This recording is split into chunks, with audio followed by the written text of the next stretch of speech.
Hello, everyone, and welcome to our first Climate Mastermind event. We are so excited to begin this very important discussion about what needs to be done to save our planet. My name is Heather McDougall, CEO of the McDougall Program. I will be your moderator, and I'm so happy to be with you here today. Just a little housekeeping before we get started. We have 2 sessions today. We are going to have 3 short presentations this morning, and immediately following, we will have a Q&A session with our morning panelists. Then we have a break for about an hour and a half, and then we are back at it for an afternoon session, much like this morning. We want to hear from you. This is an interactive event, so please type your questions in the Q&A section, not the chat. I will try to get to them all, but if I don't, we will be sure to answer them after the event. Okay. Now I would like to introduce the person responsible for initiating this mastermind, our host and my father, Dr. John Mcdougall. Okay. Hello there, Heather. Let's see if I can get all my parts working here. Good to see you. I want to thank you for bringing this together for myself, my 3 boys, and my future grandchildren. The planet is in trouble and needs our help. And thankfully, you have a message of hope, which is what we are here to share today. Yes, I have a message that I strongly believe in, Heather. You know that I've been practicing medicine based upon a healthy diet for over 40 years. And what I've discovered is that patients, once you stop doing the things that make them sick, they get well. They get rid of their diabetes, their high blood pressure, their obesity, their constipation, et cetera. Well, what I've discovered is the fact that the Mother Nature has the same ability to heal. We just got to stop injuring her. And the primary issue that's being neglected is the food. I mean, experts tell us that even if we solve all of the fossil fuel problems, all the energy problems, it's too late. The only card we have to play, which we have to play, along with these other measures, we certainly do have to clean up the environment and stop fossil fuel use. But unless we fix the diet, we're in big trouble. And the thing that's kind of surprised me is that nobody else has taken up this banner. Like, for example, the person who taught me that the planet was in trouble was Al Gore, when in 2006, he put out his lecture and video, An Inconvenient Truth. He went through this entire presentation and hit all the points correctly and heavily, except for one, and that's the food. Even in his sequelae of 2017, he didn't mention diet. And we could talk about why Al Gore may have neglected this. Greta Tunberg, who is the world leader as a young woman in terms of motivating people to get out there in the streets and help save our planet. She touches on a healthy diet or a vegan diet a bit, but not with the enthusiasm that needs to be done. And so what I'd like to do is I would like to establish us as the leader in the movement to make serious dietary changes. And I'm not messing around. Just like if you were my patient, if you came to see me, I would offer you no compromise. I'd teach you the best I know. And so here we have a situation where Mother Nature is coming to us for help. And I'm going to teach everybody listening the best I know to give her an opportunity to heal. And the planet is always trying to heal, just like my patients. And I have the opportunity to have some really important experts here to help share that message. And we're going to have a very interesting day, and a day that's going to leave you with a lot of hope. We can fix the problem, ladies and gentlemen, but it's time to take things serious. It's time to learn what the right diet is. It's time to mobilize all the talents we have. I don't know what your background is, those of you listening, but whatever your talent, whether you're a writer or a speaker or an engineer or whatever you do, take advantage of the talents you spent 30, 40, 50 years developing, and all get together in concert for the same reason, which is to give Mother Nature a break she needs to get her to heal. And this is something we can do immediately. Overnight. If I had a megaphone that could talk to the world, then overnight experts say that overnight, in fact, the Lancet Commission, the EAT Commission, came out in March of 2020 and said that if we change to a vegan diet, I mentioned that dirty word, vegan. If we change to a vegan diet, we'd cut global warming gases by 50%.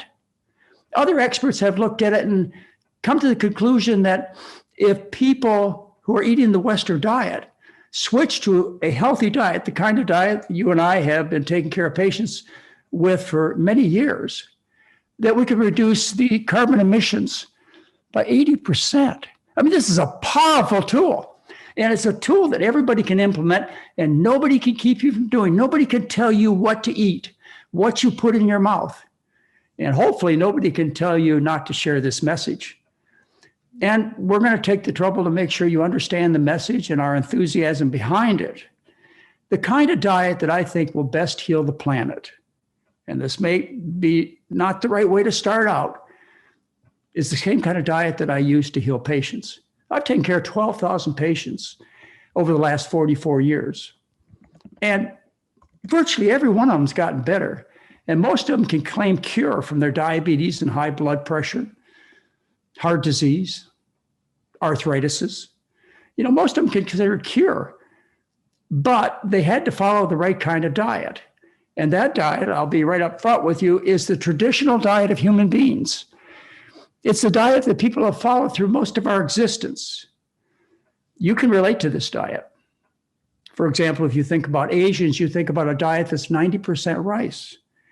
If you're a person of history, you look at the civilizations of the Aztecs and Mayans, and you could see the thing where the people of the corn. And if you go further to South America, you meet potato eaters. Most of their diet was potatoes.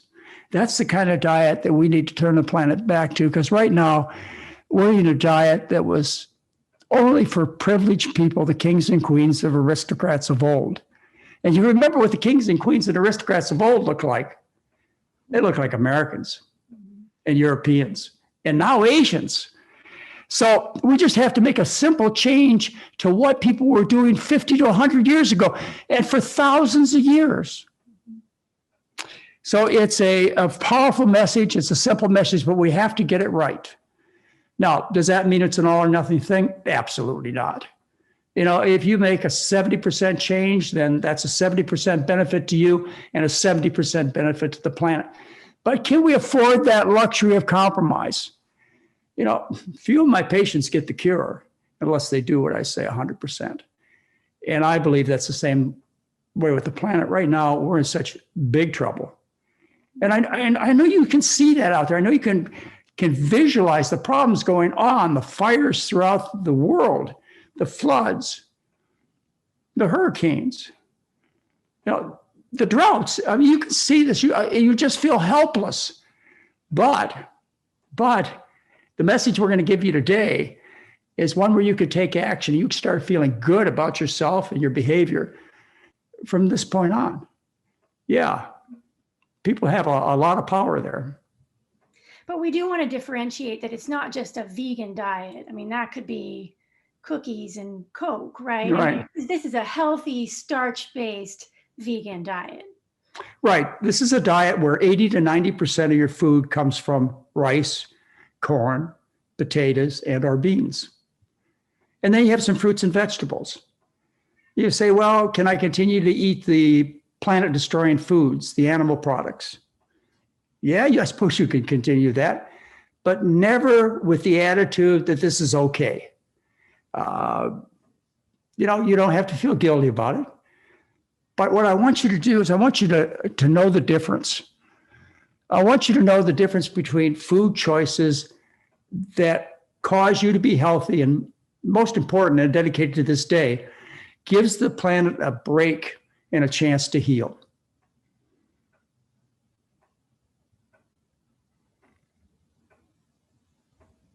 All right. Well, why don't we talk a little bit about the speakers we have here this morning? Okay.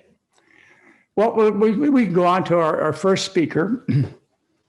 Our first speaker is a person I met about 2 years ago. And I was looking for solutions because to me, this whole thing was overwhelming, just like it is to you right now. I was looking for some kind of solution, some kind of positive attitude, some way to lift me out of my depression. Because quite honestly, I was depressed over the situation. And I ran across our next speaker. He's the founder and the main supporter of a very important movement called Climate Healers. He's also the author of several books. But what's most important about Climate Healers, and I encourage you to go to his website, is that he has a plan, a comprehensive plan, and it's focused around making the kind of dietary change we're talking about over a matter of a few weeks to a few months. Dr. Salesh Raul is the first expert I bring to you. Let's start by listening to a video presentation that Dr. Raul put together for us, and then we'll get back for some questions and answers. Okay, thank you. Hello, everybody. This is Salesh Rao of Climate Healers. I want to talk to you about how nature is the most perfect system design that's around. As a system designer, I'm in awe of nature. In fact, the forest behind me used to be a coffee plantation 20 years ago, and it got turned into a forest by just letting the animals be. The animals came and dropped their seeds and new trees were born, and the entire ecosystem just rebounded and came back. And this is why I'm in awe of nature. So I'm going to talk to you today about how COVID-19 is literally put human beings in the chrysalis phase for humanity.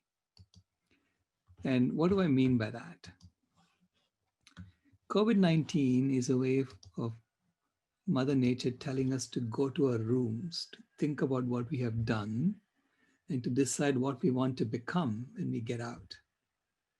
So this is literally like the chrysalis phase, if you use the analogy of the caterpillar turning to the butterfly.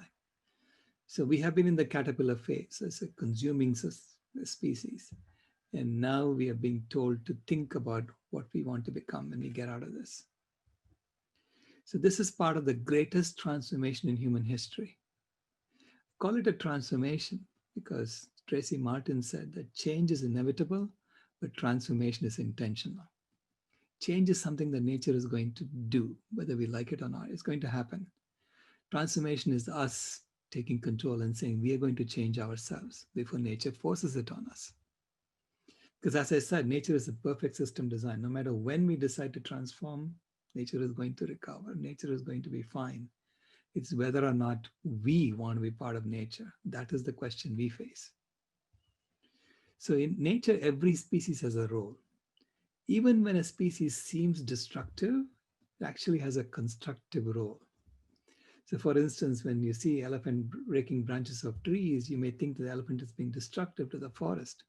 But in reality, wherever the elephant broke branches of trees, that's where the sunlight streams to nourish the underbrush. So even in that phase, the elephant is being constructive. In the same way, we have been doing something. We have done something actually amazing over the last 10,000 years. We maintained the temperature on the planet to be constant for 10,000 years. And over the last 200 years, we've increased it by 1 degree Celsius. But in the process, we have created all the tools and technologies to become the true climate regulators of the planet. So our hypothesis is that human beings have a role in the ecosystem to be the climate regulators of planet Earth. In fact, if we agree that human beings have changed the climate of the planet, then we have automatically assumed responsibility for regulating it, right? So we have no choice but to become climate regulators of the planet. And for the first 10,000 years, we were doing it unconsciously. Now we are being called to become conscious of our role as climate regulators of the planet. And this is already happening. This transformation is happening on an individual basis. Each one of us is transforming one by one. So I want to illustrate with the story of Paul Chatlin. Paul Chatlin, in 2013, could not walk 10 steps without feeling excruciating chest pain. So he went to his doctor, who told him to go see a cardiologist. The cardiologist examined him and said that his heart was enlarged, his right side had thickened, and one of his major arteries was 100% blocked, and two of his other major arteries were 65% blocked.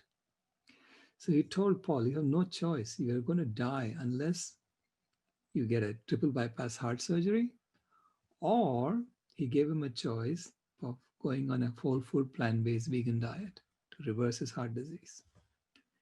And very few people get the second choice.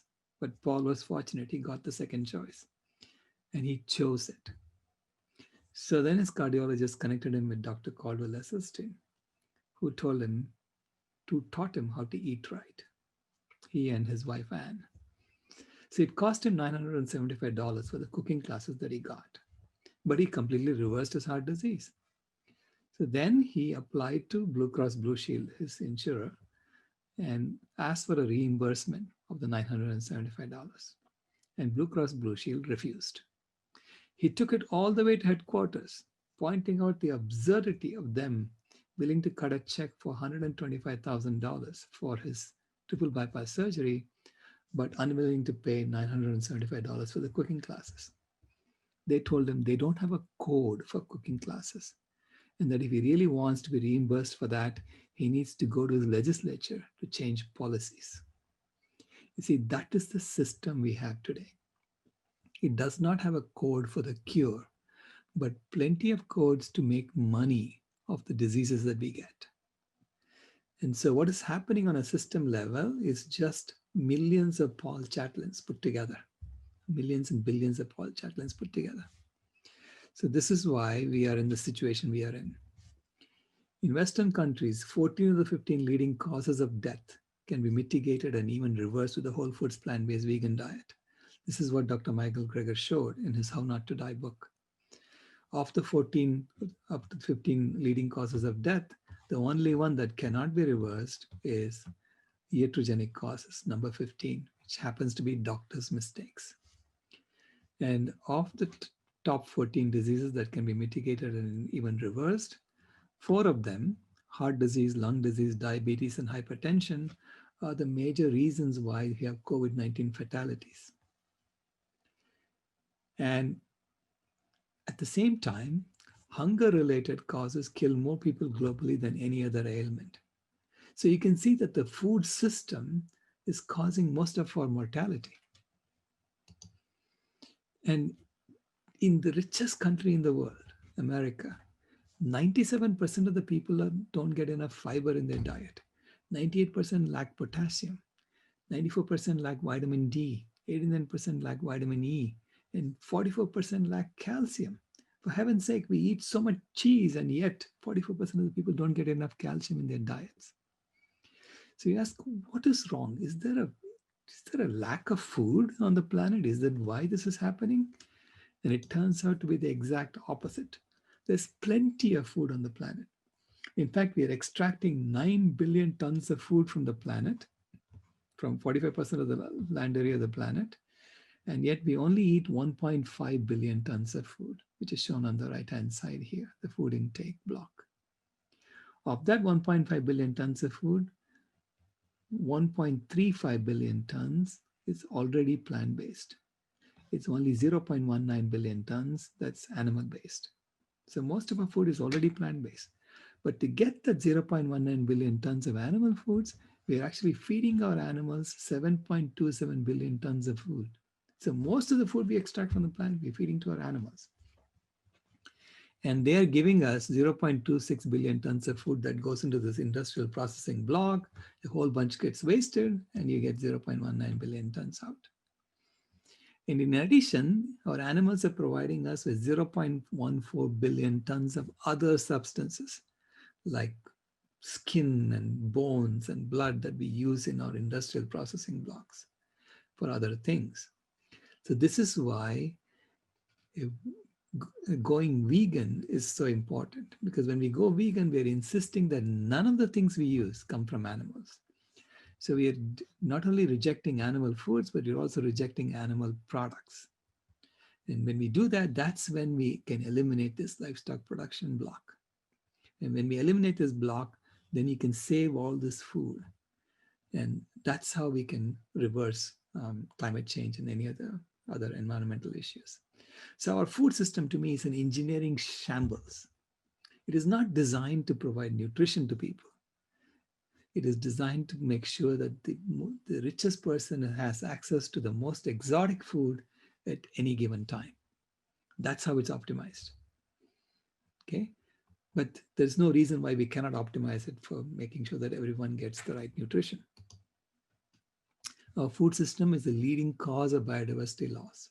In fact, our animal agriculture is the leading cause for it. Because 10,000 years ago, wild animals were 200 million tons. That's the weight of all the wild animals put together, shown in green here on the left. And human beings were a tiny little blip on top of that.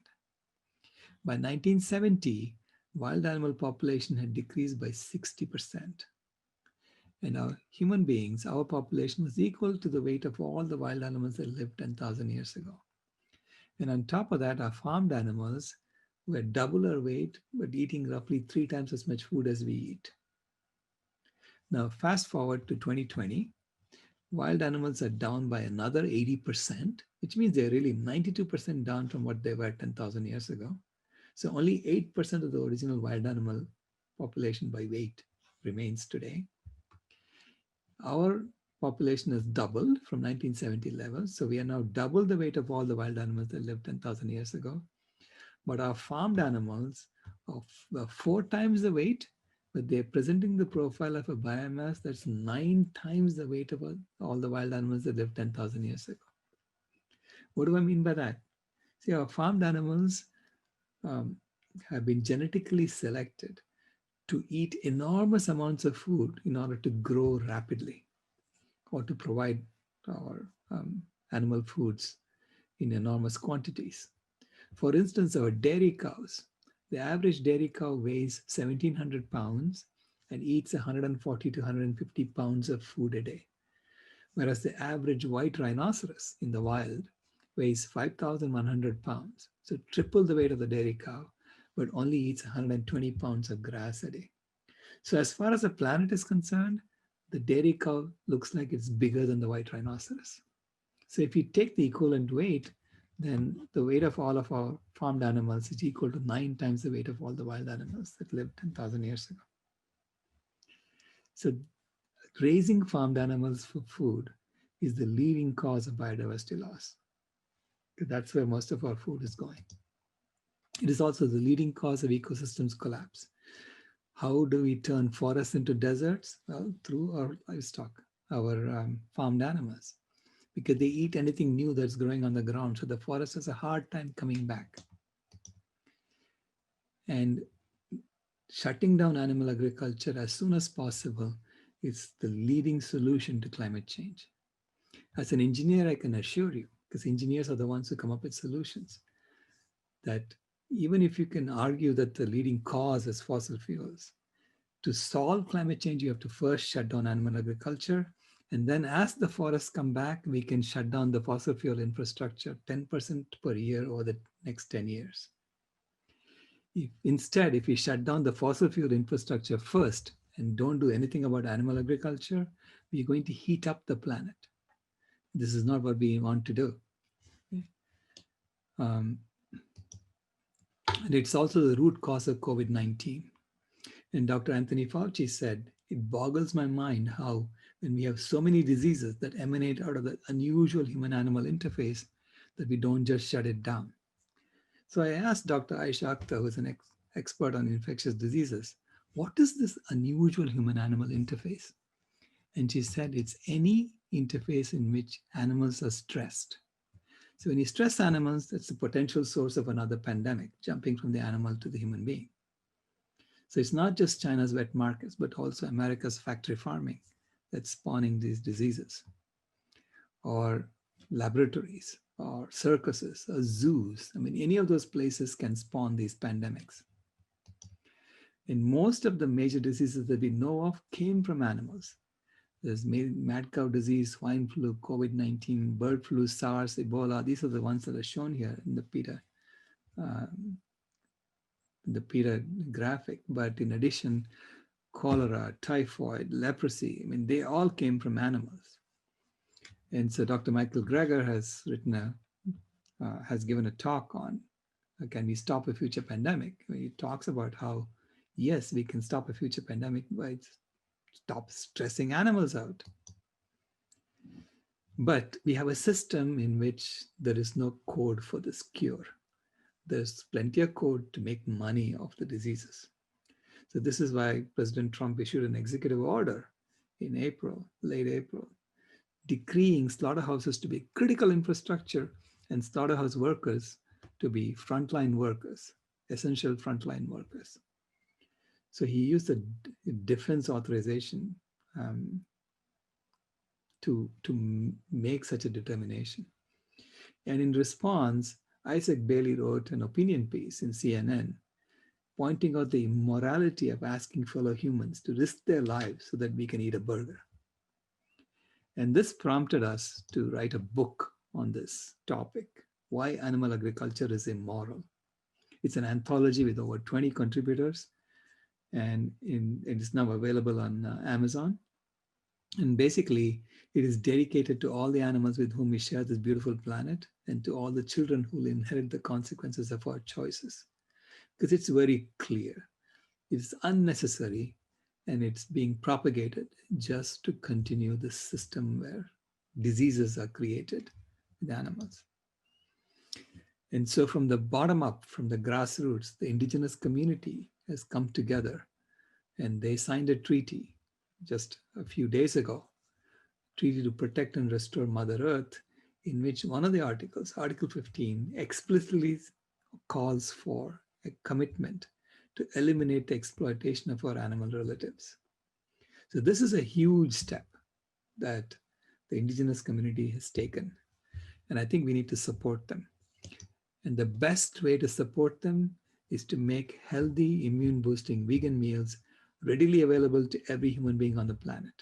Anyone who needs it, so that we can all heal. It's only when we all heal that we will think about healing the earth. So the immediate action that's needed is to make this food easily available. And that's our Food Healers Initiative.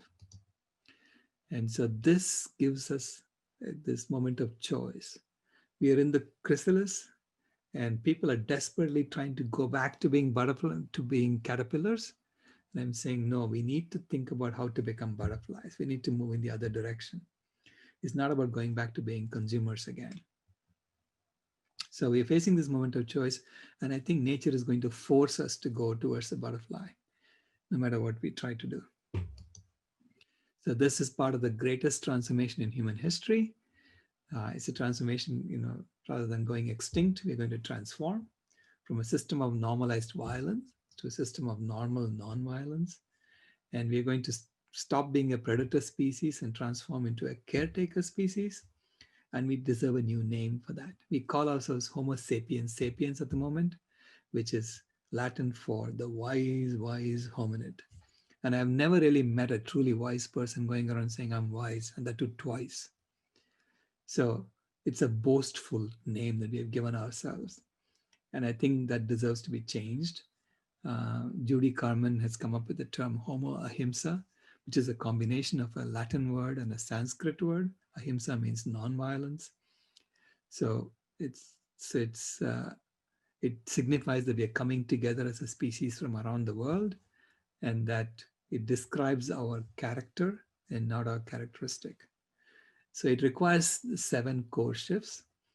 The first is from speciesism, colonialism, racism, ableism, and patriarchy, the domination oppression paradigm, to veganism and radical sacredness, the ahimsa and sacred relationships paradigm, from diseases and divisiveness for humanity to health and harmony and diversity for humanity, from destruction and exploitation of the planet to regeneration and caretaking of the planet, from violence and cruelty to animals to kindness and compassion for animals, from an egocentric culture of consumerism to an ecocentric culture of accountability, from a mindset of scarcity to a mindset of generosity, and from a profit-driven economy to a service-driven economy.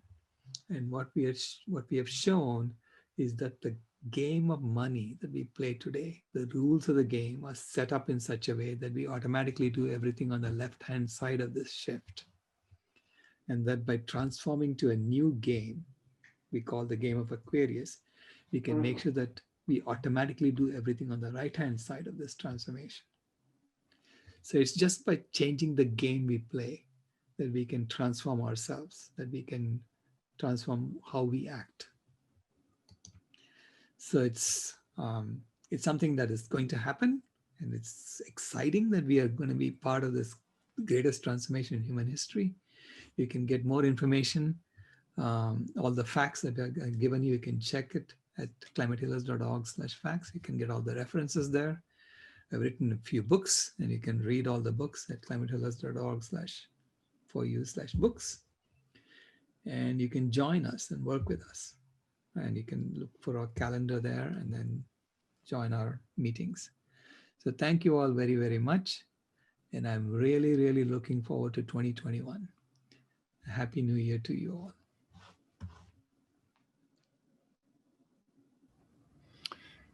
Okay, that was very enlightening, but I have a few questions. I think there's something that I'd like to have emphasized that's really important. As I started out in my introduction, is that scientists, people who really understand what's going on, have come to the conclusion that taking care of all of the carbon emissions, the fossil fuel problems, is going to be insufficient. We have to make a worldwide dietary change. But one of the things you said that I'd like you to emphasize a little bit and explain more in detail is why it's crucial that we make the dietary changes maybe ahead of, certainly along with, our changes in the fossil fuel. Why can't we just shut down the fossil fuels? What do you mean that it's going to warm the planet? Good question. Because along with the carbon dioxide we emit when we burn fossil fuels, we also emit a whole bunch of aerosols. And these are cooling gases or cooling particles. So the estimate is that the aerosols are actually cooling the Earth by about 1 watt per square meter right now. And but overall, we are heating the Earth by 2.29 watts per square meter, some 2.3 watts per square meter. These are all numbers from 2015, by the way. I'm sure they have gotten worse since then. But so based on those numbers, if we shut down the fossil fuel infrastructure first, all the aerosols will come down within a few weeks. Okay, they don't last there for more than a few weeks. So meaning we're constantly pumping up aerosols every time we burn fossil fuels to keep the Earth cool. And simultaneously, we are building up the CO2.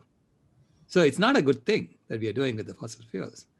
But there is a process. There's an engineering process that you need to go through for shutting down these infrastructure.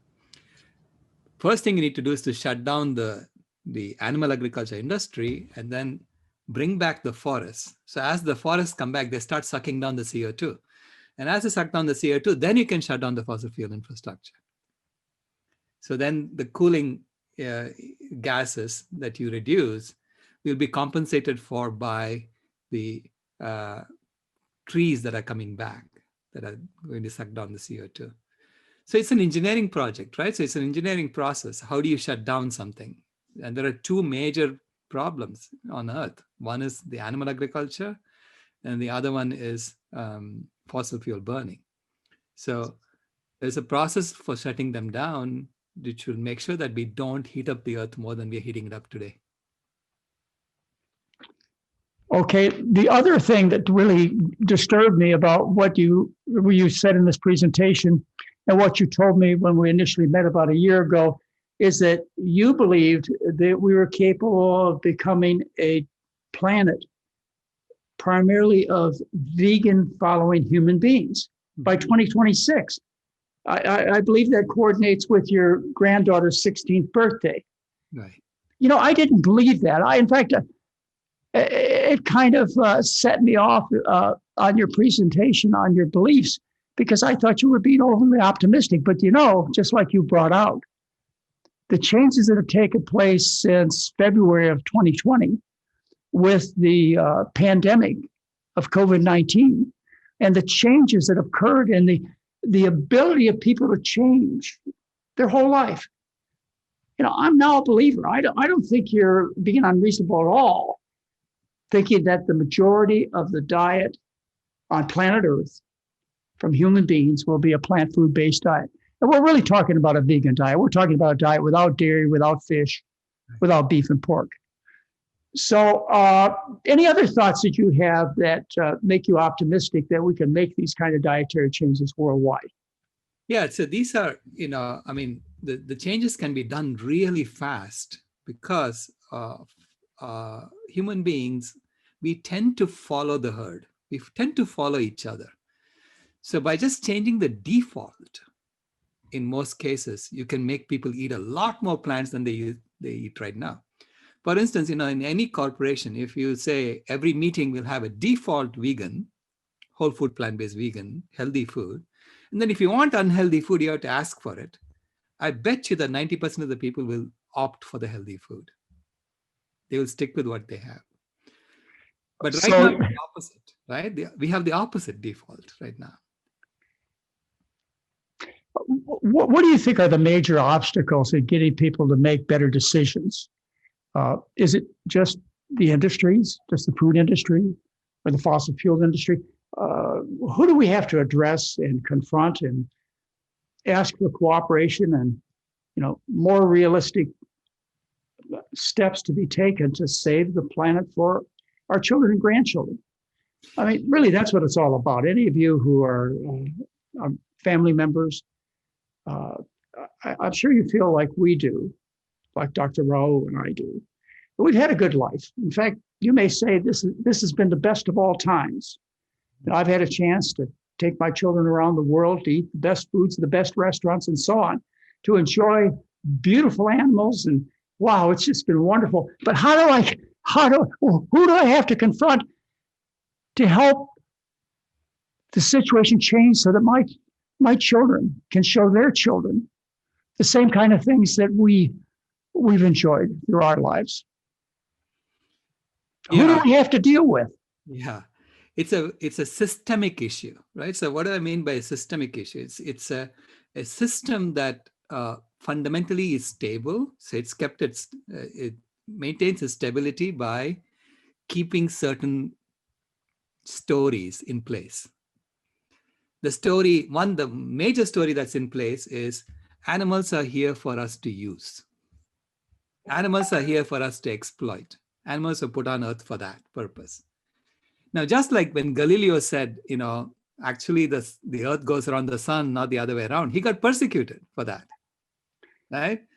So we are seeing a Galileo moment right now in civilization, where we are saying, no, the animals are not put here for us to exploit.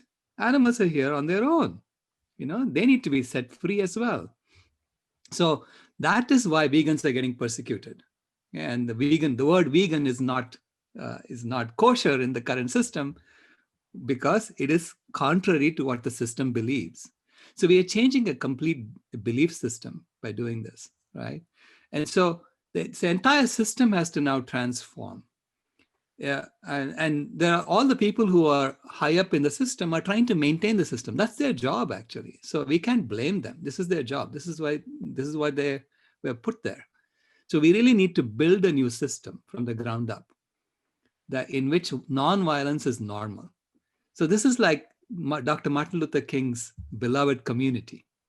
It's not just about saying beloved community, but actually building it. And that's what we need to do. And I think it needs to happen from the ground up. So we actually, our ISKCON temple in Phoenix has agreed to cook for the indigenous community healthy immune boosting food. And the indigenous community, the Navajo Nation, they have said, yes, we want that food. So they're willing to eat it. So now we made that connection. And now, this is the kind of interaction that would just eliminate the need for diabetes medication and all this nonsense that's propping up the system. Because the people who sell diabetes medication, they want to sell more of it every year. Why? Because we told them that's the way they should behave. we actually take away money from their stock if their revenue goes down every year, right? So we actually tell them, you need to keep growing your economy. You need to keep growing your corporations. So fundamentally, the system has to shift to one that's based on health, not on diseases. So this is really a bottoms-up movement. And, each of us as individuals have a chance to make a difference. Heather, would you like to bring in any questions from the chat before we move along to our next presenter? Well, let's see. We have just, questions more about the vaccine. Well, how concerned are you with the GMO industry and what's happening to the food supply? So would you like to answer that, Dr. Rowe? Or, if I answer, people are going to get upset because I think GMO is a dangerous distraction. I've never seen a case of GMO disease, but our planet is burning in hell because of the consumption of livestock products. So, I don't get a lot of favor by, even though I believe that these are Frankenstein foods manufactured by Monsanto. I realize that, but they're not the problem. And if we keep focusing our attention on GMOs or other things, we are distracted from where we need to pay our attention, which is the kinds of foods we're eating from the animal kingdom. Yeah, GMOs are not doing any favor to the planet, definitely, because this is how they actually cut down the Amazon. When you cut down the Amazon wants to come back. It's very difficult to chop down a forest and kill it. So how do you really grow soybeans in the Amazon? You have to pour Monsanto's glyphosate, Roundup, kill everything that could grow except for your GMO seeds. That's how they grow soybeans in the Amazon. So I'm not saying GMOs are good at all. They are destroying the soil for us. But Dr. McDougall is right. We need to focus on getting the animals out of the picture. Stop hurting animals. That's number one. And of course, eat as much organic foods as possible. Organic vegetables, organic grains. And that's where our entire future depends upon bringing back the soil. Because when you bring back the soil, the carbon gets sequestered in the soil. And land right now has 3 times as much carbon as the atmosphere. And the atmosphere has 30% more carbon than it should. Well, which means we need to increase the carbon on land by 10%. Can we not do that? Of course we can do that. So this is not so hard to do when we put our minds to it. But our system does not have a code for it right now. Well, thank you. It's really nice to start out with a hopeful presentation, Dr. Raoul. And that's why I positioned you in this primary position to give people an opportunity to see that we're not condemned, that there are things that we can do. And I'd like to move on to our next speaker. Our next speaker is a systemic engineer. I guess that means that he knows how to put things together to make them work. I've known him for over 10 years, and I can tell you that this gentleman is uncompromising. He has some very clear thoughts on what we do. The last time our speaker and I got together was at James Cameron's home.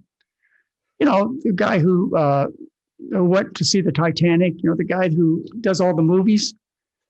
That's the kind of connections this next speaker has. He knows some powerful people, but I think the most important thing about Jim Hicks. So, Dr. McDougall, I need to interrupt for 1 second. All right. You're the next speaker. Oh, thank you very much. All right. Well, that was a good introduction to Jim Hicks. The next speaker, Dr. John Mcdougall. I've been at this, thank you very much. I've been at this for a half a century. I'm a board certified internist, a medical doctor, and my practice is based around the fact that people are sick because of the food. And I've been able to transfer that practice, that belief into what I think will have a chance of saving the future for our grandchildren. Our results that have been published in the scientific literature, which I'm going to share with you in just a minute, clearly show that we can make major differences in the population just by taking away the rich foods. But think about it. When you take away the rich foods, we have so much more food available on the planet. And we can do a double good turn. We can cure the diseases due to affluence, and we can bring out of poverty and starvation the rest of the world who are suffering because of food shortage. By making this kind of change, the estimates are you can increase the amount of food by 10 to 20 times. It'll be healthy food for everybody. So let me introduce to you Dr. John Mcdougall, who's very much enthused about sharing a message with you. Thank you very much. All right. Here we go.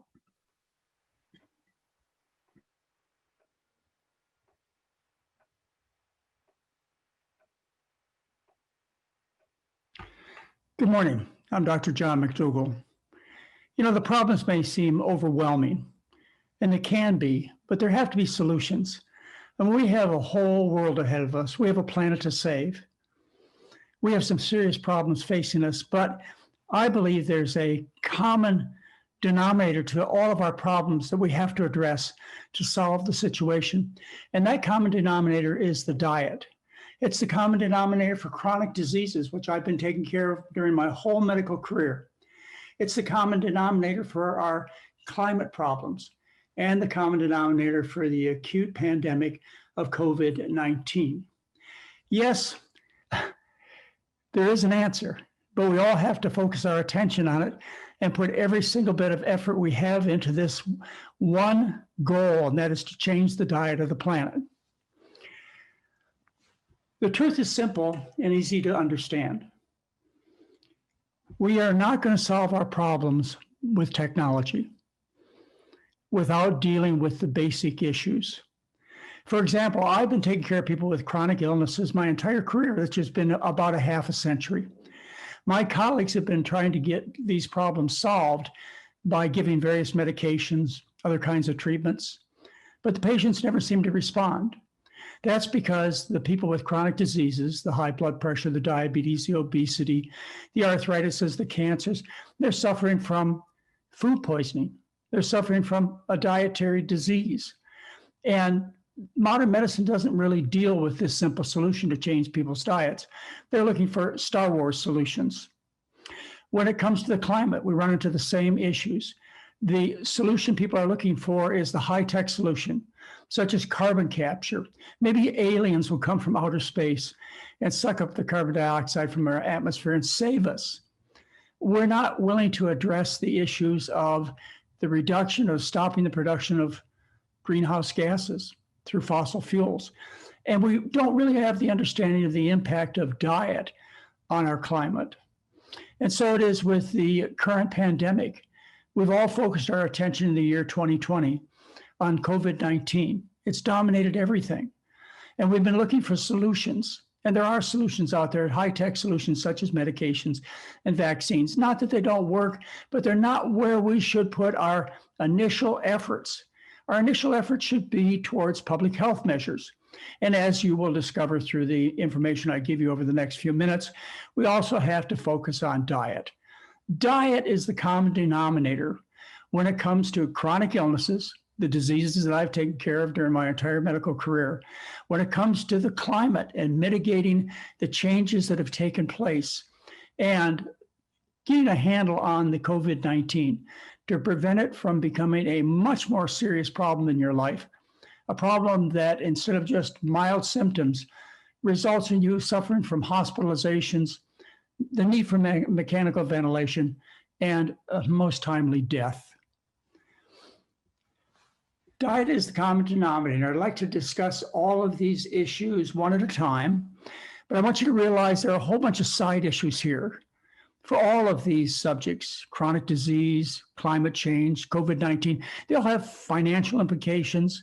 They have implications on our environment. They have religious implications. So these things affect many aspects of our lives, but I'd like to focus in on the particular problems and solutions.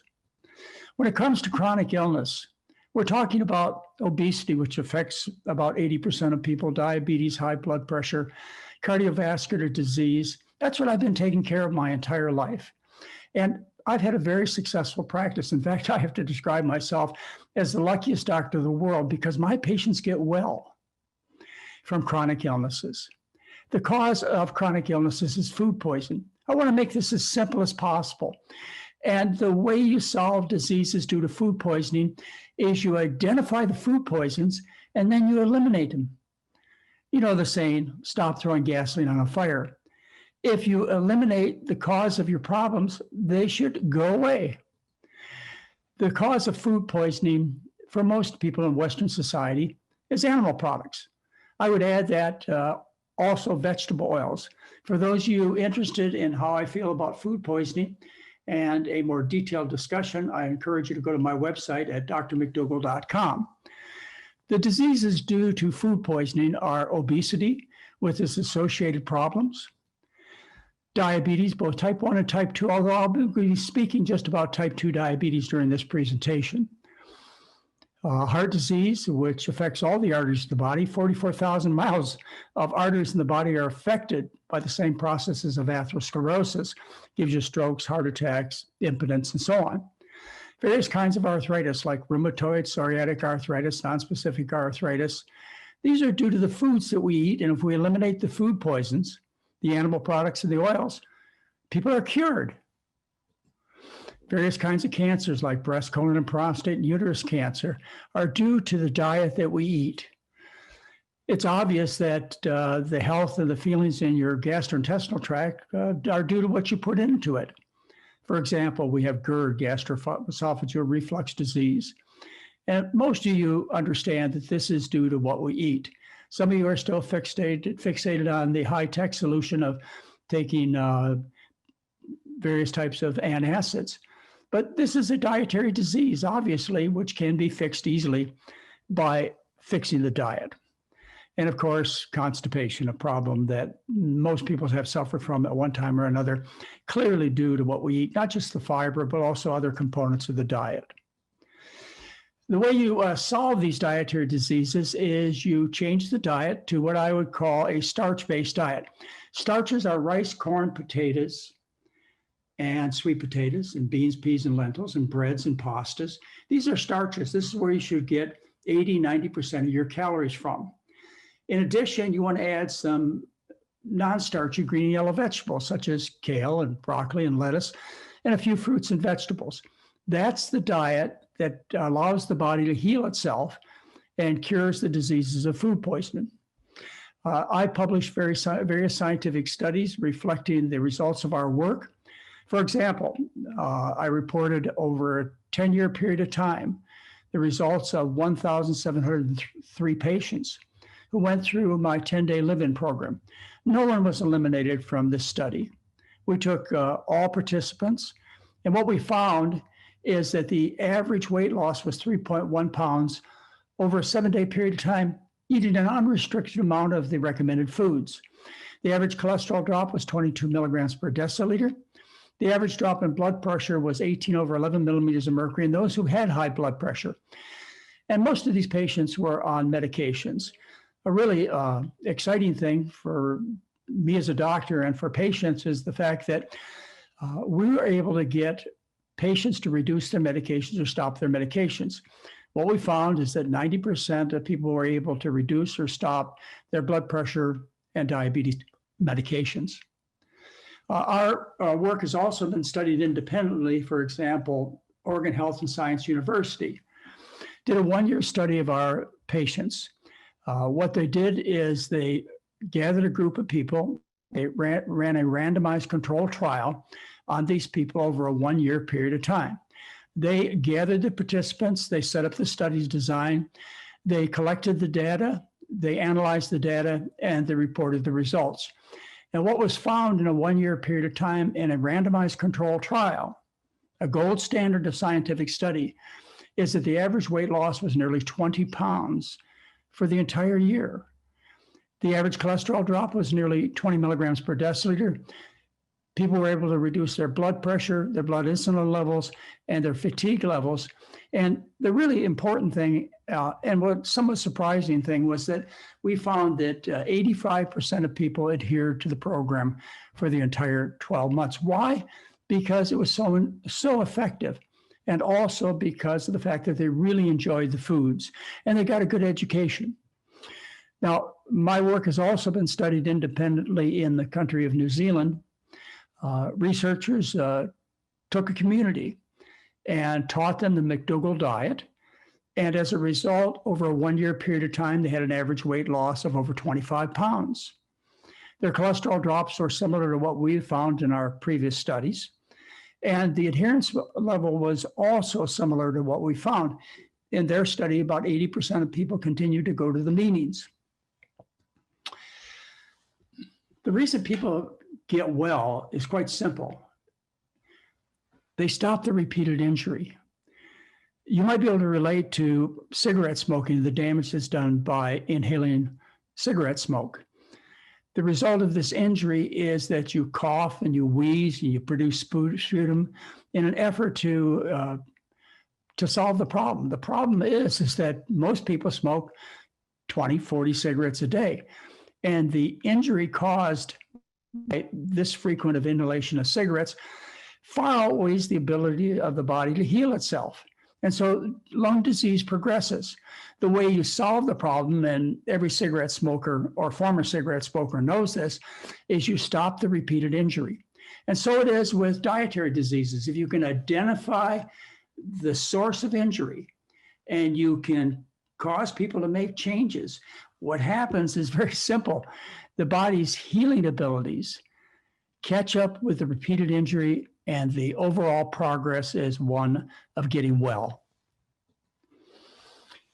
I'd like to talk to you now a bit about the effect of diet on climate. I was first made aware of the terrible problems we were in terms of our environment and global warming gases and pollution by Al Gore's documentary, An Inconvenient Truth.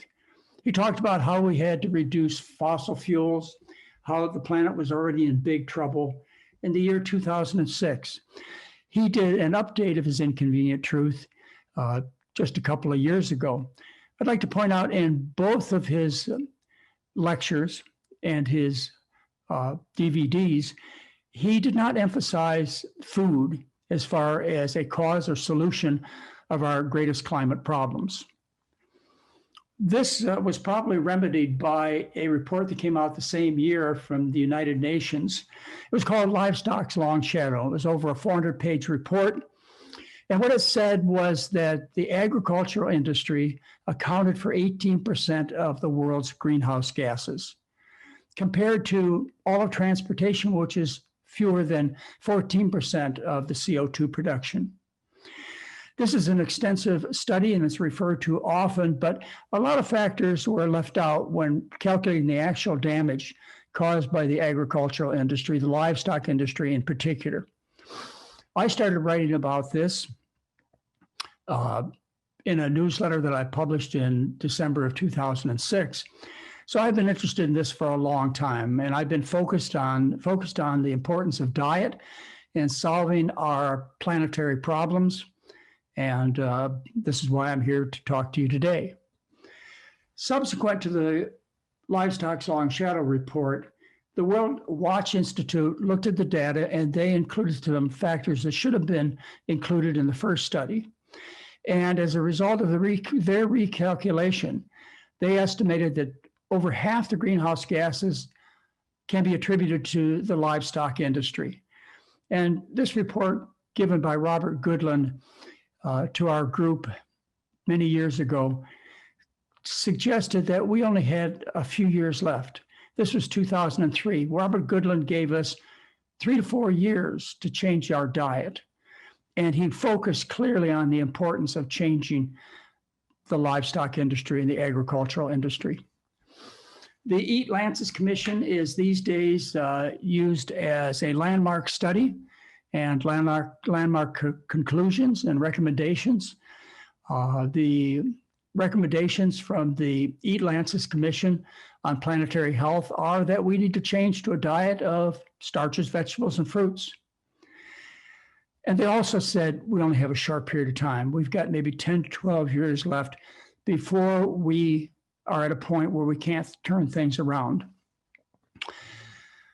It's generally agreed by environmentalists, by scientists, and by medical doctors who are interested, as well as nutritionists, that the major polluters in our environment, as far as the agriculture industry is concerned, come from the livestock. We're talking particularly about beef, but also poultry and farm fish. And the way to reduce our greenhouse gases is to switch our calorie consumption to various kinds of starches like rice, corn, and potatoes.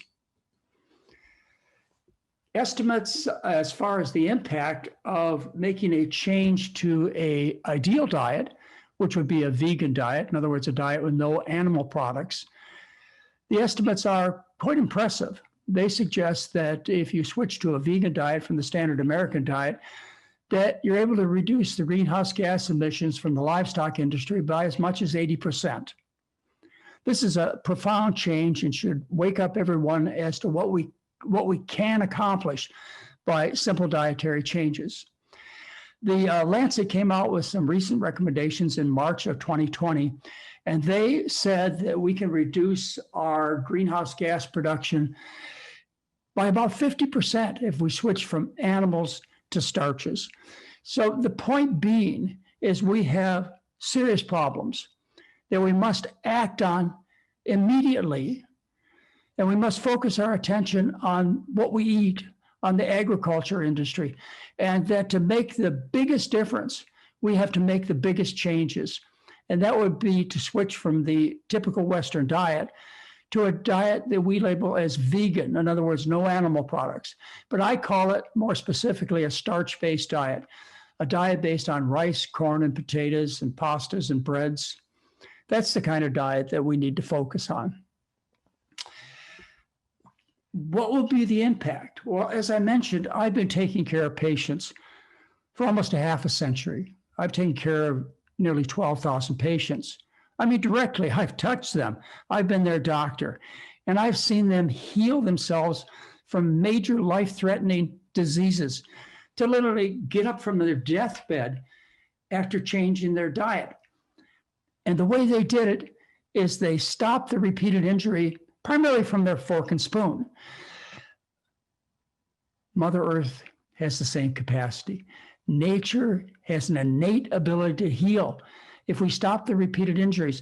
And the miracles that are known and unknown as far as our ability of our environment to recuperate, to return us to some sort of livable condition is far greater than anybody estimates, but we've got to really take this seriously, and we've got to stop the greenhouse gases. And we also have to reduce the production of greenhouse gases from our dinner table. I mean, consider the potential that you have as individuals. You can change your diet right now, today, and you can influence a few other people and maybe a major number of people. The ability for folks to change is there. We just have to inform them. Now let's talk about infectious diseases. COVID-19, beginning in 2020, has changed our way of life throughout the world. It's made us also aware of the fact that we have the ability to change. We can live under different conditions. And we've seen the benefit from change in terms of our environment. The people in China see blue skies. In Venice, they see fish in the canals. And there's a lot of livestock running across our city streets. So COVID-19 has made us aware of many things that we were never aware of. And also, most importantly, the fact that we can change. Even before the virus came to the United States or Western Europe, researchers in China were aware of the fact that people who were in poor health did worse when it came to COVID-19. They discovered that people who were overweight, had heart disease, diabetes, high blood pressure. They had a much more likelihood of having serious complications related to an infection from this virus. They were much more likely to be hospitalized, to end up on a mechanical ventilator, or even to die. And we knew that even before the virus came onto our shores. Scientists in the United States and around the world have recognized the implication of what we call comorbid or premorbid factors. These are things that are associated with our health and reflect whether we're healthy or unhealthy.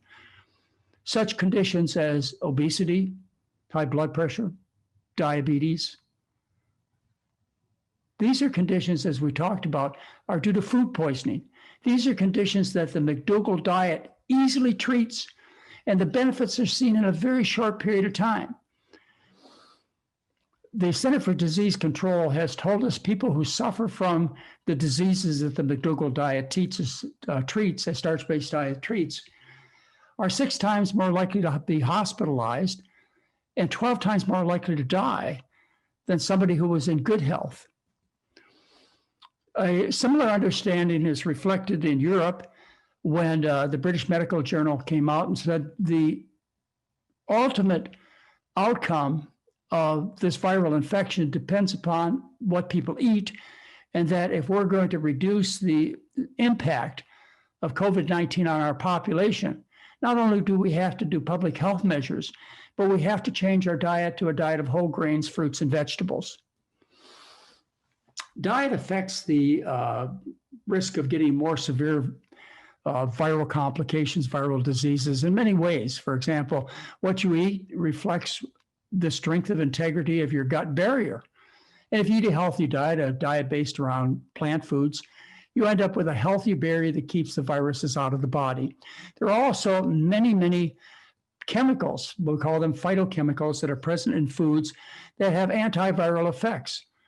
And this is an interesting subject, except for the fact that you must realize that what we're talking about in all circumstances is the same kind of diet.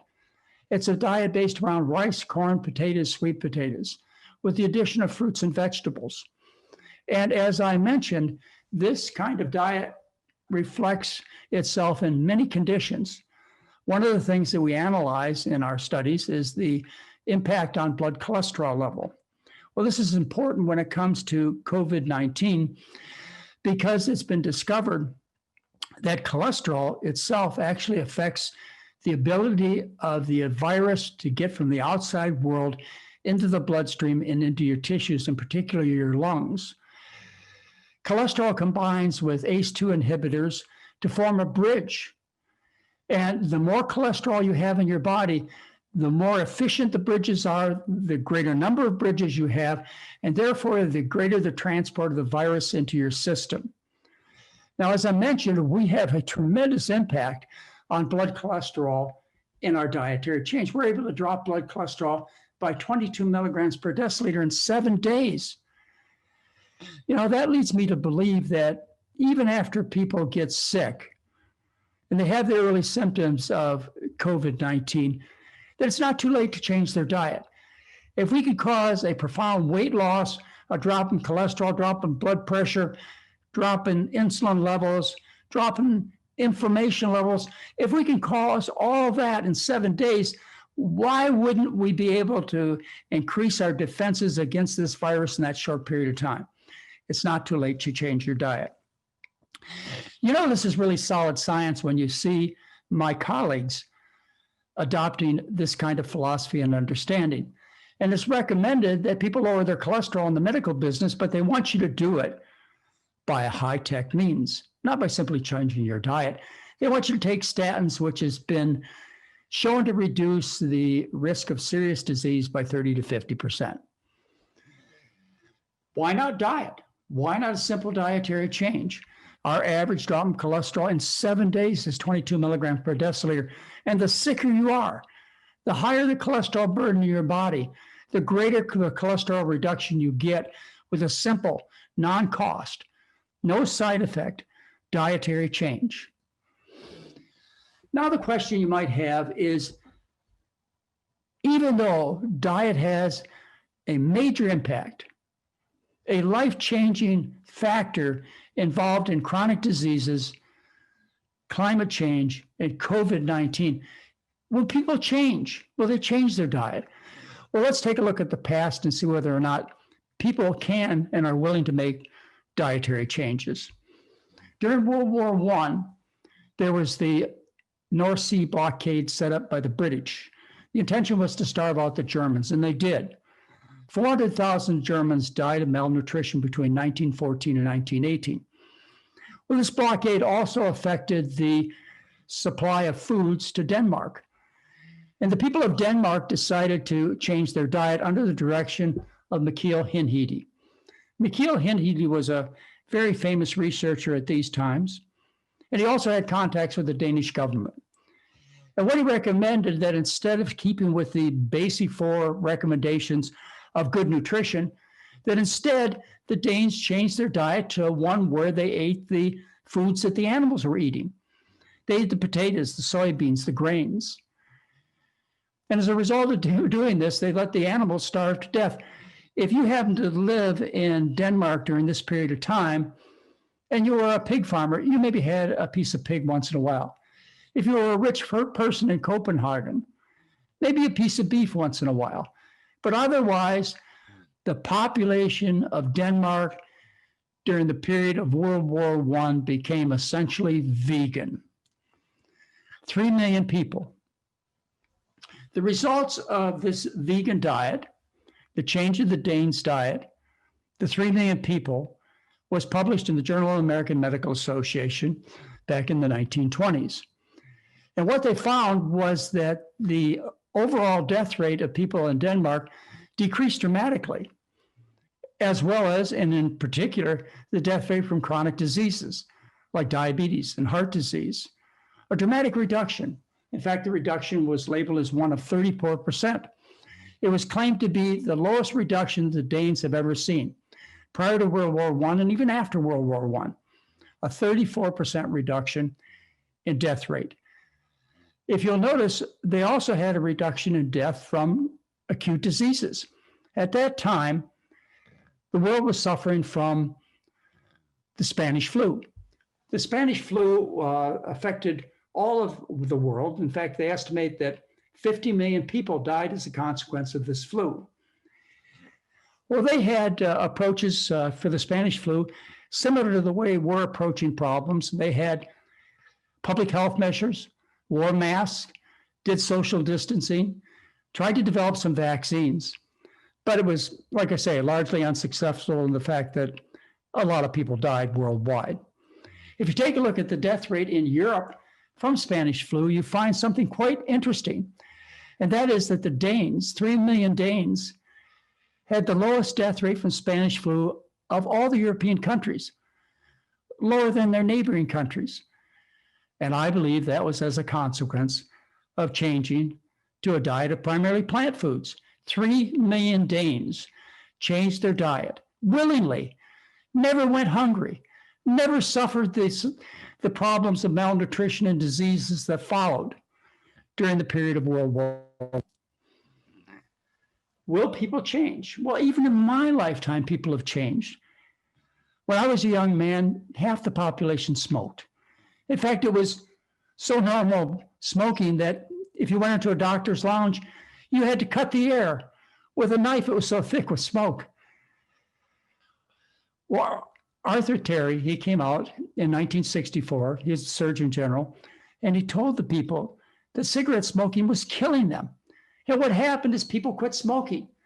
People who cared about themselves, people who had a little bit of understanding about what was going on, quit smoking. So now that fewer than 17% of people smoke. Recommendations have been made about reducing alcohol intake. Again, back in my youth, when we go out to lunch, a lunch was not a sociable event unless it was associated with 2 or 3 cocktails. Now drinking is a social disgrace, just like cigarette smoking is a social disgrace. My hope is that government reports, such as that one put out by C. Everett Koop, the report on nutrition and health for America, will make eating animal products a social disgrace. I can see the day coming when, if we go back to restaurants, you'll look at the neighboring table and you'll think to yourself, why don't these people understand? They don't understand. I can see from their personal appearance, and I glean from the health that they seem to reflect, that they must not understand the importance of a good diet. Well, all of us who know have an obligation to share and to make the world a healthier, better place by changing people's diets. COVID-19 has given us a chance to reflect. COVID-19 is the comet that could save planet Earth. I mean, think about it for a minute. If in China or if in the world, we were faced by a comet colliding with the planet and our immediate self-destruction, what would people do? The Chinese, the people from India, South America, Belize, we would all gather together. We do whatever we can to shoot down that comet. Well, folks, COVID-19 is that comet. We can see that we have the ability to change. We can see the importance of diet. We can see what happens when we improve our environment. Now we have to act. Because right now, if we act, we can recover. We don't want to figure these things out 5, 10, 15, 20 years from now, when, for example, Florida is under 20 feet of water. Yeah, we may come to a clear understanding about the implications of diet, not only chronic disease, not only the COVID-19 virus, but also on the planet. We have to make very strong decisions now, very clear decisions, and put out efforts that are unconventional and maybe will seem unsurmountable to you, but certainly are necessary. And the effort is to get people to understand worldwide that diet is the common denominator when it comes to chronic illness, climate change, and infectious diseases. And there's really no room, as far as I'm concerned, for compromise. You can't design me a diet that adds dairy or poultry or beef that in some way or another says planet friendly. You can't design me a diet that is better than a vegan diet, one that eliminates all animal foods. And most specifically, the diet that I recommend is a diet based on starches that's also low fat, with the addition of fruits and vegetables. We don't want to allow this to be a secret any longer, folks. We want to tell everybody. Thank you very much. I'm Dr. John Mcdougall.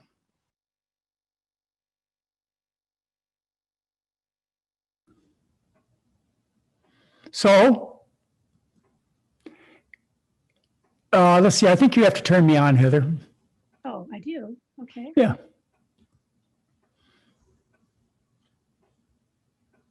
How about now? There we go. Too, Heather. All right. All right, there we go. It took me a long time to put that talk together.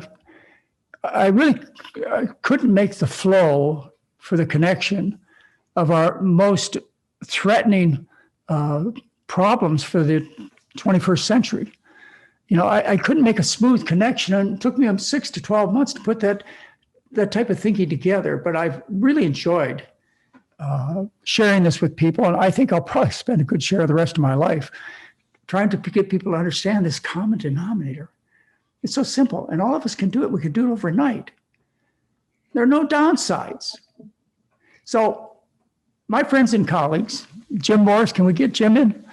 What do you think about what I had to say? I've just, we'll hear from Jim in just a minute, but, I reflect, I think, there's similar things to what you believe. Absolutely. I mean, you're telling the truth, and that has a ring to it. That has, you can tell that it's coming straight from the heart. And you're saying, look, we have seen this in individuals, and we are going to see this in Mother Earth too. Exactly the same situation. Well, I think what people don't appreciate is the innate ability of the planet to heal. And if you've had the experiences I've had as a medical doctor, taking care of 12,000 people, amazing things happen to these people once you stop the repeated injury. It's the same thing with the planet. I mean, we saw it with COVID-19. 17% reduction in greenhouse gases over the past year. And as I say, you can see the blue skies. So we're starting to realize the potential as far as the ability of Mother Earth to heal. I believe, or I wouldn't have had this day with you, I believe that we can save a future for our children, our grandchildren. We have to work together. We have to decide now. We can't do it later. And we have to do it in the proper order. And that means that changing our diet has to be the focus of attention. Jim, before I introduce you, do you have any thoughts on what I had to say?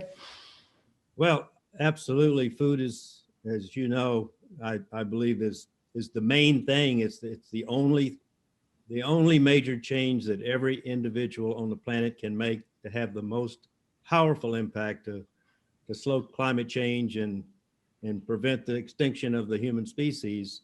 It all starts with the food, as you say, John, and I wholeheartedly agree. And it's an integral part of my presentation that's coming up. Yeah. Heather, any chat questions that we should address before we go on to Mr. Hicks's presentation? Well, there's a whole bunch coming in. How about this one from Marianne? When the whole planet becomes vegan, is there the possibility of depleting our plant food supply? How can it continue to be replenished if everyone is eating plants all the time, including the large animals? Dr. Rao, do you have a thought on it? Yeah, well, I mean, we have seen the data. The data is that we are already eating 85% of our food is already plant-based. Only 15% is animal-based. And to just get that 15% of animal-based foods, we are using up, 85% of the food we extract from the planet. So clearly, when we go fully plant-based, there'll be plenty of food left over for the animals to eat. So the animals have a chance to come back. Right now, they're all dying out. The wild animals are all dying out. So, yeah. And as far as production for people, I mean, there are all kinds of figures out there that should convince you. For example, you can grow 10 times as many calories with potatoes as opposed to cows. 17 times as much protein you can get from various kinds of starches grown on the same acre of land that you get from cows. So there'll be a huge supply of food if we stop feeding it to the animals. That should be a simple equation. Yeah. So, Dad, I have to ask. So one of the things I hear is from people, Dr. McDougall, you just need to stick to health. Leave the environment to other people. So why have you taken up this crusade? Why is this so important to you? Well, because I want to attack people from every angle, and I don't have any problem with hitting them below the belt. It's the same thing with when it comes to diet and my medical practice. My colleagues have said, "Look, why don't you just stick to food?" Well, the reason is because if I don't condemn the current practices of medicine that don't work, people will go to the easy solution. They'll take the drugs, the surgery, et cetera. So I have to show them that what they're doing is ineffective. You never cure these diseases, these chronic diseases, with drugs. All you do is give people a bunch of excuses and a whole bunch of side effects. So I need to take away from them this holdout that I'm going to be saved by the medical business, by the professionals, by the scientists. Same thing with climate. Why do I focus on climate? Well, I'm talking to a whole bunch of different individuals with motivation. Some people out there are healthy, but everybody has to be concerned about planet Earth. I can't mention anybody so hardened, so unaware that they would allow things to continue as they are when so much is at stake, particularly our families, Heather. It's all about our families and the families of the people out there that are listening today. I know you care about your children and your grandchildren and your neighbors and your nieces. And if you know, you need to act. And now you know.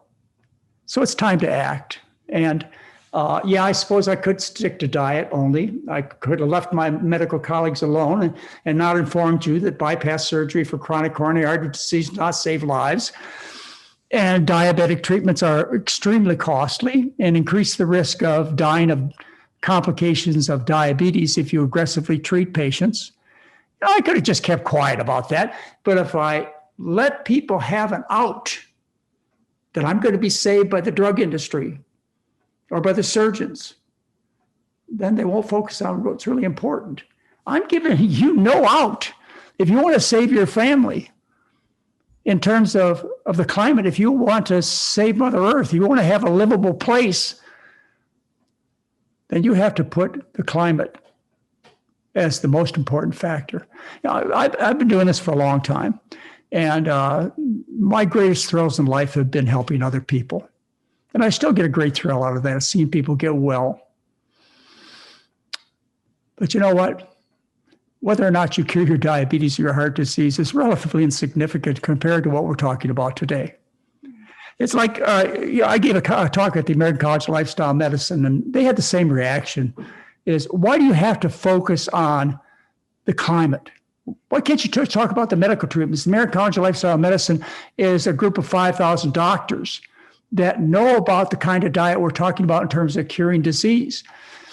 And this young doctor came up to me and said, I'm taking the board examination for the American College of Lifestyle Medicine, and I plan to practice lifestyle medicine. But how am I going to do that on a dead planet?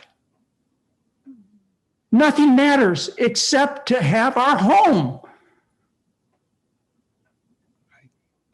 Well, I know this has become a passion of yours, mostly when my son was born. You're a grandchild, and and thinking about the future of the planet has really become center stage for you when your grandchildren started being born. So I'm glad you're doing it. It's important.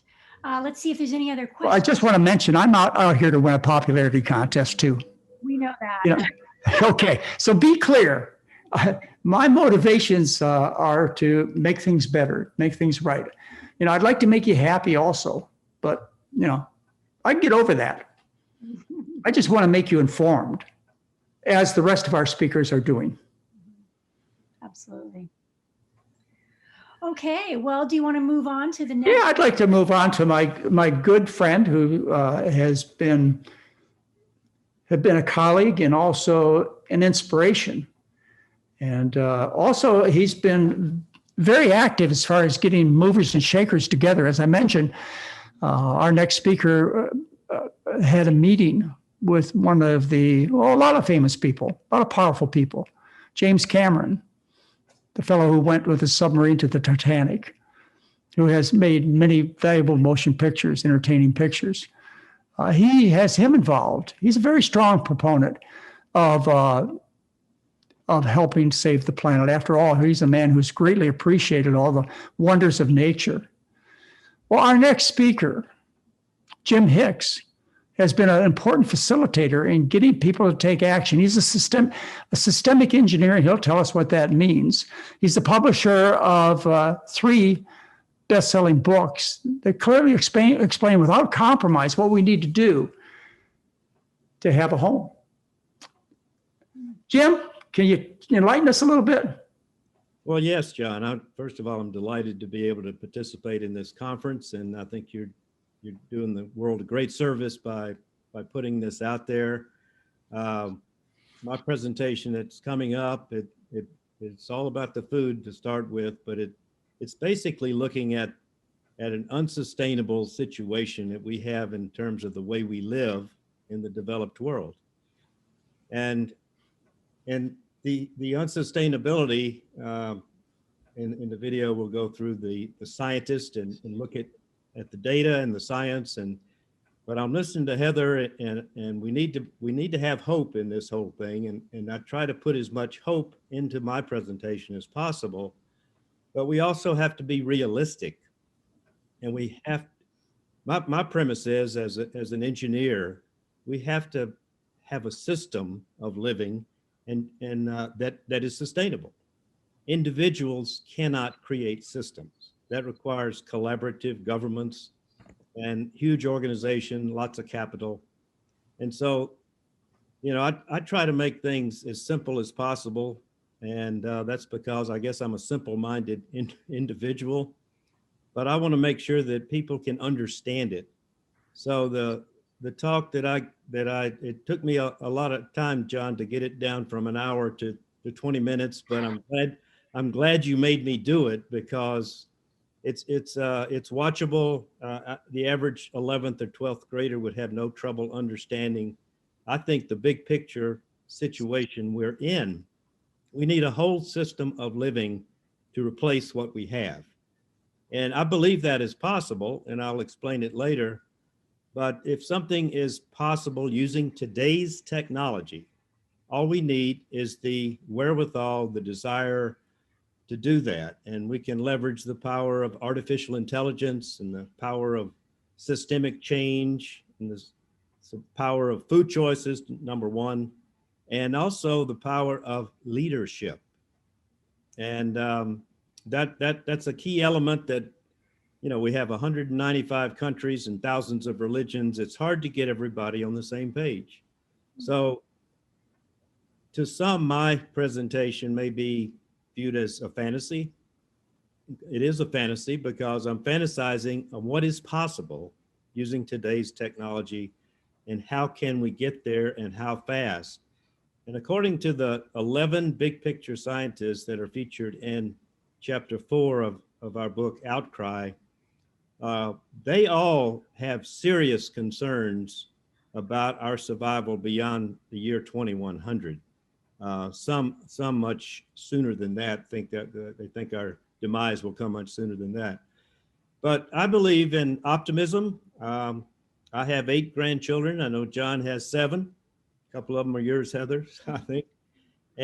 But for all the children of the world, you know, if there's a way out of this mess, I think we have to focus on all of the things that need to be done, but give people hope by sharing with them what they can do. They can change their food, number one, but they can also help start the conversation needed throughout the world that it's going to take to attract the leadership and the money and the power to make systemic changes happen. I think artificial intelligence is going to play a key role, and I talk about that a bit in the 20-minute video. So that's sort of but I will talk a lot about what people can do. I think there's a lot of things individuals can do to buy us some time. You know, the consuming less stuff, for example. Get out of the gift-giving business at Christmas time and give services and give a free dinner or give an ebook that doesn't have to be printed. And lots of ways people can cut back on consumption and thereby buy us time to get around to fixing our overall system of living. And you're a food guy too, right, Jim? I'm absolutely a food guy. Yeah. In Well, 2002, when I started studying, I got curious about the optimal diet for humans. And over the next 6 months between December and May of 2003, I found a lot of people. Number one was John Mcdougall. I found your work, started reading your stuff. I found T. Colin Campbell. I found Joel Furman, Neil Barnard, you know, Dean Ornish. And so that's really where it all started with me, was the food.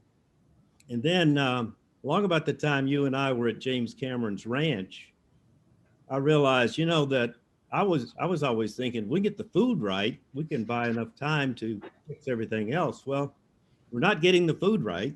You know, there's still more people in the undeveloped world moving toward a meat and dairy in their diet, and there are people in the North America and America and Europe that are moving the other direction. So, you know, we have to get the food right, and we have to do a lot of other things to buy us time for the collaboration to come together to change our overall system of living.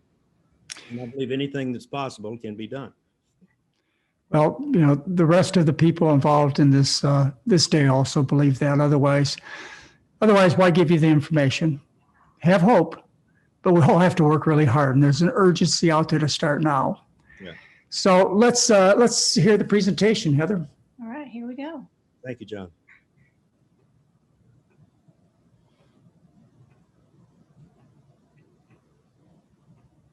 Hello, my talk today is entitled Donkeys and Spaceships, a quick look at crucial systems that shape our lives and our future. As for systems, my first exposure was at Auburn University, where I earned a degree in industrial engineering. I went on to get an MBA at the University of Hawaii while serving as a junior officer at the U.S. Coast Guard base in the middle of Honolulu Harbor. John Mcdougall and I were like two ships passing in the night. In September of '71, I left the island of Oahu to start my business career with Alcoa in Pittsburgh, just a few months before John and Mary moved to Honolulu. As for systems engineering, I learned 2 rules. First, make sure you understand the complete system before you start making changes. Second, sometimes you must start from scratch and replace the entire system. Trying to transform a donkey into a spaceship is one of those times. Both are transportation systems, but trying to tweak the donkey into a system that can fly you to the moon is not going to work. Let's take a look at a few of our systems of living, which must eventually operate in harmony with the biosphere that gives us life. We have systems for feeding ourselves, transporting ourselves, and for keeping score. My conclusion is that we must totally re-engineer and optimize all of the systems of human activity on this planet. So how green is green enough? No one knows for sure how green we must live to survive.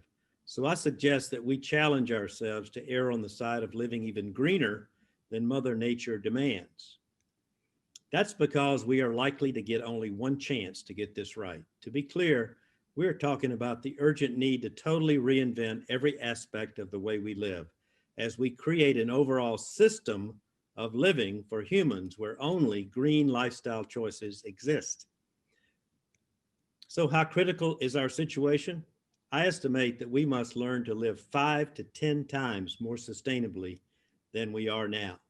We're not going to hit that goal by simply tweaking what we have. What do some leading scientists have to say about the melting ice and other phenomena that threaten our future as a species? Pictured here are 9 of the 11 big picture scientists who are featured in chapter 4 of our new book, Outcry. You probably recognize Colin Campbell.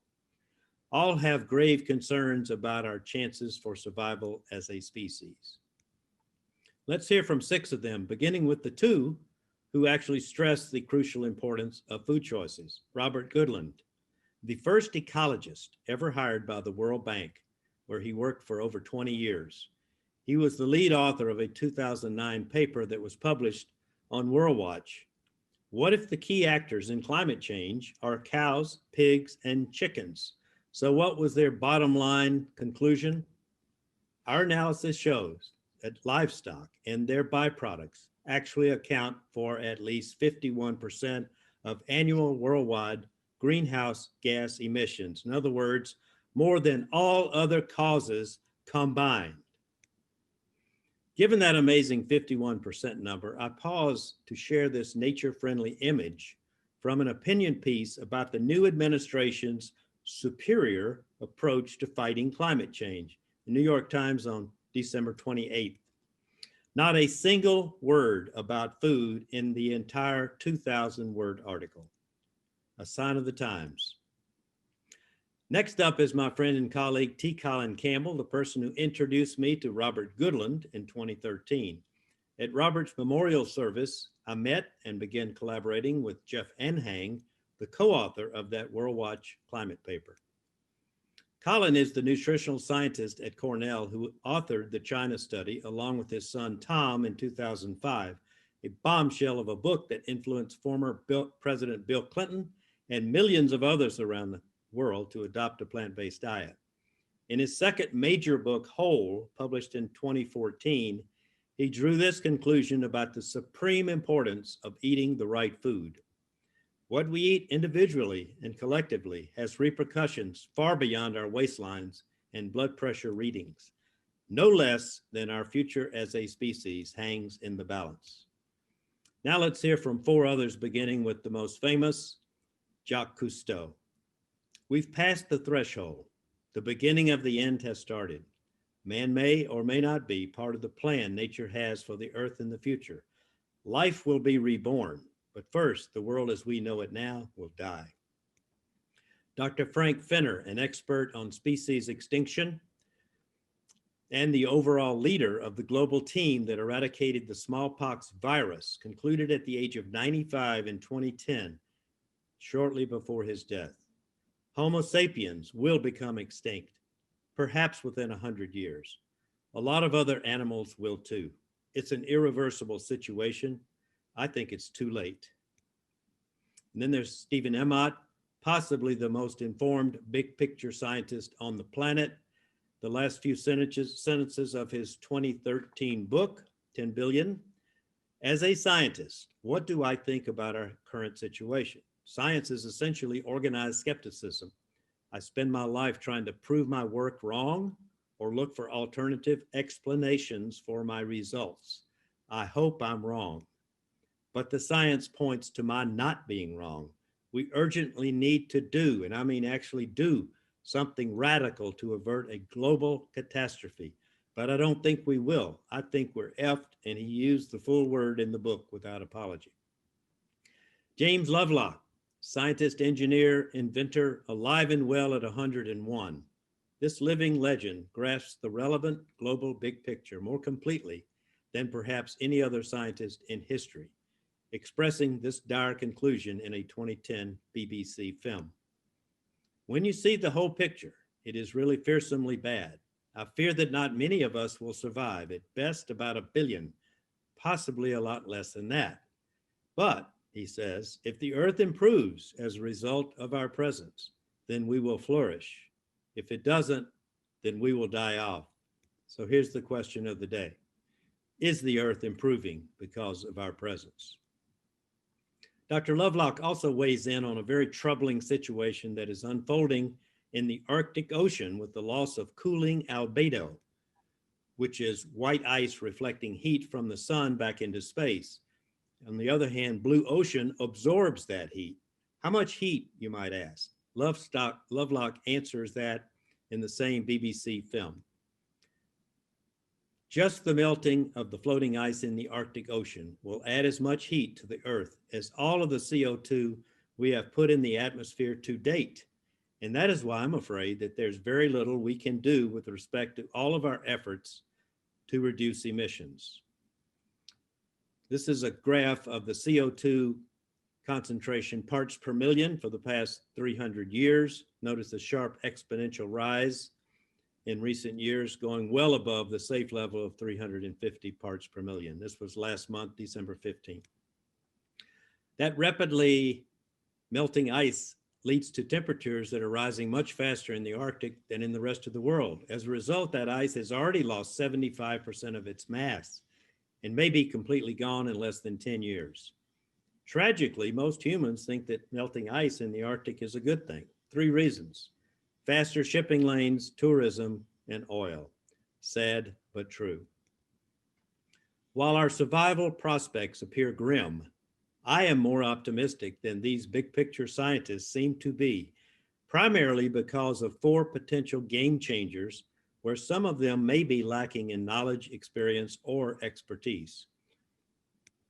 Bottom line, I am more confident than they are that we can learn to live in harmony with nature by urgently leveraging these 4 disciplines to completely replace our global systems of living with systems that can actually improve the biosphere.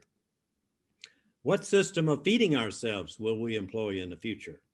On a per calorie basis, on average, animal-based foods require over 10 times as much land, water, and energy as do plant-based foods.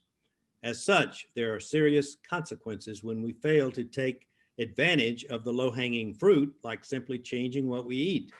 For if we cannot take the animal out of the equation when it comes to feeding ourselves, we will never learn to live in harmony with nature, thereby placing the future of our civilization and our species in serious jeopardy.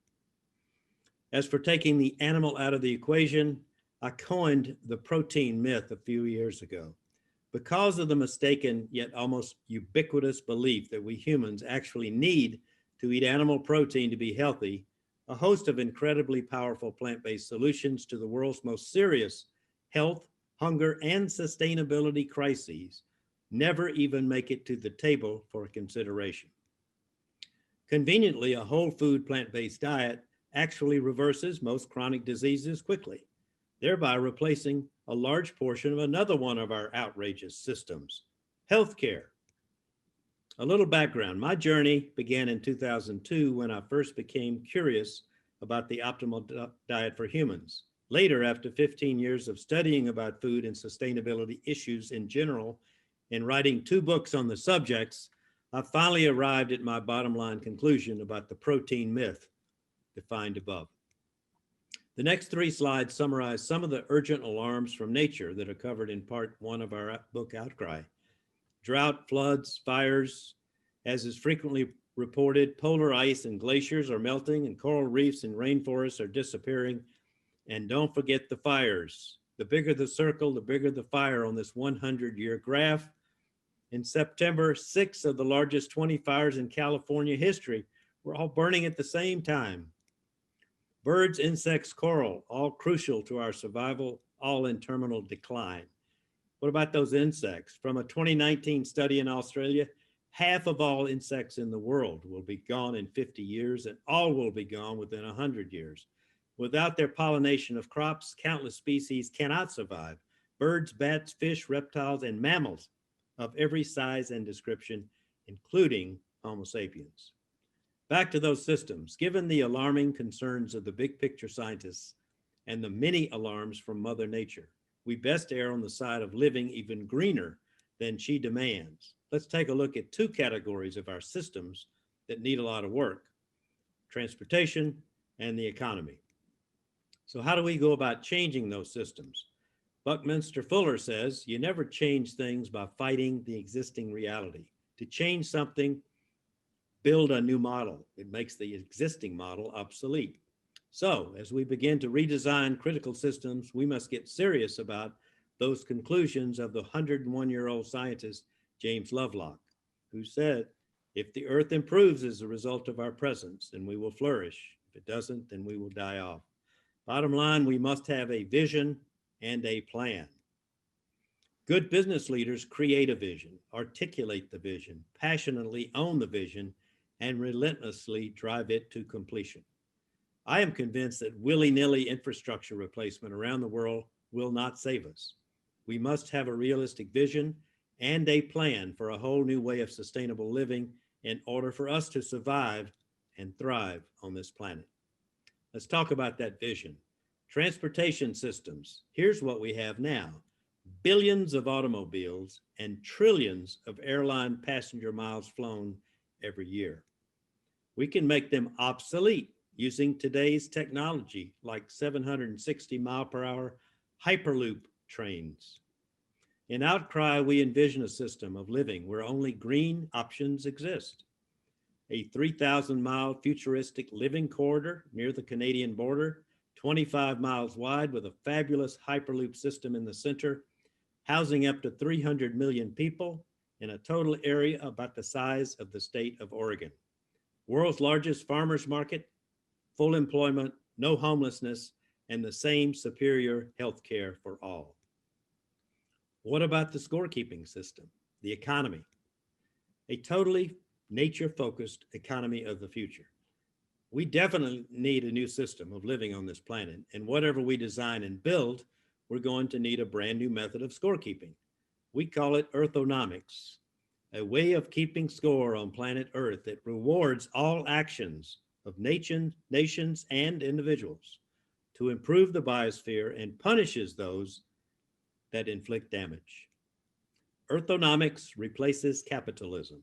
Just think about the long-term absurdity of capitalism, an international scorekeeping system that guarantees the never-ending depletion of the Earth's finite resources until they are all gone.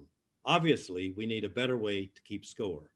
As for that new global economic system, if we get the scorekeeping system right, one that is dedicated to improving nature, then many other issues will resolve themselves. Things like overpopulation, overconsumption, and the use of fossil fuels, etc. When all else fails, can AI save us? In a world with 195 countries and thousands of religions, it seems highly unlikely to this practical engineer that we will ever get these mammoth tasks done without a great deal of help from our robotic friends. They will make decisions based on hard data, not politics, greed, or religious beliefs. Dr. Lovelock agrees, concluding in Novacine, a book that he published in 2019 at the age of 99. We need not be afraid. We shall not descend into the kind of war between humans and machines that is so often described in science fiction, because we need each other. Musk and Putin weigh in on the future of AI. Elon says, I am very close to the cutting edge in AI, and it scares the hell out of me. It's capable of vastly more than almost anyone knows, and the rate of improvement is exponential. And these chilling words from Vladimir Putin. Whoever becomes the leader in this sphere will become the ruler of the world. How urgent is our current situation? How quickly must we take action? We should be guided by this message of urgency from the straight-talking governor of the state of Washington. We are the first generation to feel the sting of climate change, and we are the last generation that can do something about it. For all the children of the world, we indeed must do something about it. For their sake, we must jolt ourselves into thinking differently, a process we describe in the final chapter of Outcry. First part of Outcry is all about the problem. Part 2 is all about the solution.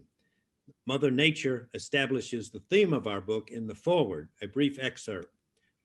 As a result of your failed stewardship of this planet, things are likely to become very painful for you in the future. But frankly, I have run out of patience with you and your selfish ways. Quite simply, you've become very problematic tenants who are now in serious danger of being evicted. How green are we living now in the developed world? My estimate, between 10 and 20% as efficiently as needed.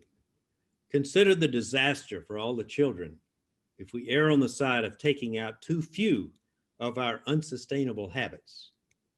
So as we plan our new systems of living, we must keep this guideline in mind when it comes to our questionable lifestyle habits. When in doubt, take it out. What about other countries? Well, they can build on our model, modify, improve, and replicate.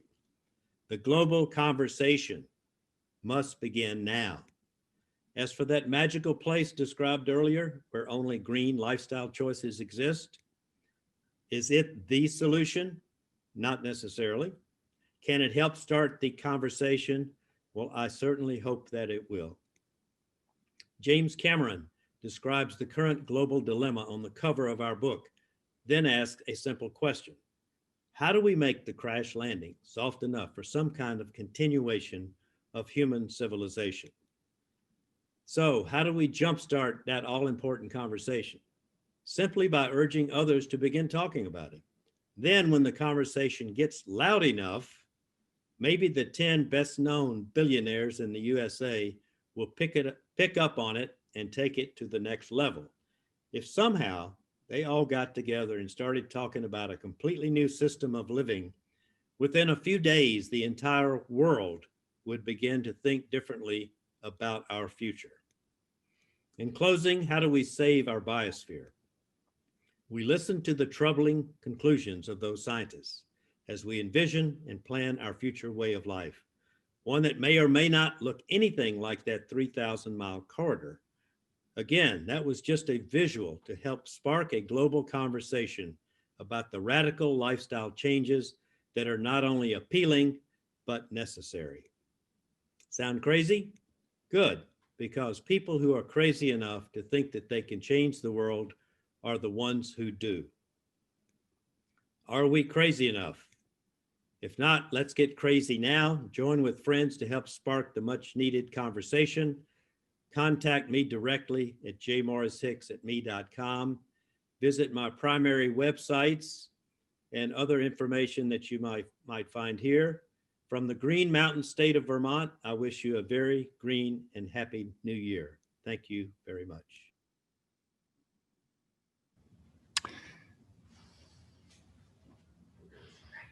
All right. Well, I'll tell you, if you didn't understand the urgency of the problem before Mr. Hicks's presentation, you must now.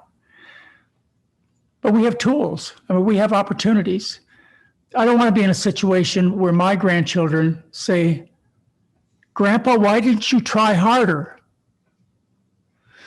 I think it's an obligation of all of us to never have those words spoken by our children or grandchildren. Why didn't you try harder? You knew better. And the food is a very tangible thing. Let's join our conversation over the next few minutes, as long as you'd like to talk. If you'll send in your questions, or we'd like to try and discuss them and give you some meaningful options so far as the future goes, if we haven't made it clear already. And while you're making these particular changes, plan on lunch and dinner and breakfast for tomorrow morning. I'm having oatmeal. How about you? And for dinner, Mary's going to make potatoes and beans. How about you? What have you got planned for the next meal? You know, it's one meal at a time. I hope after listening to Mr. Hicks and Dr. Raoul and myself that you'll decide that I can at least do one meal. I can at least tell one person so that your children or grandchildren don't say, Grandma, Grandpa, why didn't you try harder? So will you join me, please, in the discussion? I'd like to start out by emphasizing some of the things that we could do that are very positive, that are going to make a big difference. First of all, I told you Dr. Raoul about a year ago when I was so depressed about what was going on. I mean, really, sleepless nights and so on. It's been better since my conversation with Dr. Raoul. Do you remember what you told me as far as how I should change my attitude? I don't recall, but usually what I say is that the way I work is that I assume that there is a larger force at play, and I'm just an actor. So I do my best and leave the rest for that larger force to take care of. So this is why I really don't talk about hope. I talk about faith, because hope comes from a position of fear. Hope comes from knowing that you're doing something, that things are going bad, and we are hoping that it'll get better.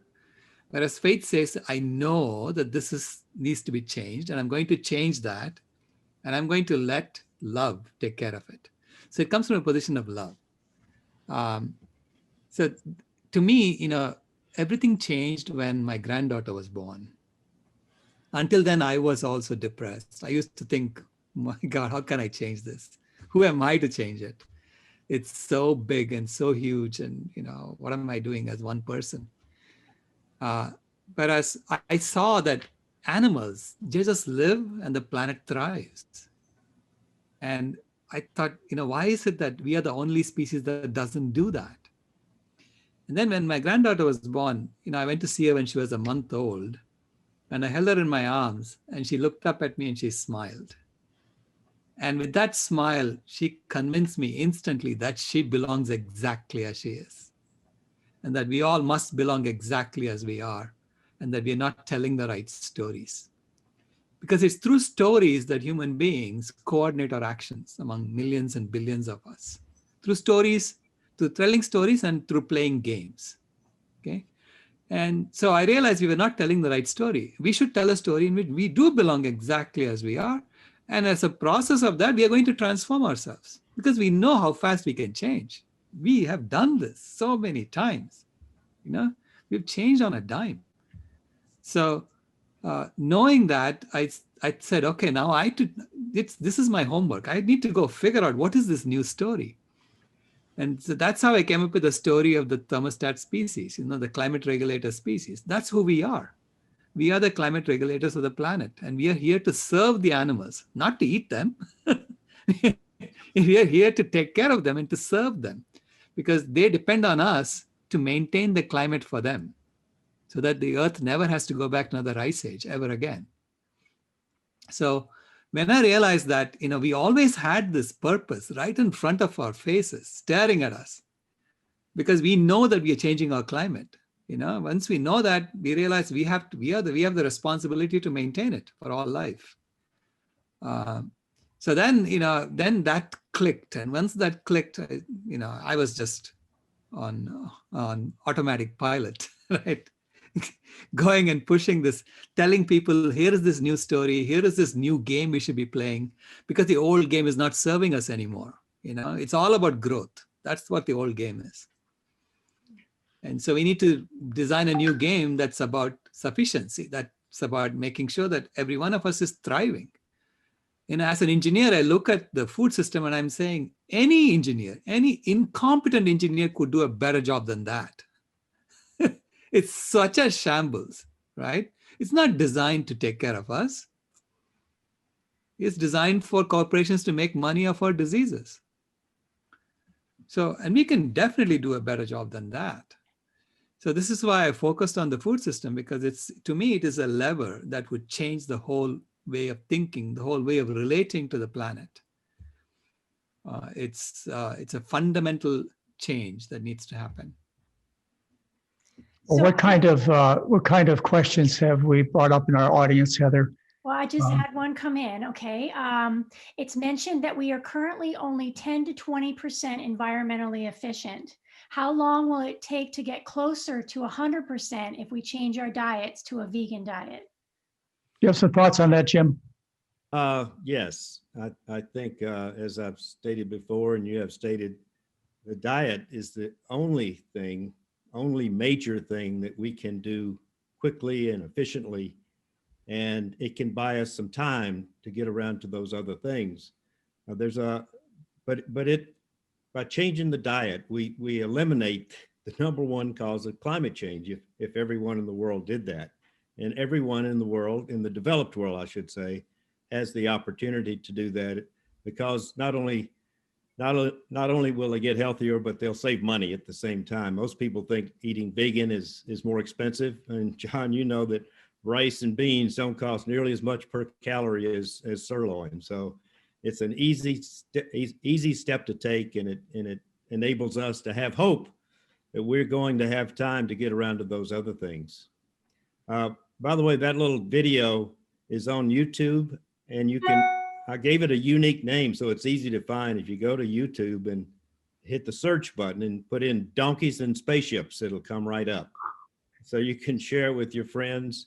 And I would welcome Zoom calls, personal calls with you and your friends, anybody that's listening, because my mission in life is to share a vision of what is possible and try to do my best to help us get there. I'm not a technical person. I can't design those systems, but I can read what Elon Musk says. I can see that hyperloops can replace airplanes. We don't need automobiles if we can forget electric automobiles. We don't need automobiles if we're in a system that's designed to move about without needing an automobile. So a lot of things to think about. I certainly don't think I have all the answers. I have a lot of the questions, and I also have a lot of data from scientists that I respect and admire. But as I said in the video, I have 4 reasons for being more optimistic than they are. And one is that only 2 of those 11 scientists really get it about food, T.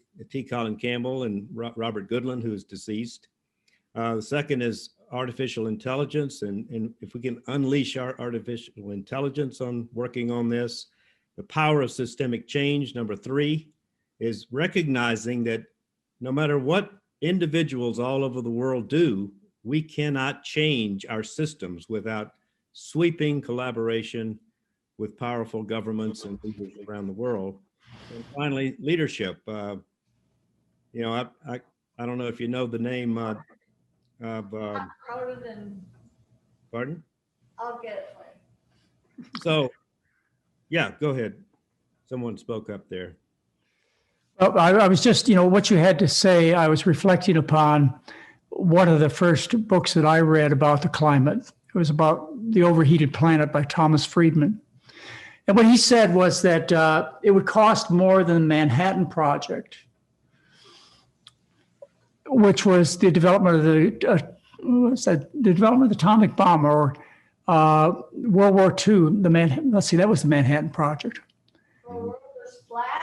The world is flat. Anyway, he also said back about 15 years ago that it would be far too expensive for us to deal with climate change. And that was, 15, 20 years ago, when far too expensive meant $1 trillion. Yeah.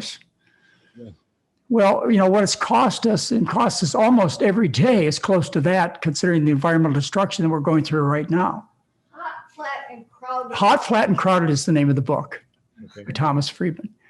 But you know what? I mean, the point I wanted to make is he did not consider diet as a factor. This is the whole thing that I would like you folks to think about, is those who are making these pessimistic predictions, they don't consider that we can change our diet and the potent effect of dietary change will be. We can change. And once you put that factor back in, then it becomes hopeful, it becomes realistic. That's where the power is. It's an individual change that we can make. So all of those who are predicting doom and gloom, they're probably right unless we take action that is under our immediate control, which is the food. Right. Right. You know, I mean, that's one of the things I've noticed about Western science is that, I mean, science tends to be very good and very precise at going to the frontiers of the material world, but it tends to be very poor at looking within and understanding the realities of within. This is why it took scientists until 2012 to finally figure out that animals have consciousness. You know, it's like, excuse me, we knew this thousands of years ago. Why didn't you ask us, right? So it is, this is, and I think this is part of the block that Jim talks about, the block. He calls it, I don't know, was it the protein block? What do you call it, Jim? The SOS memos, saving our species. No, you talk about the protein myth. The protein myth. No, the protein myth, you talk about, there is this block that people have about looking at food, right? And you had a term for that, I remember. Well, I can address that. People believe protein is the most important nutrient for human health, right? Everywhere you go. In fact, if you change your diet and you become a vegetarian or worse yet, a vegan, first thing your friends are going to ask is, where do you get your protein? Well, you know, I know this subject very well. And what I would tell you is there's never been a case of dietary protein deficiency ever described. The need of the human being for protein is so low that it wasn't even considered by Mikhail Hinhidi when he designed the diet for the Danes back during World War II or World War I. You know, any scientist who understands nutrition and the research behind good nutrition knows that protein is not a factor that we should ever consider in choosing the right kind of diet. And by choosing protein, we're choosing meat. Mm-hmm. I mean, and we're choosing eggs and we're choosing dairy. Right? That's how they sell these animal products, is by unique positioning, meaning that, yes, these foods have a lot of protein in them, but they don't bother to tell you there's no such thing as protein deficiency. So, you know, I am very well aware of that block. And when people go for more protein, obviously they go for more of the animal foods that are destroying the planet, but they also go for some of the most toxic elements affecting their own personal health. These high protein diets damage the bones, the kidneys, the liver. They cause you to age faster by increasing your IGF-1 levels. So protein is the last thing you ought to focus on. And hopefully that was the point you were trying to get with Jim's presentation. I would like to ask a question, and I want to provide one of the answers that I think is most important. Why is it that people like Al Gore and even Greta Thunberg and certainly Thomas Friedman, why is it, no, not Greta Thunberg, so let me take her out of the equation, but Al Gore and Thomas Friedman, probably most of the members of the Lancet Commission, why do they ignore this subject when it's so important? Well, let me tell you the answer. They can't see beyond their own dinner plates. You know, and they're confused. They say, well, let's see. The research on one hand shows that I'm destroying my health and the planet by eating these rich food. But on the other hand, you have a fork and spoon that's shoveling these very foods in your mouth, and you get confused. You know, it's we've got to change people's personal diets, just like, you know, some of the folks that we talked about. I would guess if, Jim, you went back through the discussions of those who are optimistic about the environment, that they've made significant dietary changes themselves, and so they can see beyond their own dinner plate. Tell me some other reasons that people have this blind spot. Experts have this blind spot. Government officials, dietitians, medical doctors, scientists even. I think they're confused. what they read doesn't fit with what they're doing. We also have a system that discourages this from being discussed. And if you discuss it, you lose your position in the system.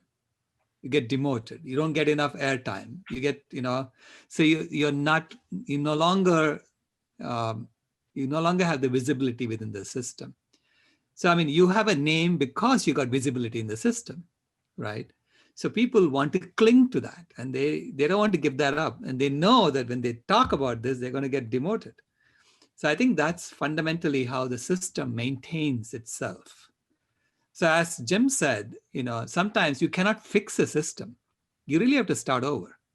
Like when I was asked to work on making this internet robust, I was looking at the cable and understanding that the standard that we had was all entirely analog based, and you cannot fix it. I mean, you cannot make it go any faster by using the same technology.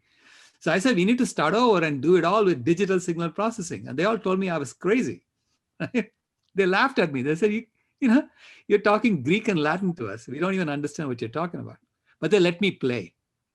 So within 6 months, they realized that I was serious, because there were enough people talking to me and working with me saying, yeah, you're right. It can be done. It can be done. And my company got acquired and it became part of Intel, and then Intel put it on the motherboard, and the rest is history. I mean, we are talking on Zoom because of that, because it's a digital signal processing methodology that we used that made it run 10 times faster and more robust. And I think we have the same kind of system shift in front of us. This is what gives me hope, because I've done it before. It gives me, faith that this can be done, right? This is imminent. It's going to happen. Heather, can you bring up some thoughts from our chat board? Sure, absolutely. If there's people have questions they have, because we've got a few more minutes to share. Jim, this is a question for Jim. I mean, it could be for all of you. Getting people to socially distance and wear masks is essentially impossible. How are they going to react when they get their burger taken away? What's the solution?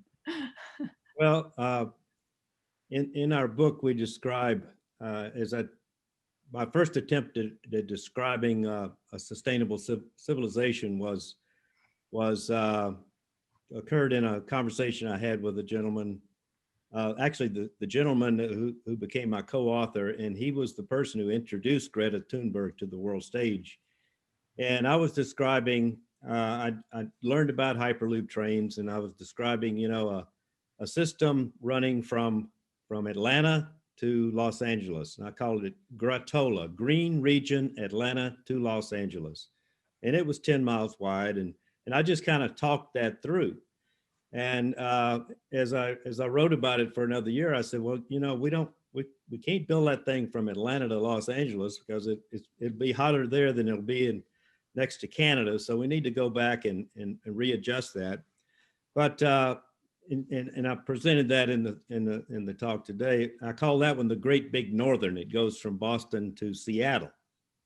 So how does that happen?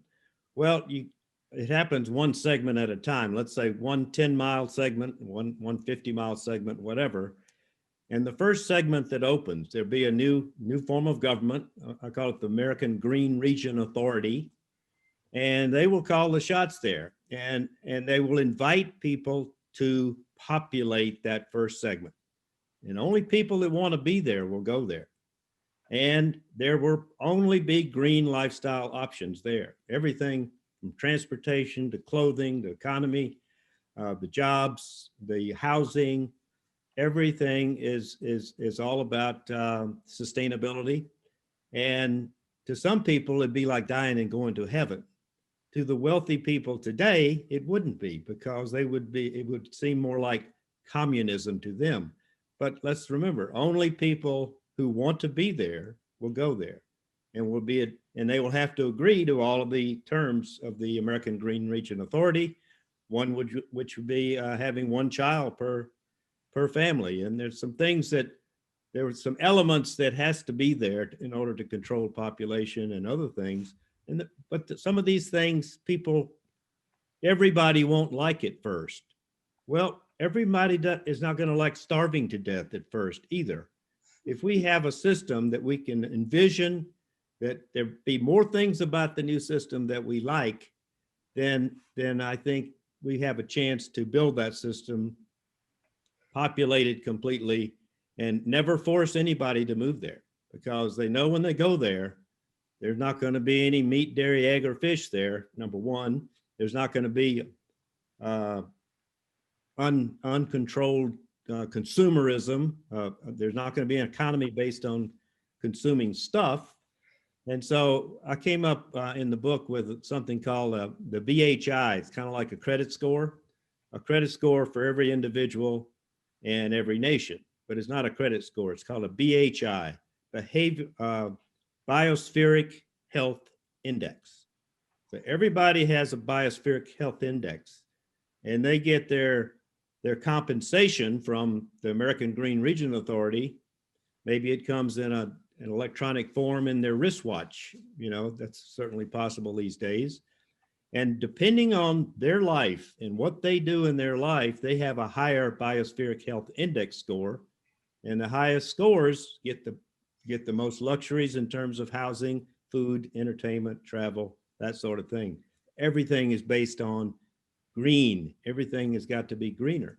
So these are just thoughts that rattle around in my head, but I know, and I can't describe what it's going to look like or how long it would take, but I know that we have to have a scorekeeping system, economy, that is not based on the never-ending consumption of stuff in a world of finite resources. And we have to reward people that are helping to build. I took it right out of James Lovelock's definition of if the earth improves because of our presence, then we will flourish. If it does not, we will perish.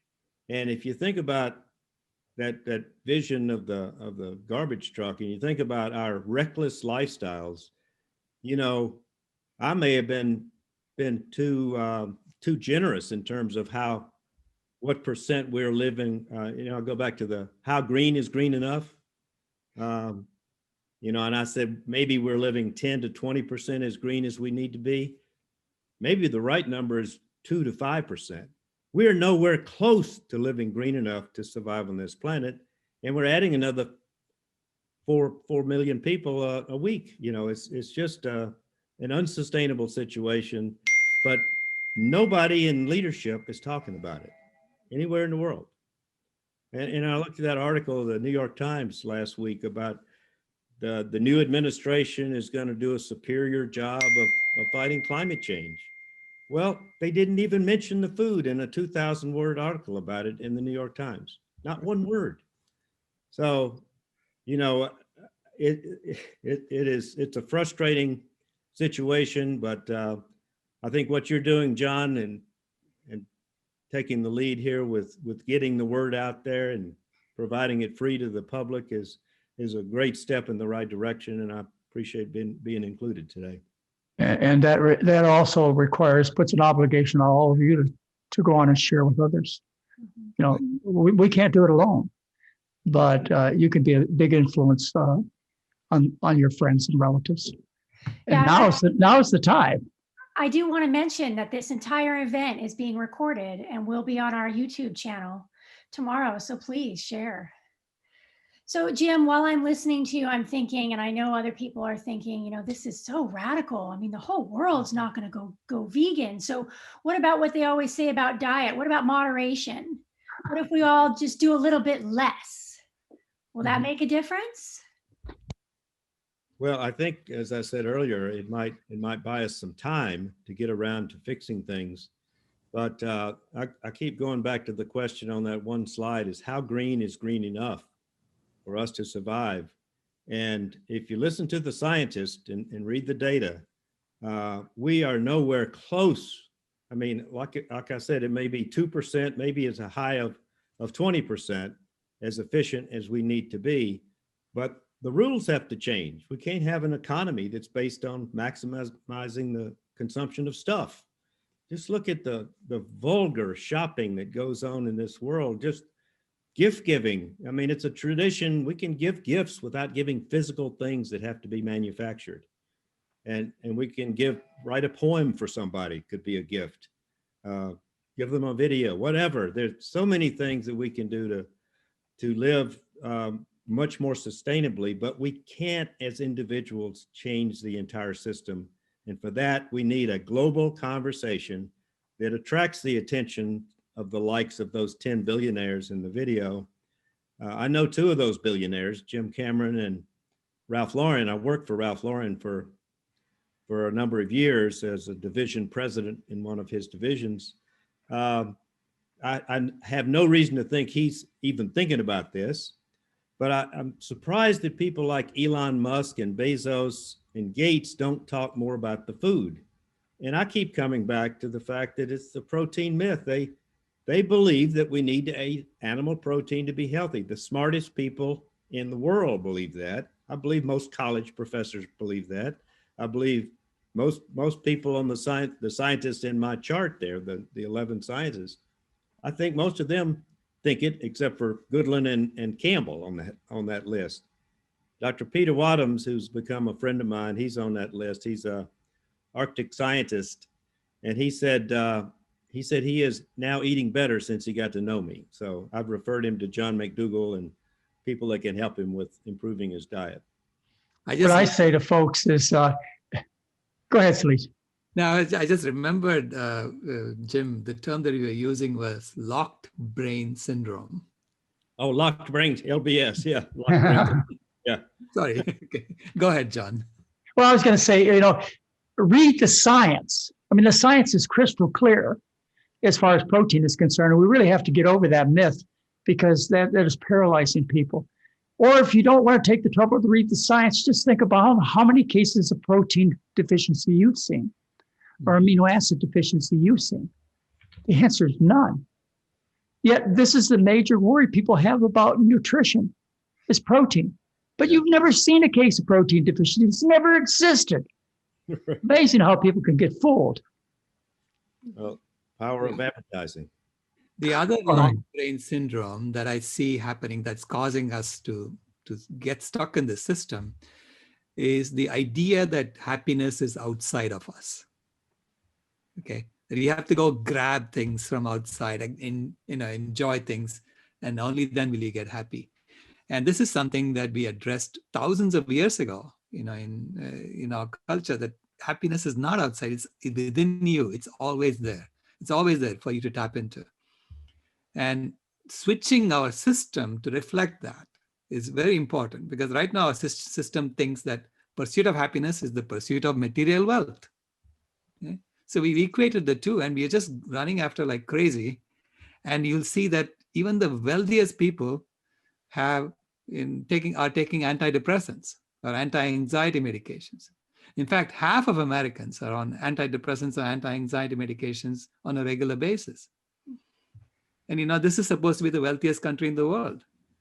So we clearly are not doing a good job on the pursuit of happiness. We're going backwards. So that's, I think, one of the other locked brain syndromes we need to address, besides the protein myth. Yes. Or the idea that starches make you fat.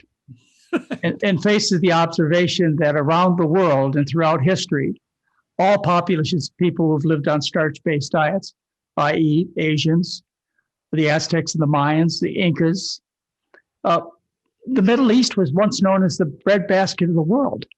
All these people who lived on starch-based diets, there was no obesity, no overweight problems. And it's not that they exercised heavily like you might be thinking right now. And we're talking about teachers and shop clerks and religious ministers. They don't do any hard physical activity, yet there are no overweight people in these societies that live on the right kind of diet, which is the traditional diet of human beings.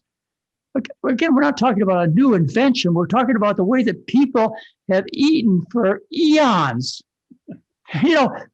Billions of people. In fact, I once said that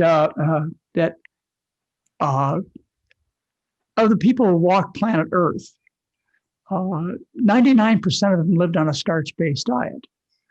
It's far greater than that.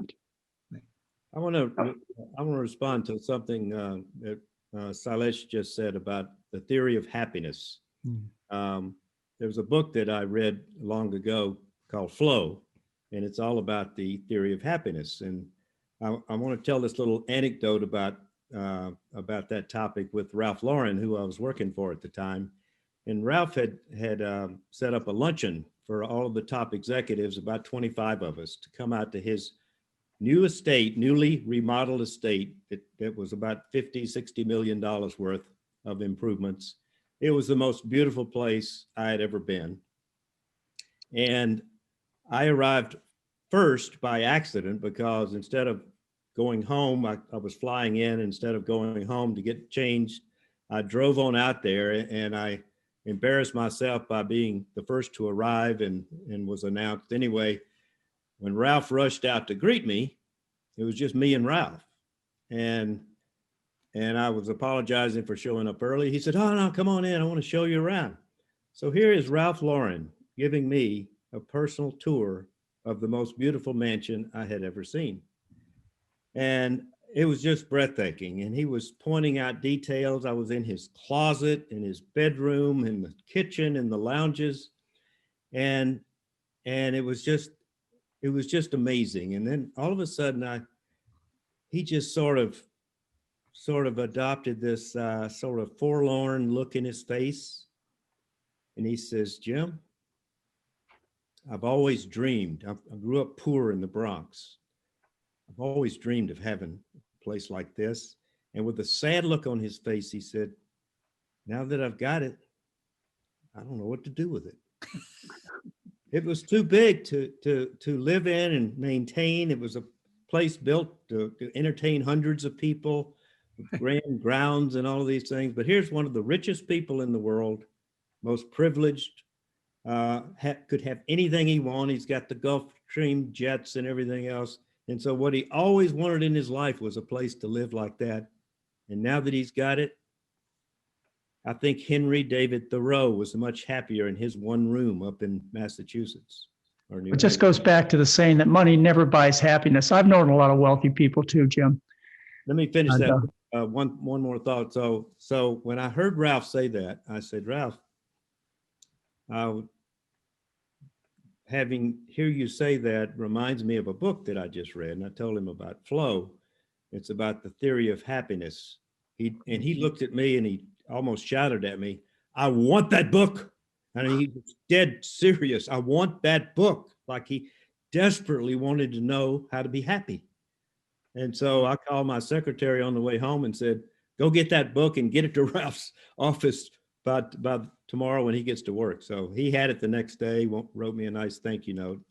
But he and his team haven't really taken my calls when it comes to helping to start the conversation about food and about all of the other sustainability issues we have, like buying clothes all the time. And that's the business he's in, is fashion. So you have to buy something new every few months.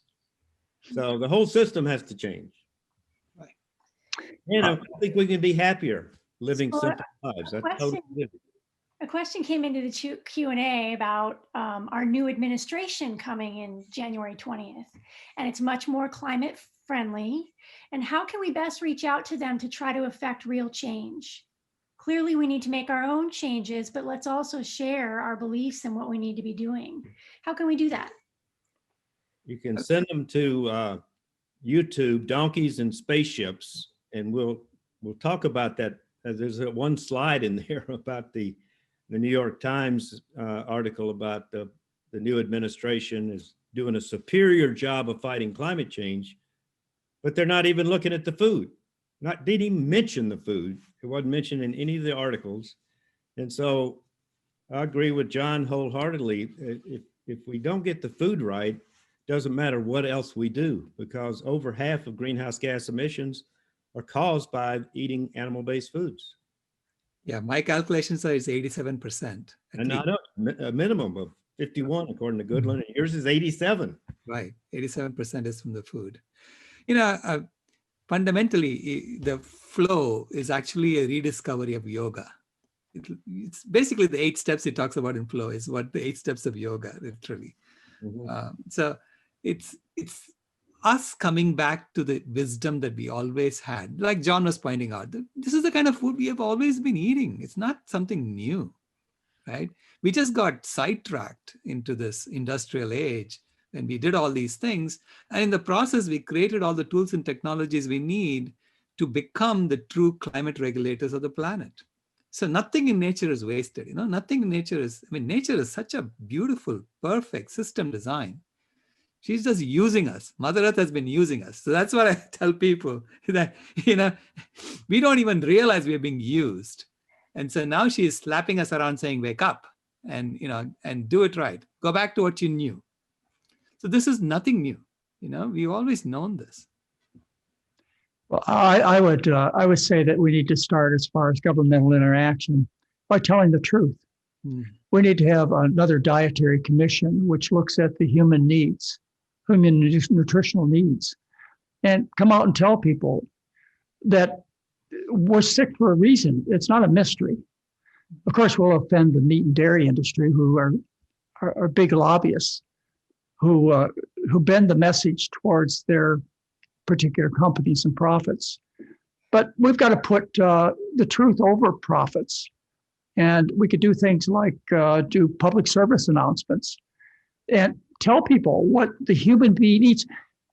I challenge people with the fact that it is your obligation to know what the human being eats. Your children depend upon that education.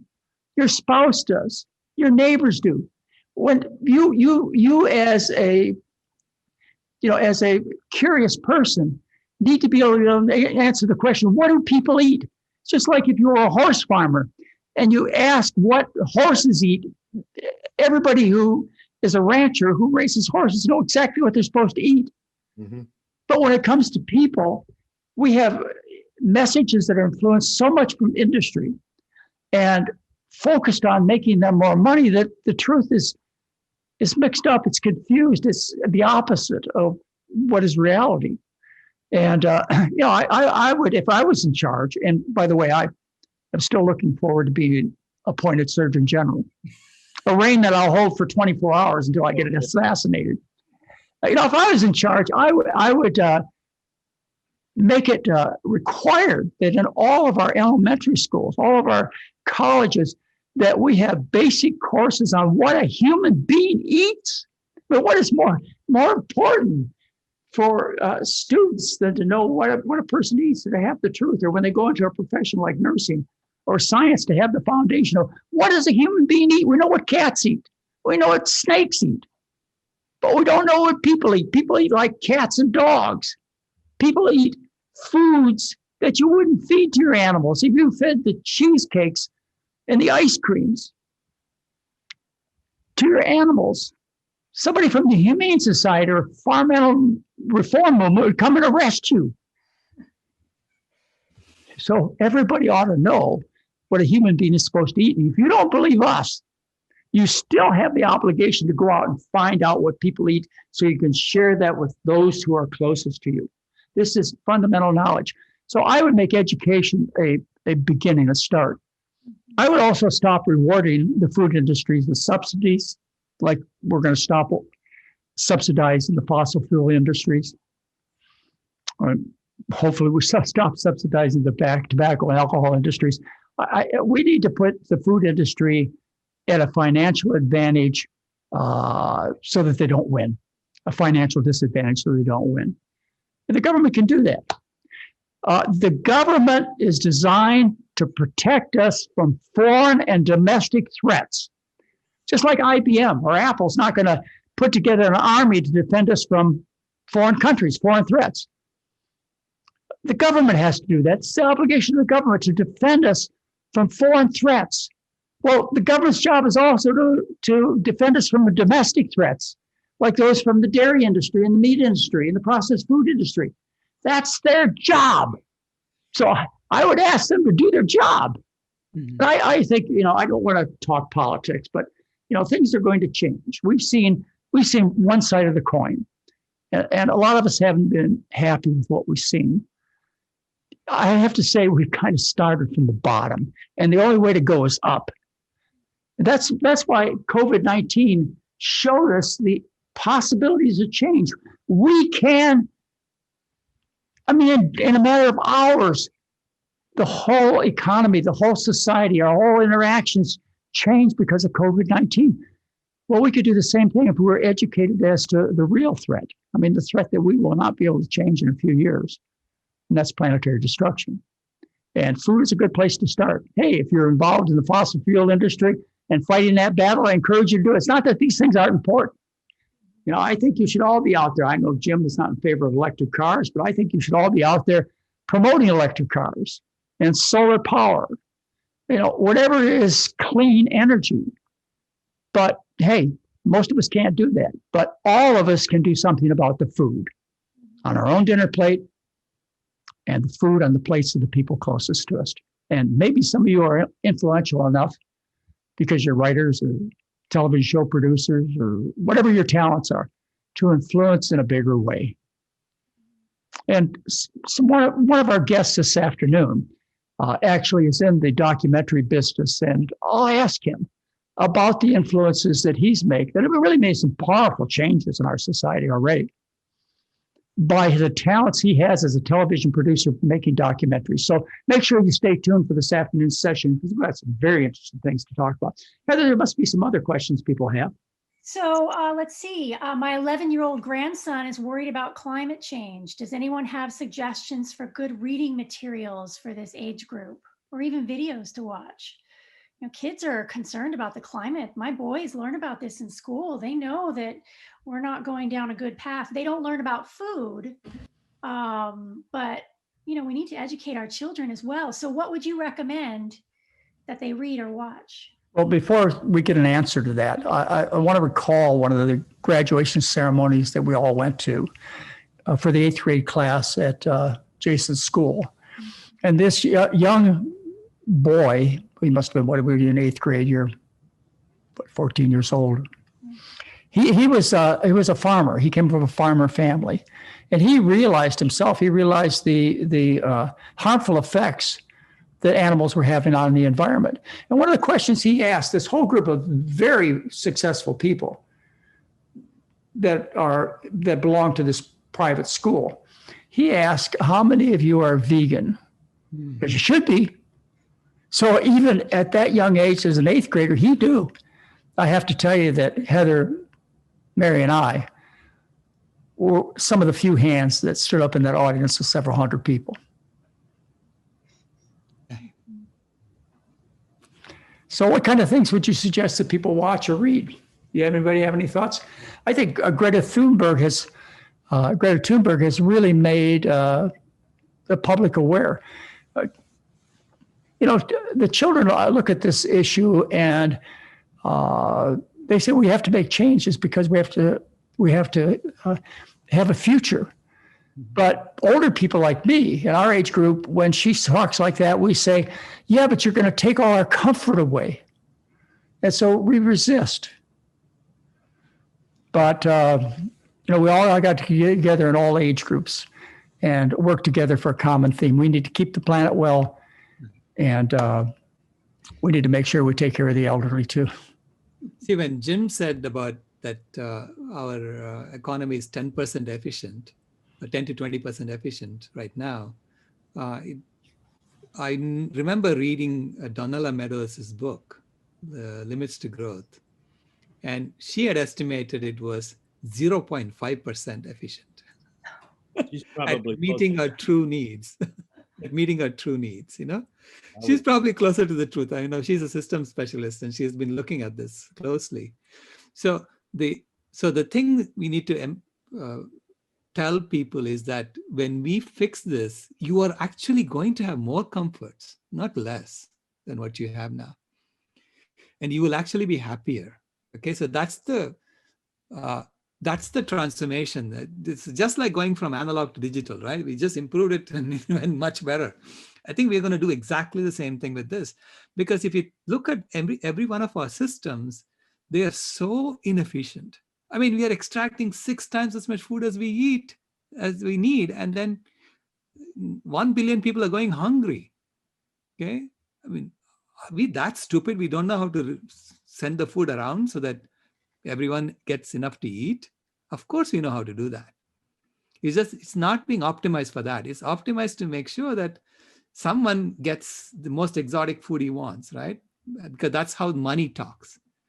The money system, the money game that we have created, the rules of the game are set up in such a way that we are not able to do the things that we need to do when we play that game.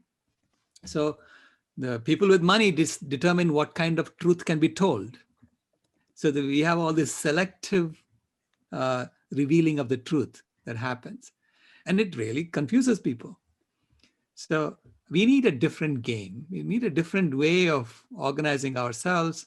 And as Jim pointed out, I mean, you have to have a biosphere health index, but in addition, you need to have all of these indices for each of the planetary boundaries. We need to make sure that we are within the planetary boundaries for CO2, for land use, for water use, for every one of those boundaries that we have. We know we cannot go beyond a certain limit. So this entire donut economics field that's come out now is showing us the way of how to organize ourselves so that no one has to fall within the hole of the donut and we stay within the boundaries of the donut. And that can only be done in a vegan economy.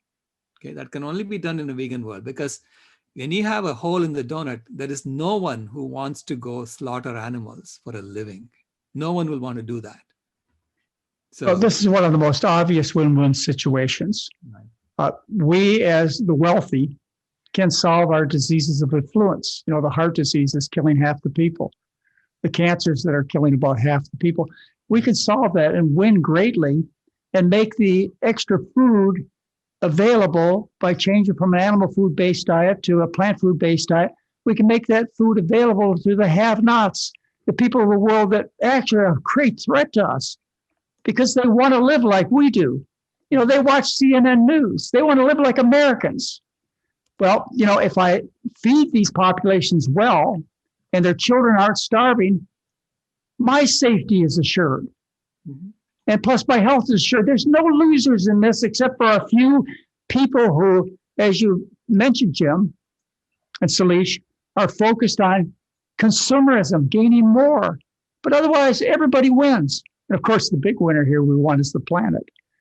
We want planet Earth to continue to be a favorable home. And anyway, Heather, what other kind of questions do we have a time to address? So what have we learned from the COVID experience that we can apply to climate change? Well, as I mentioned, we've learned that we have the capacity to change. I mean, you know, we went from a society that was maskless to a society where 80-90% of the people wore masks. We went from a society where everybody worked to a society where, you know, good share of the population is unemployed. We went from a society where people consumed half their meals in restaurants to where they're all eating at home. And of course, we've seen the reflections in improvements in our environment. We went from a society where we all traveled on airplanes, every place we wanted to go, where now the airline industry, I read, is about off 90% of the passengers, except during holiday times. So I think most importantly, COVID-19 has taught us that we can change and we can survive with these changes and we can even see the benefit of these changes. It's a terrible thing, so many people dying. Don't get me wrong. It's a terrible thing to have people unemployed. Don't get me wrong. But there have been some very positive things. And most important to me is this is the COVID climate, which is a concept that Jim Hicks introduced to me when we were at James Cameron's house. It's the COVID climate that should bring us all together as populations throughout the earth to destroy that comet before it destroys us.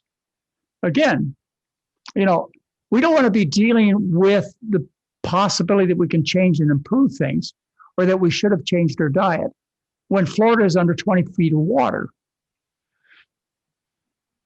Yeah, to me, COVID has taught us that nature is going to force a change on us, whether we like it or not. And it's going to be changed in the right direction because nature is so much smarter than we think, okay?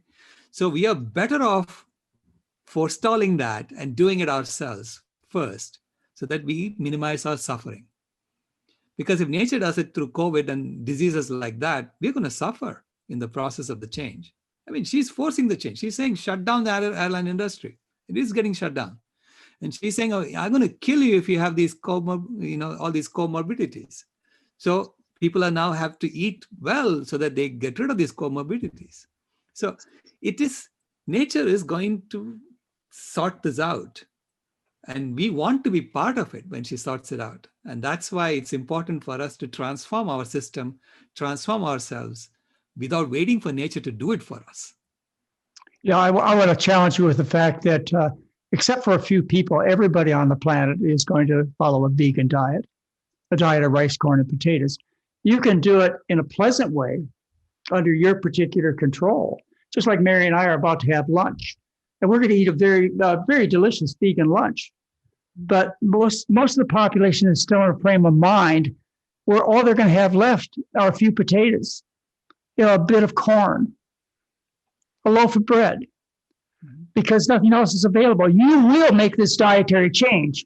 I have no doubt that planet Earth will go through the dietary change, but we want to do it under our control, or as you say, under the force of nature.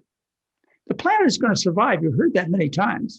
The planet will survive. The question is whether the human species will survive. And the animals that we so much enjoy and the plants we so much enjoy, how much extinction is going to happen? Maybe it'll take 1 million years for us to recover, this planet to recover, but it will survive and recover, with or without us. You will change your diet by your own will or by force of nature. You're going to change. And other questions people have, there's one more subject I want to address before we have to quit, Heather. Let's see. I think those are all the ones that All we right. apply to today, this morning. So, Dr. O, one of the theories that you talk about in Climate Healers and in your white paper at Climate Healers, which I encourage everybody to read, is the half planet possibility. Could you talk to us a little bit about that, about the half planet? Yeah, this is Edward O. Wilson had said that if we return half the earth back to nature and give wild animals the ability to move, to migrate north to south, so that they can then find the right climate for their survival as climate change happens, right? Because climate is changing, whether we like it or not, it's changing, and it's going to come down, it's going to go up, it's going to waver around a bit until we stabilize it and through our actions. And so to allow them the ability to thrive on Mother Earth, we need to give them back half the land and make sure that it is contiguous from north to south so that they can migrate freely. And over that corridor, we may have to build bridges so that we don't, go through them with the Hyperloop or whatever. So fundamentally, we have to behave in a way that we are here as caretakers of the planet. We are here to serve the animals. So we are here to make sure that they thrive. When they thrive, we thrive. This is what James Lovelock was talking about. If because of our presence, if the earth improves, then we'll be here. But because of our presence, if the earth gets degraded every time, we are going to disappear. So the current system seems to be focused on sustainable degradation, degraded in a way that people don't notice that it's being degraded until it's too late. Instead, we need to be honest with ourselves and see, how do we get to a planet that's thriving? And the easiest way is to use E.O. Wilson's half-earth theory, which is give back half the earth back to nature. And the easiest way to do that is to go on a plant-based diet, because as soon as you do that, 37% of the land area of the planet gets returned back to nature. And then we can go and, create food forests there for the animals and for ourselves so that we can thrive without having to do even agriculture. Well, I hope you see that there are some real possibilities out there that are realistic and under our control, and that we need to institute these now. We can do it. We don't have all the answers. I brought together for you this morning 2 of the world experts on this matter of diet and climate change. But there are lots of other people out there with talent, with ideas. And hopefully we've started a movement which will cause people to no longer minimize the importance of a good diet, no longer make excuses for the way they eat, like to get my protein or calcium. It doesn't do any harm. The animals don't care whether they get killed or not. No, we got to stop telling these lies. And many of you out there have information, you have skills that we would like you to bring to us to get this problem solved again, so that we can have families that can have a place to live. I want to thank Salish Raoul, Dr. Raoul, and Jim Hicks for their contribution this morning. If you'd like to get a hold of them, we have information on contact information on both of them. Both have great books and great websites.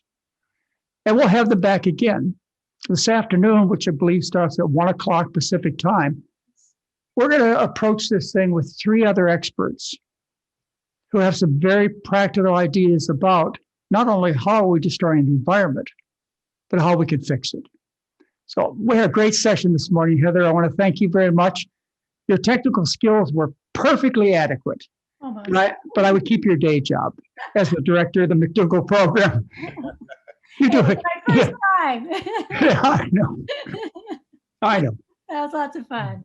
I appreciate you all being here, and hopefully we had some good conversation and much more this afternoon. So you know how to get in touch with us. This entire day will be on our YouTube channel, and let's continue this conversation.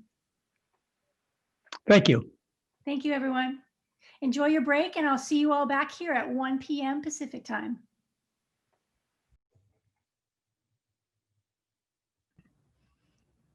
Hello there. Good afternoon.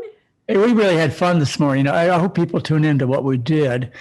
I'd have to say that those who tuned in, they learned a bit of the science. You're going to learn a lot more science this afternoon.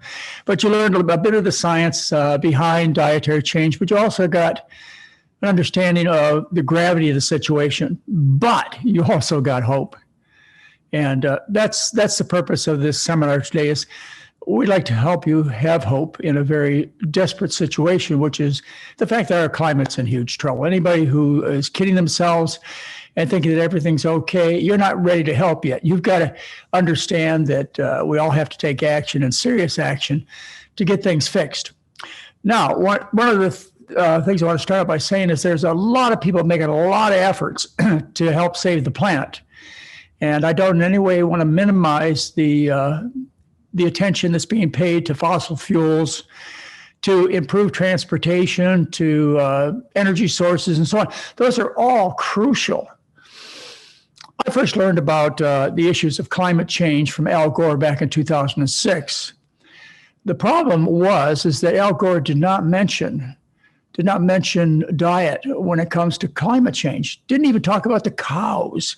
Nothing. And in his sequelae in 2017, The Inconvenient Truth, he again failed to mention diet. No one's emphasizing diet. The Lancet Commission, which is, probably the most prominent scientific paper out there that came out in 2019, they talk about the diet. They talk about that we only have 8, 9, 10 years left, and then it becomes beyond reversal. They talk about the fact that we need to eat more grains and, more vegetables and so on, but not in any serious detail. I don't find anybody taking the leadership on diet, but you know me, I think it's the food. And as a result, we're going to provide the leadership that I believe is necessary to get the world to pay attention to the food. As came out in this morning's discussion, is that, food's more than half the problem. It's a far greater problem than the fossil fuels. It is also the problem that nobody's paying any attention to. But we're gonna. That's based upon what I've been doing for the last 50 years, which is a diet based upon Food. It's the food. And many of you who know me know that I successfully treat all kinds of chronic diseases by changing to the same diet that'll heal the planet or help heal the planet or give the planet a chance to heal, that'll minimize the destruction. It's the animal food-based diet. And as a result, the kind of diet I've used for therapy, diet therapy, over the past, 44 years I've been doing this, is a diet based on plant foods, but more specifically based on starches like rice, corn, and potatoes. And it totally eliminates. Oh, why totally eliminate? Well, it totally eliminates because I really do want to save the planet. And unless we make some drastic dietary change, it totally eliminates all animal products.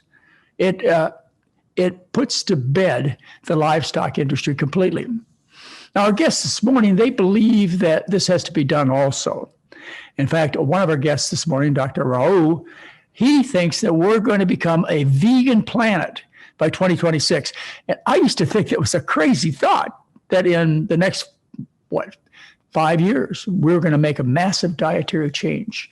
But I don't feel that way anymore.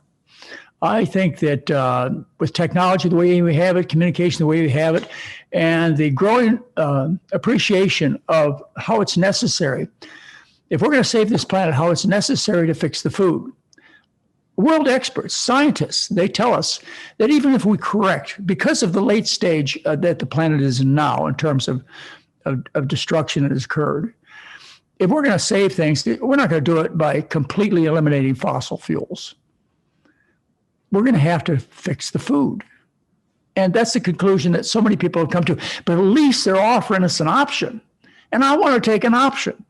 The reason why I want to take an option is I'm a family man. Yeah, I got kids and grandkids, and boy, oh boy, I'd sure like them to have the kind of life that I had. I think that I'm in my mid-70s, have lived in the greatest time in history. We had massive transportation, great wealth, and I could still visit the spiders and the birds and the monkeys, and just about everything was alive and well and running around. But ladies and gentlemen, that's a situation that's rapidly disappearing. And unless we can get the population of this planet to understand the negative impact of food on our environment, then we're not going to succeed. How serious is the problem? Well, the World Watch Institute estimates that more than half the greenhouse gases are due to the livestock industry. The Lancet Commission came out in March of 2020 and told us that if we change to a vegan, they actually mentioned vegan diet, that we could reduce the greenhouse gases by at least 50%. And I mean, that's an overnight opportunity. And you sit and think about this possibility and you say, well, hey, it doesn't cost me anything, no side effects, and I can do this myself. I could do it right now. And I really hope we convince you that now is the time. The urgency is here. That's why we're running this presentation. That's why I asked Heather about a month ago to give me the opportunity to present to you on January 9th, 2021, at least a beginning of the understanding of the effect of diet on climate. And so we had a very successful presentation this morning. And this afternoon, of course, who knows how things are going to turn out, but I think you're going to really enjoy it. I think you're going to get a real solid scientific understanding of what we're in trouble, or why we're in trouble, and how to get out of trouble. You're going to have hope when we get done. And of course, we have to have hope. And of course, I have hope, or I wouldn't have gone to all the trouble to ask you to attend. I wouldn't have gone to all the trouble to ask you to listen. I wouldn't ask you to go to all the effort to learn about a healthy diet. So the diet that I recommend that will save planet Earth is a traditional diet. It's a diet that we followed for thousands of years until we became rich. Yeah, for thousands of years, people have lived primarily, we're talking about all but a few aristocrats live, for example, in Asia on rice primarily, or in Central America with corn, or in South America, they lived on potatoes. 90+% of their diet were these starches. But this is traditional food. So I'm not asking you to do anything weird. I'm not asking you to do anything that would be contrary to your good health or to your morals. In other words, killing all the animals, or worse yet, killing the entire planet. I'm asking you to do something that human beings have been doing for eons. And any of you who want to learn more about what I believe in terms of why people are sick and how they get out of trouble and what foods to eat, you can go to my website, www.drmcdougall.com. Everything's free. And you will get a clear understanding of how to get yourself out of personal health problems, obesity, diabetes, high blood pressure, heart disease.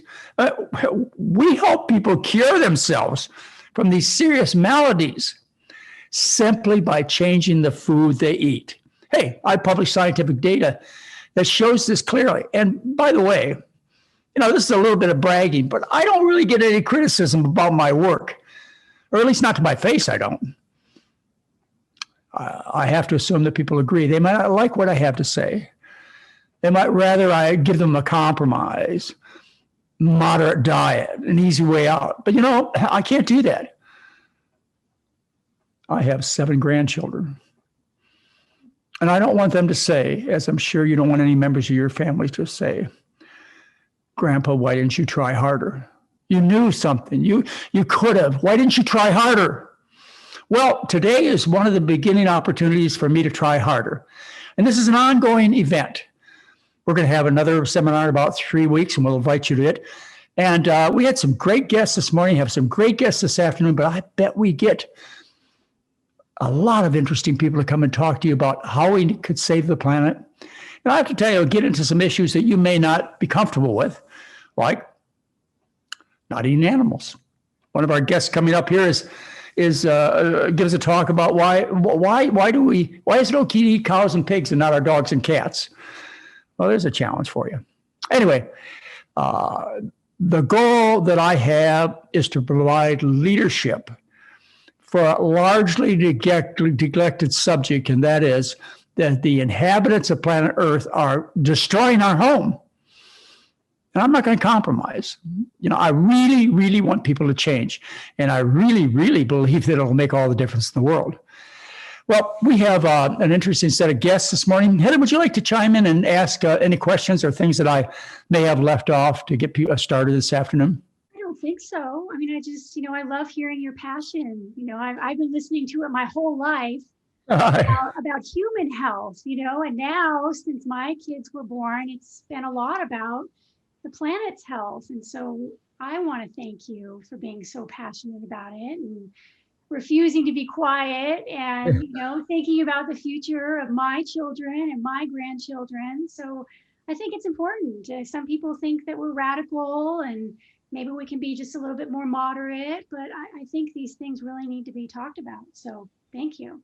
At least we have to give clear information, honest information, uncompromising information, because we don't have any room for compromise. And I want to make a note that Heather is the director of the McDougall Program, which is a 12-day program, internet program that we run to help people take care of their health problems. We do telemedicine. We have doctors that come into your home through the internet, give you a medical evaluation, take you off your medications, and we get 90% of people to reduce or eliminate all of their medications, particularly diabetic and blood pressure medications. We have support personnel that work for Heather, which meet with you every morning and coach you on what you need to do, help you with your trials and tribulations, and that we have a lot of talented staff. And Heather's in charge of all of this. I'm just the talent. Ladies and gentlemen, I just do my song and dance whenever she asks. And I certainly appreciate handing over the reins of control of the McDougall Program, which we've been running for approximately 44 years. So I'd like to introduce our guests for this afternoon. I want to start with a man who you would recognize by the products of his efforts. He's a documentary producer, director, and he has produced many documentaries. And these documentaries have been associated with celebrities, stars. Like, for example, the cow conspiracy, which is it's called A Cow Conspiracy, the Sustainability Secret, produced by Netflix, supported by Leonardo DiCaprio. And he also produced What the Health, which was produced by Joaquin Phoenix. So this is a man that associates with some very, very powerful people. And I have to say, when Heather looked at the various presentations that we had, she was most educated by this very practical talk by Keegan Kuhn. Mr. Kuhn, are you with us here? Oh, I think I told him. Oh, here he is. Perfect. Yeah, good. Hello there. You missed my introduction, but I tried to set you up as somebody who makes a difference in terms of what's going on the planet, with some really powerful messages delivered by some highly entertaining but thought-provoking and challenging documentaries. You must make a lot of people mad. What do you think? Yeah, definitely push some buttons, but really it's opening up hearts and minds, and the response to the films has been phenomenal. So super grateful for everyone who has watched the films and made appropriate changes in their lifestyle. Could you tell us a little bit about your motivation? I would guess you're in your middle age. I don't know whether you have a family or not, but what causes you to want to produce these documentaries that have changed the way people think around the world? My motivation is I was raised with two rules, which was don't hurt anybody and question authority. And so that's how I've lived my life. And that don't hurt anybody means don't hurt anybody, humans, animals, ecosystems. And that's really my motivation for all these films. Cowspiracy looks at the environmental impact of raising animals for food on the planet. And so obviously that's hurting animals, it's hurting the planet. What the Health looks at the health implications of eating an animal-based diet on ourselves and on communities. So that's obviously about reducing harm. And all of my films kind of follow that same sort of message of living more compassionately, more peacefully, and more healthfully for all of us. My guess is you live by another principle, a third principle, and that is to tell the truth. Keegan, may I and too many people one are. second? Is there any way you can turn your volume up? There's a few people in the chat that Sure. they can't hear you very well. Sorry. Is that better? You speak loudly through your documentaries, and certainly you get questioned a lot. So honesty must be a large part of your principles that keeps you going. Heather, can we start Keegan's presentation? Sure, let's go.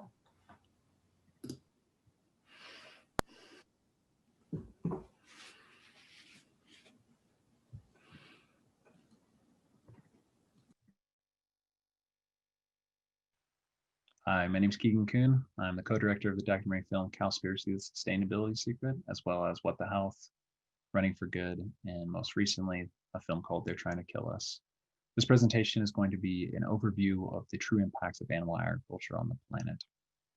For those who haven't seen Cowspiracy, it's a feature-length documentary following my co-director Kip Anderson on a journey of discovery, finding out about the true impacts of animal agriculture, and posing the question why large environmental organizations are failing to address it. While making the film, we found that raising animals for food is responsible for a third of the world's freshwater consumption, occupies up to 45% of all ice-free land, is responsible for up to 91% of Amazon destruction. It's a leading cause of species extinction, ocean dead zones, and habitat destruction. Now, when it comes to environmental issues, a lot of the focus right now is on climate change, and that's great. It's finally starting to make headline news. But sadly, a lot of the information that we're seeing is misleading. We're seeing headlines like we have 12 years left to start dealing with climate change. And the reality is that that's not true. We don't have 12 years left to start dealing with climate change. We have 12 years left before we start seeing the most damaging impacts of climate change on our planet. We needed to be doing something 10, 15, 25, 30, 40, 100 years ago to stave off the most horrific aspects of climate change. Sadly, though, the conversation when it comes around climate change is things like drive less, that we need to use more efficient vehicles. And while driving less or using public transportation or using electric or hybrid vehicles is a good thing, it pales in comparison to animal agriculture. According to the United Nations Food and Agriculture Organization, every car, truck, train, boat, plane combined, the entire transportation sector produces less greenhouse gases than the livestock industry, 13% versus 18%. Now, this figure has been revised and dropped down to 14.5%. But even at that lower level, which many people have argued against, it is still greater than the transportation sector. Other researchers have done their own analysis. Two environmental advisors for the World Bank did analysis of greenhouse gases using the global standard of measuring greenhouse gases, and found that when you take into consideration things like respiration, deforestation, the loss of carbon sinks, that animal agriculture is actually responsible for 51% of all anthropogenic greenhouse gases, all greenhouse gases coming out of human beings, making it the #1 cause of climate change.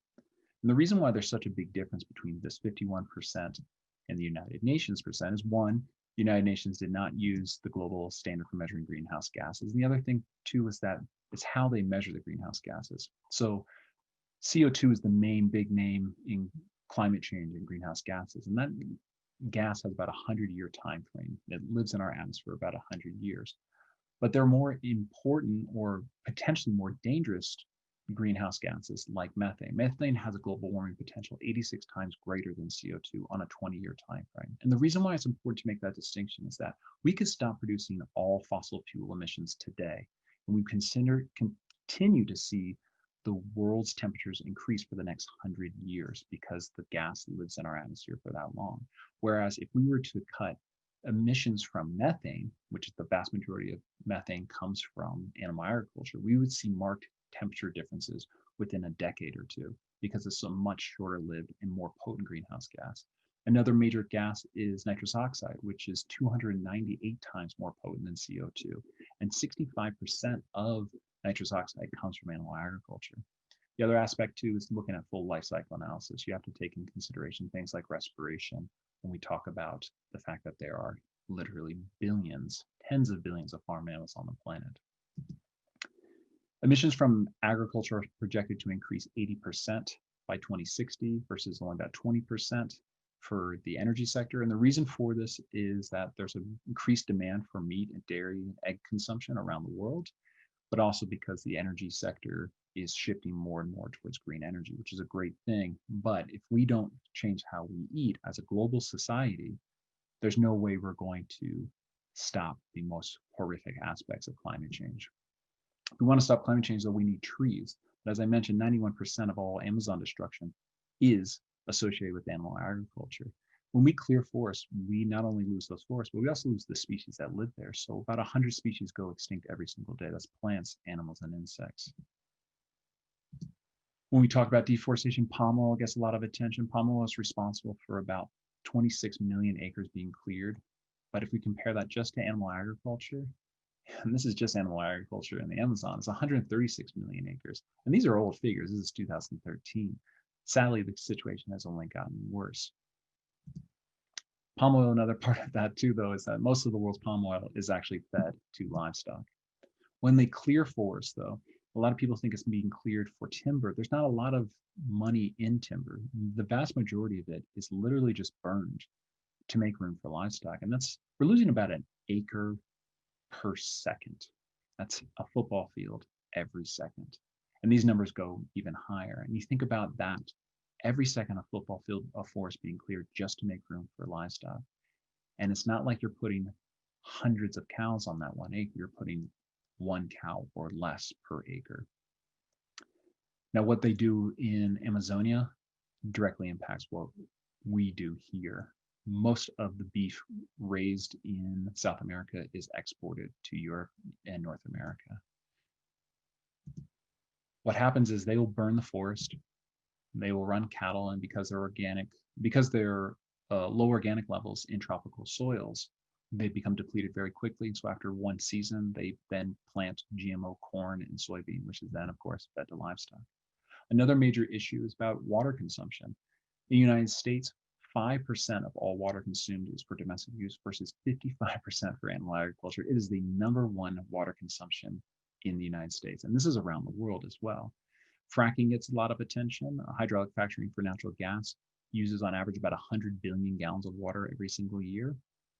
But animal agriculture, and this is just the United States, and this is a conservative figure, consumes about 34 trillion gallons of water every single year. Pales in comparison. Everything pales in comparison to animal agriculture. If you look at the recommendations, for example, I lived in California for about a decade.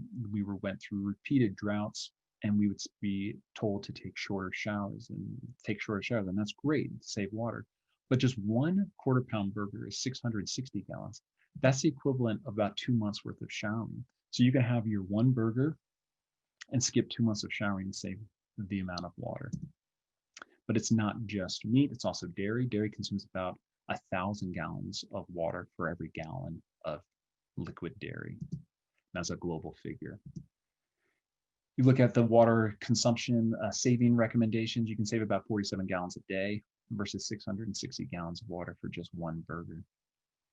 If you think about this on a visual way, imagine your neighbor watering his lawn, filling up his pool, and just letting the water run and run and run. And 660 gallons just running out into the street. And that's just for one burger.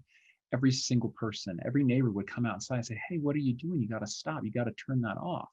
And yet this is what we do every single day with our diets if we choose to eat animal products. Water consumption is one major part of it, but another major part is water pollution. Animal agriculture is a leading cause of water pollution. And as I said in the beginning, it's the leading cause of dead zones. You have all of these factory farms, all these feedlots, and all of these fields of genetically modified and conventionally grown, chemically grown crops that are fed to livestock. Well, all of that nutrients washes off of those fields into streams, into creeks, into rivers that flow out into the ocean.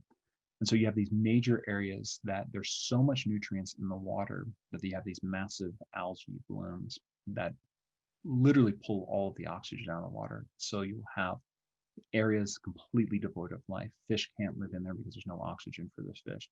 And I've seen this for myself in North Carolina. Massive algae blooms happen because of the pig farms and the waste running off there, and literally seeing hundreds of thousands of fish floating on the surface trying to gasp to get enough air because there's no oxygen left in the water. This is something that happens around the world. Waste flows off and makes it out to the waterways.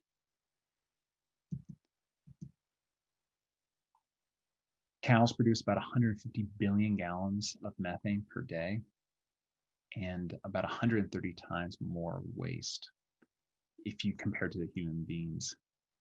Virtually none of this goes through any sort of wastewater treatment. This is enough waste to cover every square inch of San Francisco, New York City, of Tokyo, Paris, New Delhi, Berlin, Hong Kong, London, Rio, Delaware, Bali, Costa Rica, Denmark combined.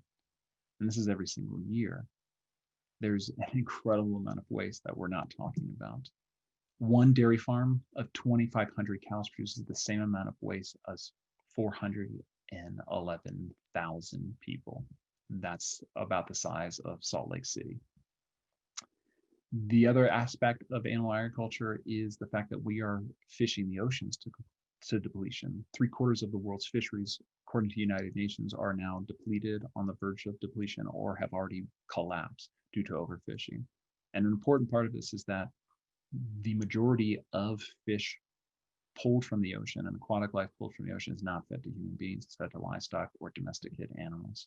The way we fish the ocean, though, is with these massive trawler nets, which basically indiscriminately kill. They go after one species, but they catch every single whale, dolphin, sea turtle, all the megafauna that people seem to care about because for whatever reason, people don't care about fish in the same sort of way.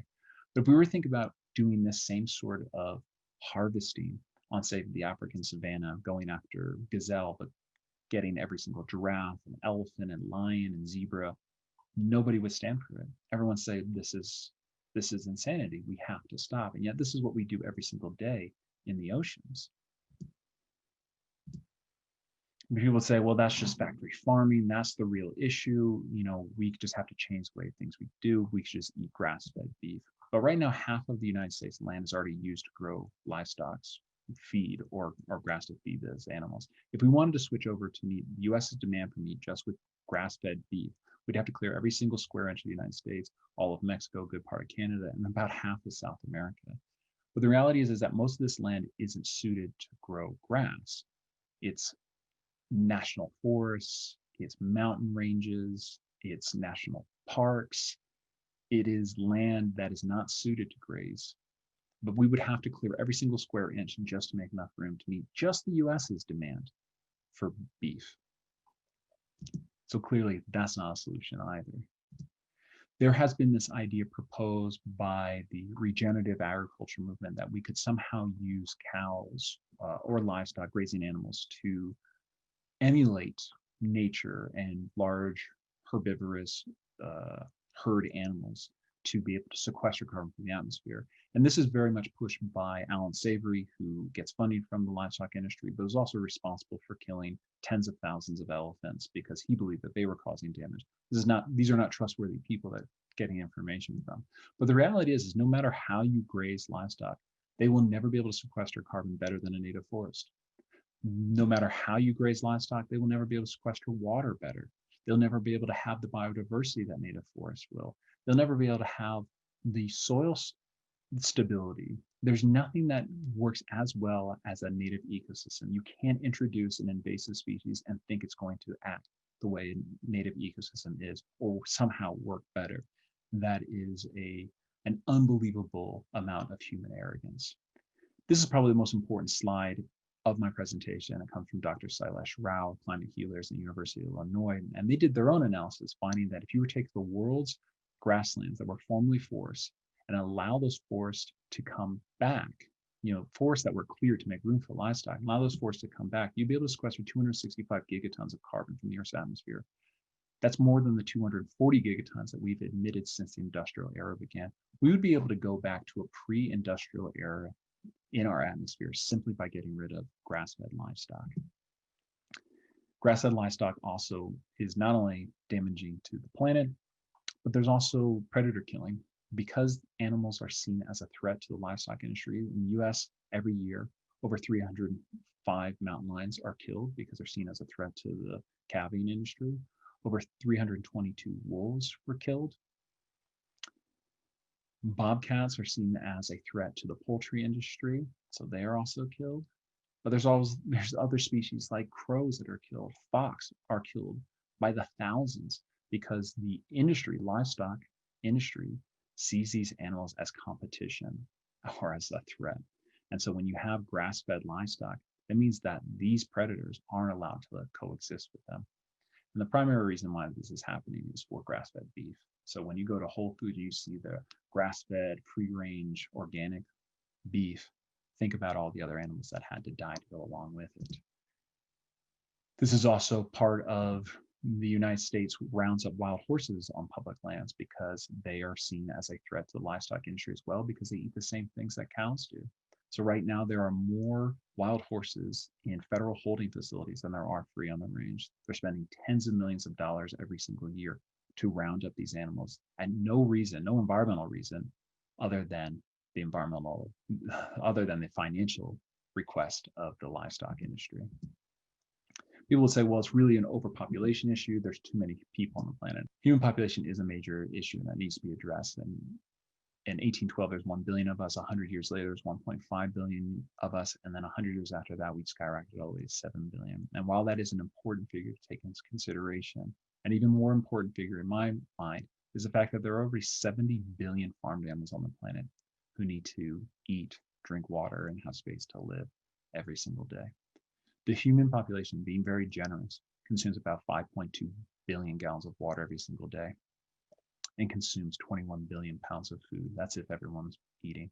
But the world's 1.5 billion cows alone, just cows, consume 45 billion gallons of water and drinking and 135 billion pounds of food.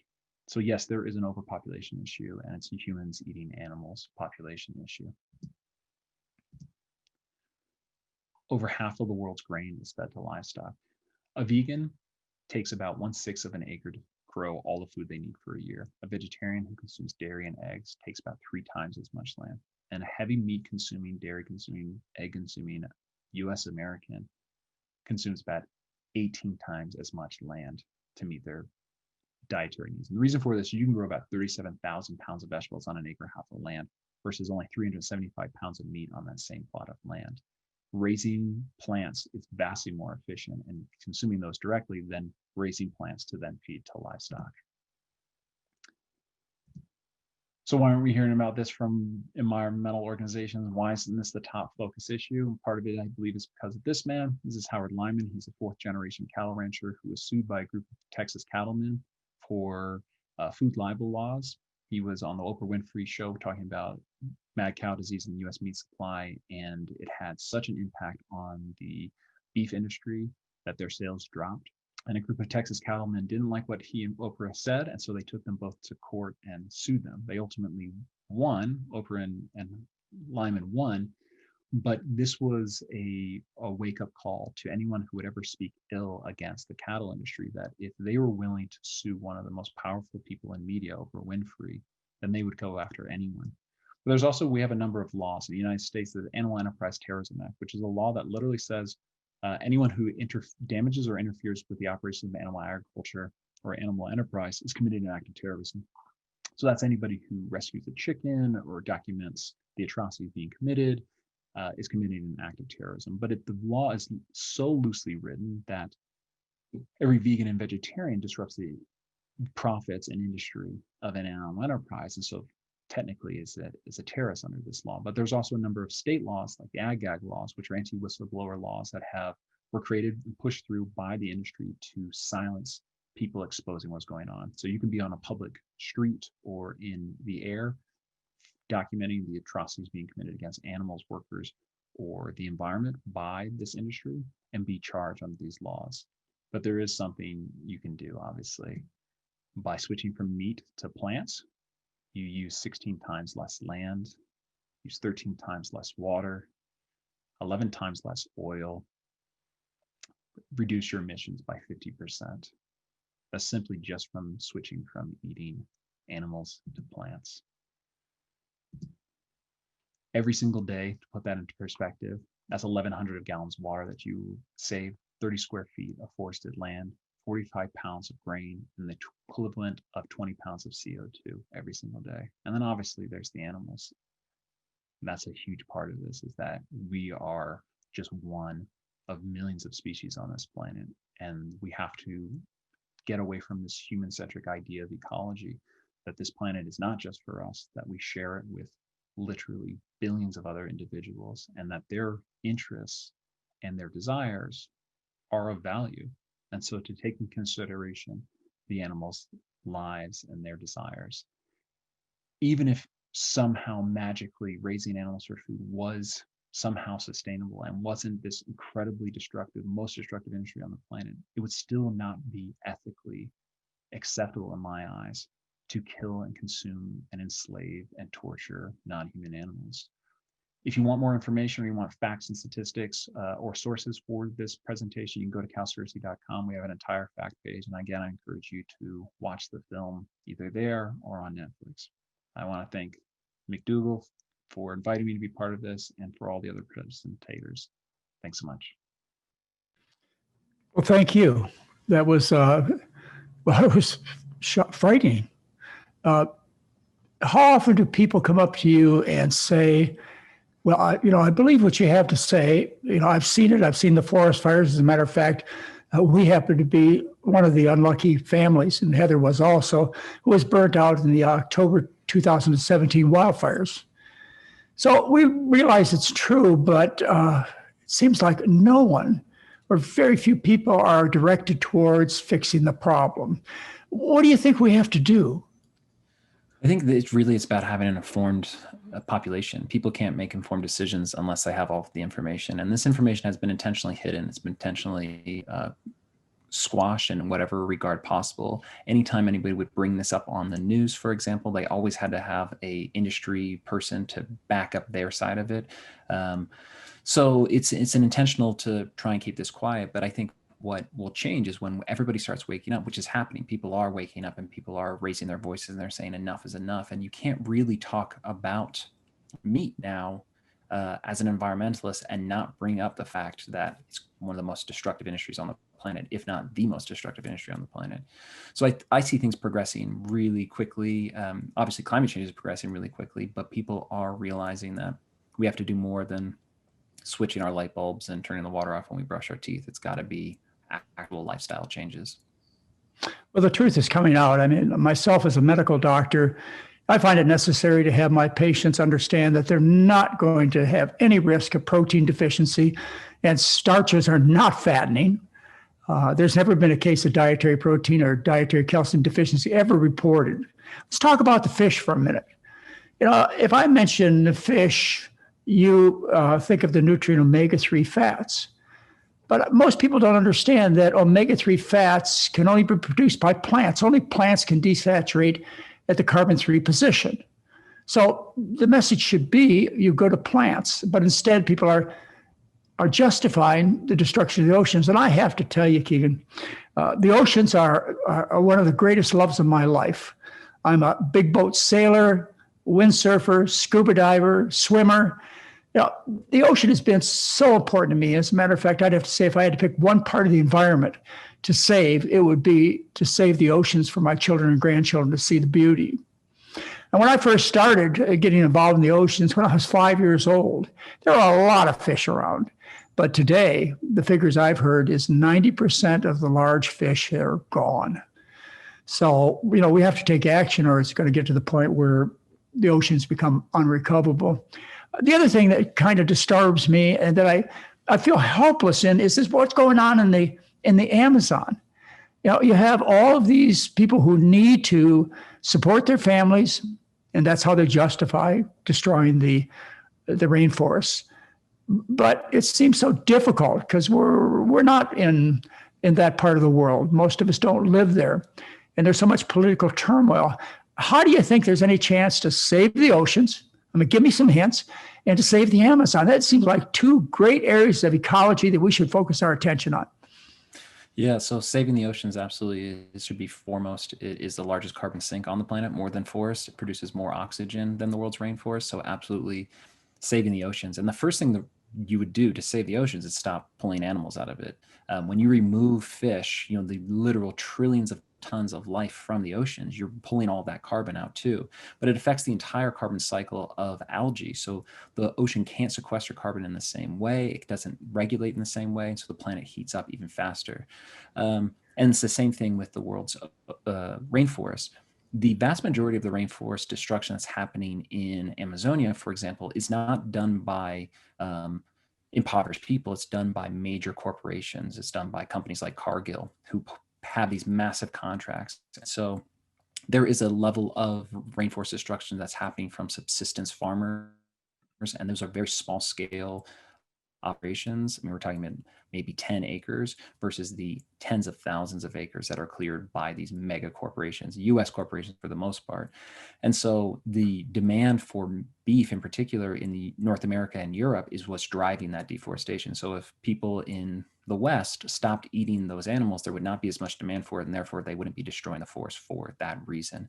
Those are the two biggest things. Really though, the world's oceans, they will recover if we just stop taking animals from them. When we've seen that, when we go into areas that have biological reserves in the ocean, that have stopped fishing entirely, it's incredible how quickly the ecosystems recover. The animals come back so quickly. And so we could see that around the world. There are obviously indigenous communities who depend upon sea life for their sustenance and for their survival. But those, again, are tiny fractions of the human population. They are not devastating the world's ocean. They don't have massive trawler nets. We have to stop how we eat, particularly in this country. Well, I have a little hope that industry, the people who are involved in making money off the food industry and the medical industries, are going to straighten around their moral compass and do the right thing. It just doesn't seem the nature of human beings to do the right thing. Profit always seems to rule. So other than all of us as individuals making changes, adopting our diet, trying to educate our friends and relatives, what else can we do? How can we get people to exercise the political will to save our home? Yeah. If people feel moved by and believe in the political system and getting the lobbyists out of our government, getting the money out of our government and actually having true politicians who represent us as the people versus corporations, that would be one step. The $34 billion that the livestock industry receives in federal subsidies every year would make it a lot easier for people and for the environment to recover. So those are a few things, but it's big business, it's big money, and that's the reason why we're not hearing about this conversation. And the reason why it continues is because people are making a lot of money off of it, but it's a select small group of people. This isn't like an industry that's employing hundreds of millions of people around the world. This is a relatively small automated industry, small population of people who are profiting from it. So the vast majority of us aren't profiting from animal agriculture, and therefore we don't have a financial stake in it. And so we should reject it at all costs. Well, I heard you talk about how methane, which is primarily from the livestock industry, is a very potent greenhouse warming gas. But I always understood that even though the methane may last 10, 12 or more years, not too many more, that it's broken down into carbon dioxide, which does last 100 years. Is there something I'm missing in the equation? Yeah, so it's when the carbon molecules break apart, what causes the most heat versus if you compare carbon dioxide versus methane, which methane is a carbon molecule, the true heating impacts of it are coming from methane. So when you remove methane from the atmosphere, you would see incredible marked difference. And again, this is something that we see immediately. And that's a big part of the climate change discussion, especially when they talk about timelines, is that we don't really have 100 years to deal with climate change. It's like that we have to stop producing fossil fuels. Obviously, that's a major driver. But if we don't stop the animal agriculture element of this, that's it. And that's the other thing too, is that by stopping animal agriculture, reducing methane and nitrous oxide production into the atmosphere, it buys us the time needed to deal with the larger CO2 problem. Yeah, well, let me kind of emphasize this fact that with our change, our personal change in diet, we are giving ourselves extra time to develop technology for transportation so that everybody can own an electric car. I guess that's one way to go, even though some of our guests this morning talked about even more revolutions in the transportation industry. So yeah, even if we give the planet another day, even if we can slow this down enough by our individual actions so that technology can catch up, that's well worth doing. And what's the sacrifice? Good grief. I've been taking care of people for almost 50 years. And I've taken care of 12,000 patients personally. And they are so impressed not only with the benefits in their personal life, the weight loss, the reversal of artery disease, the disappearance of diabetes and high blood pressure. They are so impressed with how powerful a dietary change is in their individual life. And the other thing I've found, my patients, people I've been involved with, are so impressed by is how good the food tastes. I mean, animal foods are disgusting at worst and bland at best. And the only way that most people can eat them is to cover them up with ketchup and steak sauce and sweet and sour sauce. But we're giving up disgusting food. It's destroying our home.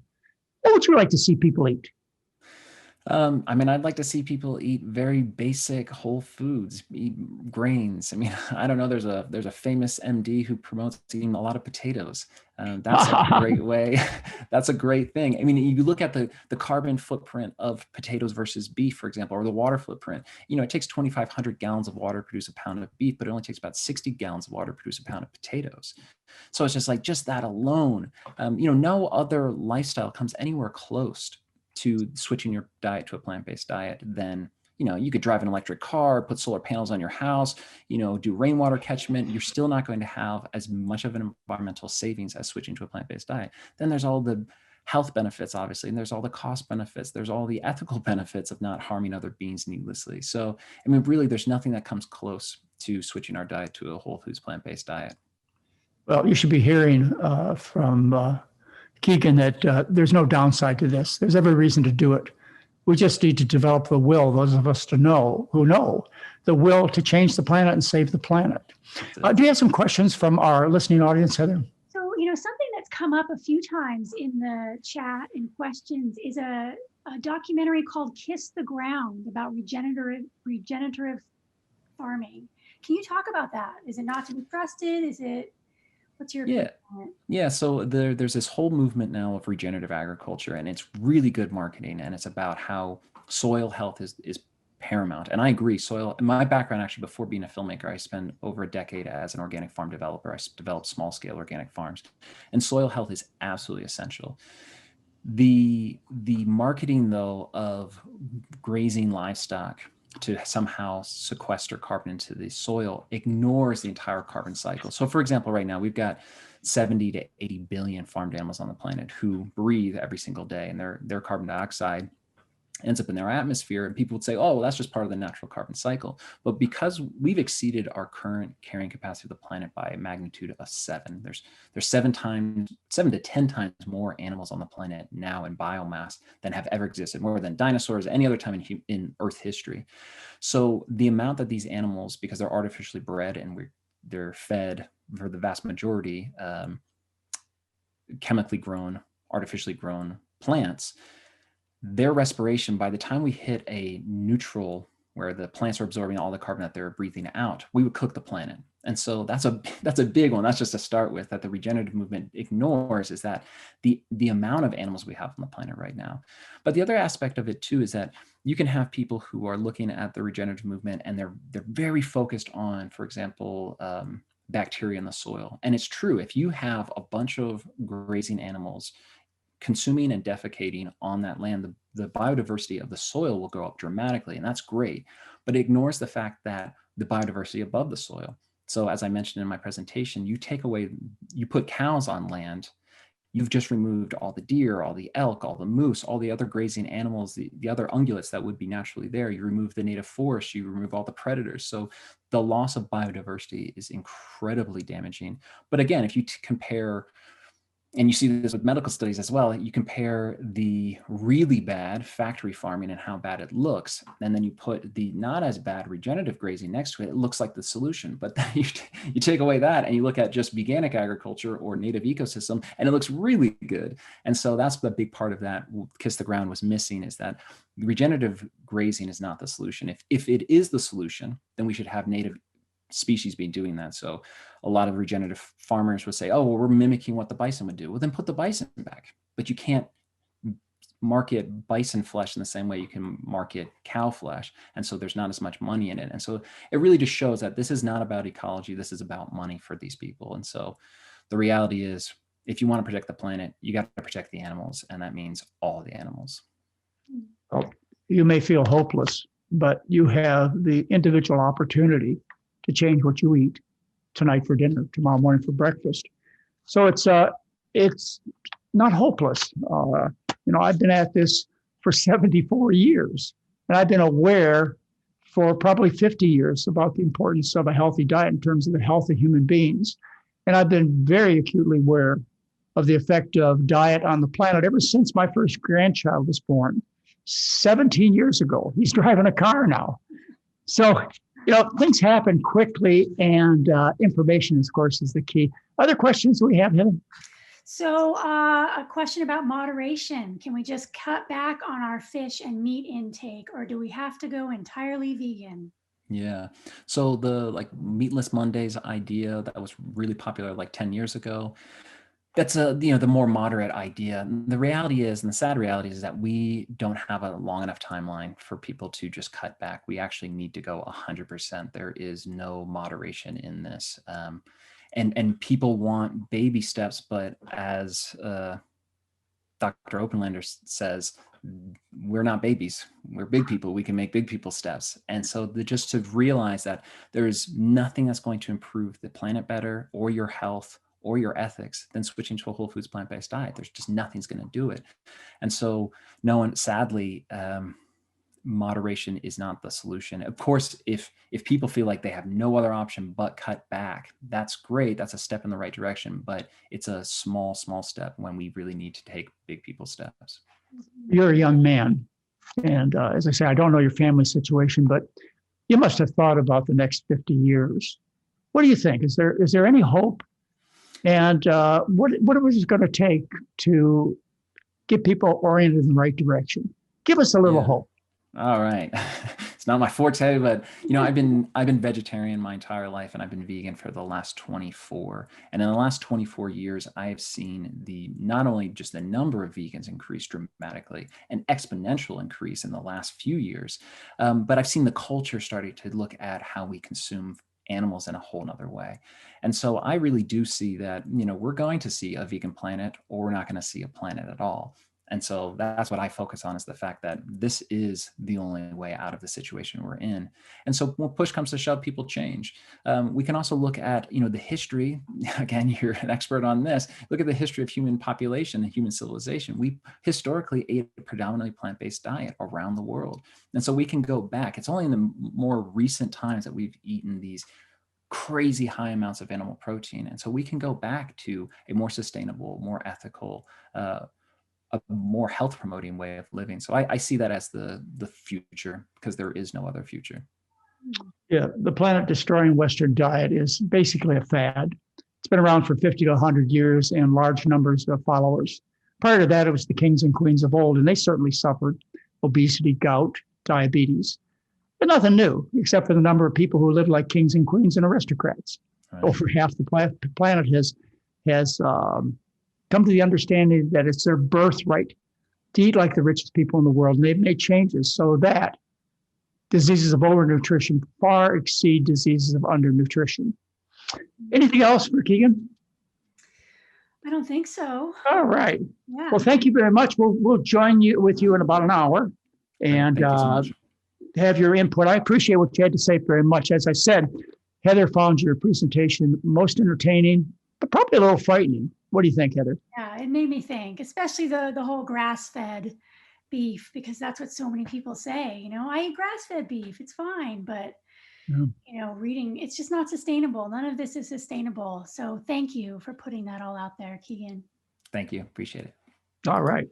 Our next expert is a scientist, and he lives in the same state that I live in, which is Oregon. And he's a professor at Oregon State University. And he was a guest at one of our advanced study weekends about 5 years ago, and provided the scientific information that also resulted in him publishing over 200 scientific articles. He also has the command of the respect of the scientific community. He has written a paper on the world scientists and warning of a climate emergency, one of the highest impact papers that's ever been presented in recent times. It's endorsed by 13,000 scientists.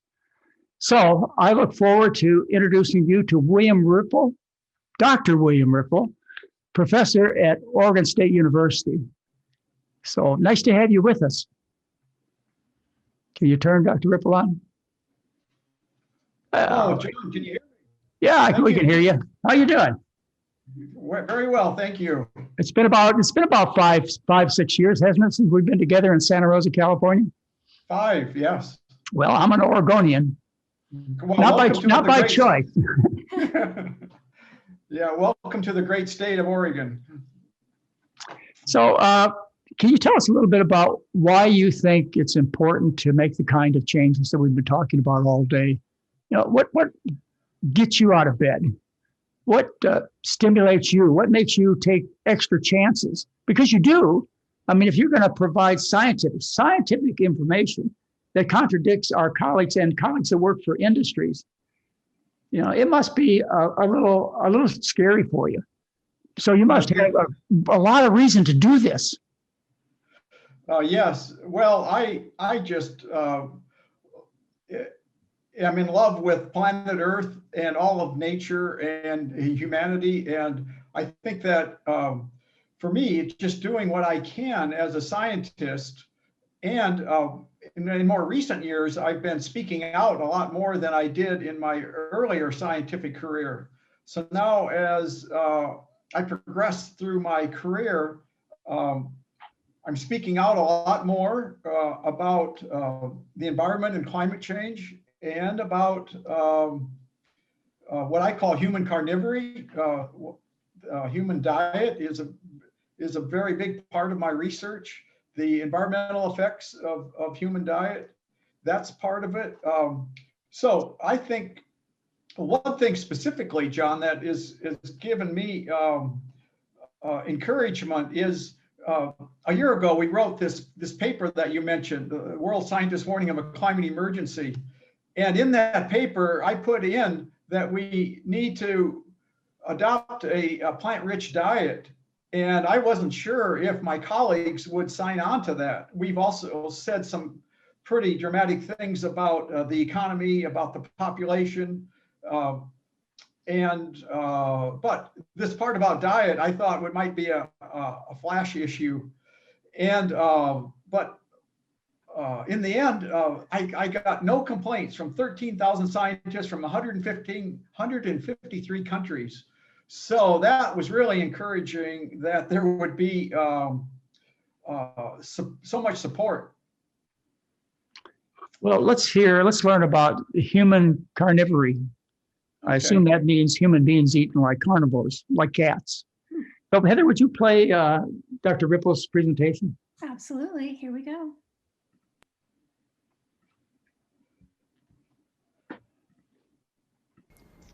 2,000 years of record. Carbon dioxide going along hundreds and hundreds of years, and all of a sudden in recent times it skyrockets. These are the carbon dioxide in the atmosphere. Methane, same thing, going along and recently increases dramatically. The same with nitrous oxide. Carbon dioxide is the most abundant greenhouse gas. We hear a lot about CO2, but the second most abundant one is methane, and that's what I'm going to focus on today.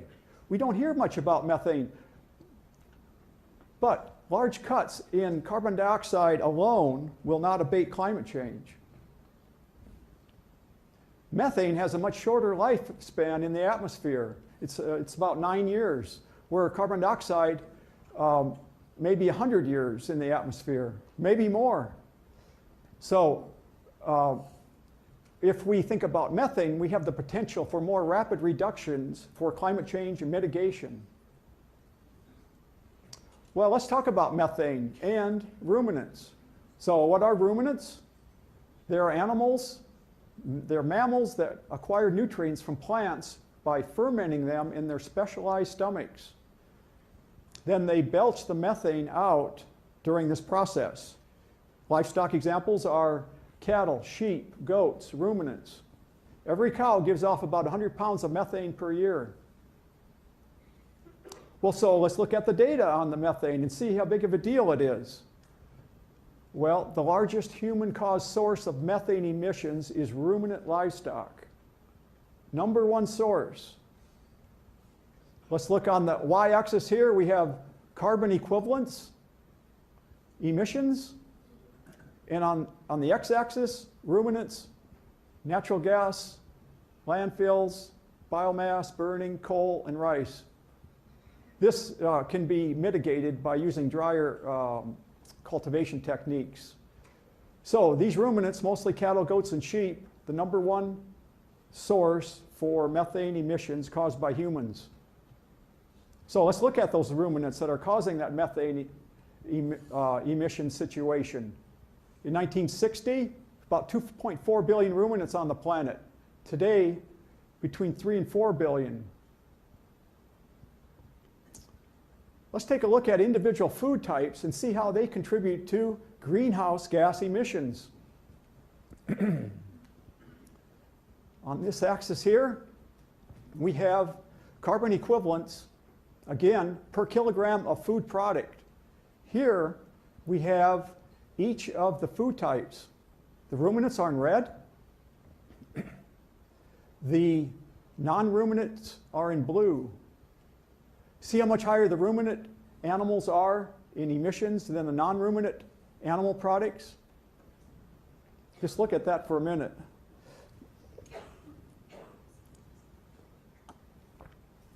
So on the very right side of the graph are two plant products. These are much lower than even the non-ruminant animal products. So if you're interested in a low greenhouse gas footprint, go for the plant products in your diet. So we published that in 2014, saying that greenhouse gas emissions from ruminant meat are significant. Reductions could make substantial contributions to climate change mitigation goals and yields important social and environmental co-benefits. So I'm going to come back to this co-benefit thing with social and environmental. We wrote in this article just a couple of lines about policy, saying that implementing a tax or emission trading scheme on livestock's greenhouse gas emissions could be an economically sound policy that would modify consumer prices and affect consumption patterns. Well, the press got a hold of that. The Huffington Post, The Guardian, Forbes. Forbes' headline was, "A meat tax. Seriously?" But when that article came out, Richard Branson, the owner of Virgin Airlines, saw this graph. I didn't think any celebrity read my scientific papers. And he put out a press release saying that he is not going to eat beef the rest of his life because of the greenhouse gas emissions. He's the owner of Virgin Airlines, very concerned. But I think that's a very good start for Richard. But if any of you know him, you might want to encourage him to go a little further. Have you seen that bumper sticker, "Got water"? But dairy also has environmental and climate impacts. They're higher than plants, but lower than meat. This is a poster about the UN urging a global move to meat and dairy-free diets. So I'm interested in preserving all life on Earth. Saving the world? Well, because Earth's climate may be near tipping points to catastrophic change, the need to act is increasingly pressing. Let's take a look at Arctic sea ice down here on the bottom. September 1984, the maximum summer extent of sea ice shown in white in the Arctic.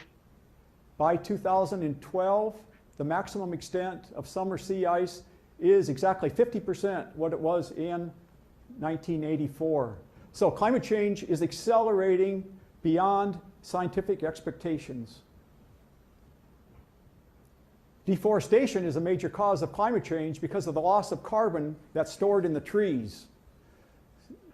A major reason for tropical deforestation is the clearing of trees for feed crops and pastures. So here's the human carnivory related to the forests again. The most carbon in trees is stored in the Amazon, the Congo Basin, and Southeast Asia. Especially in the Amazon, there is a lot of clearing of forest for making livestock pastures and for growing feed crops. This is very expensive in terms of greenhouse gases because those trees need to stay there to store the carbon. Let's look at the crops around the world.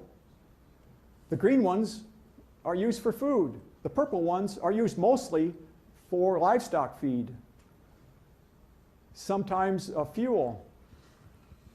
So sub-Saharan Africa, Southeast Asia, mostly growing their crops to feed themselves, plant-based foods. United States and especially Europe, most of those crops go to feeding livestock.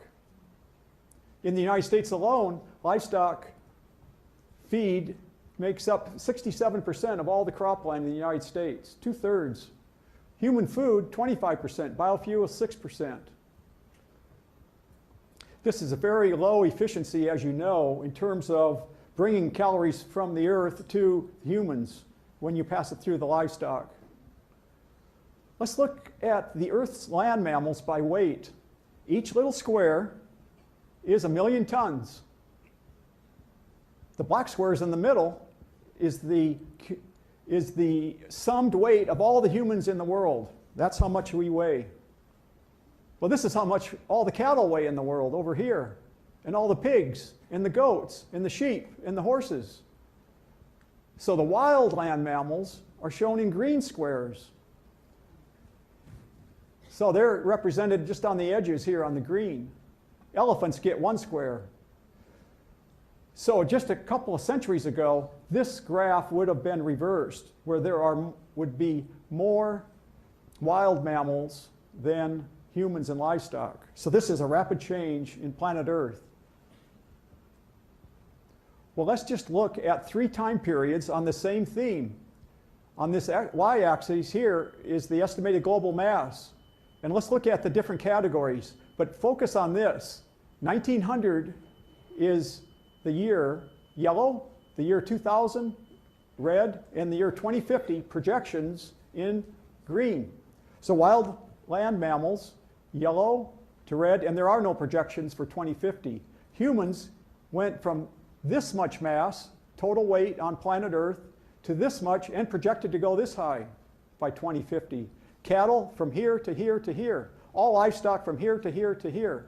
So this matches what we're seeing in that previous map. Human population is expected to go to over 9 billion by 2050. Meat production expected to go over 450 million tons of meat per year. This is a big problem here.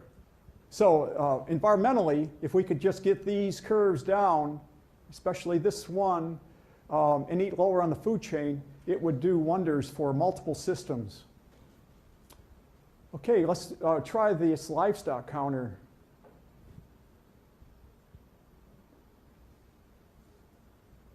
My grad student, Chris Wolf, and I, we just made this a couple of weeks ago. These are global livestock numbers, and these are the ruminants. This is real time coming from the internet right now. Cattle, buffalo, goats, and sheep make up this line. Well, I said it was less than 4 billion when I did that research. Now it's over 4 billion ruminants. This is how fast it's changing. The counter is spinning forward. This is like that national debt counter. You've seen those. A billion pigs, spinning a little slower. That's because there's 4 different types of livestock here and just 1 here.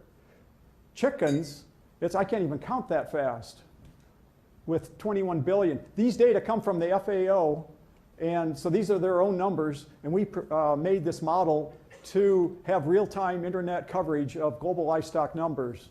Okay, thanks.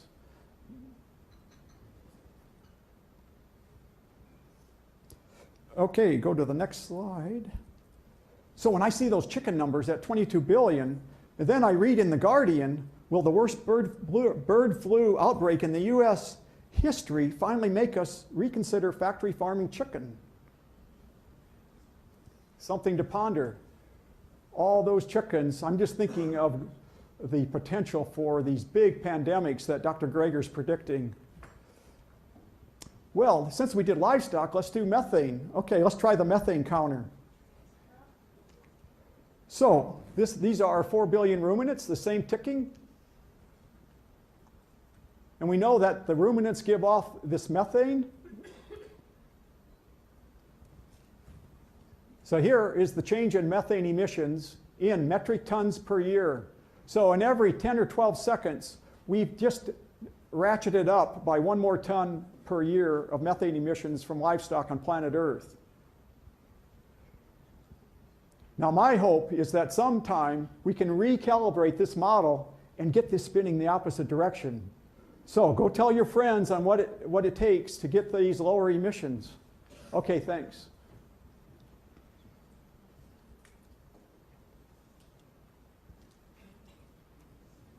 During this hour presentation today, 64,000 livestock are being added to the planet. These are FAO data, 13,000 ruminants, 1,000 pigs, 50,000 chickens. What we're working on now has this little slogan. It's called Beans for Beef. Substituting beans for beef in the American diet can deliver almost half of the US climate change mitigation target for 2020. Now, if people say what I eat doesn't affect climate change, that is nonsense.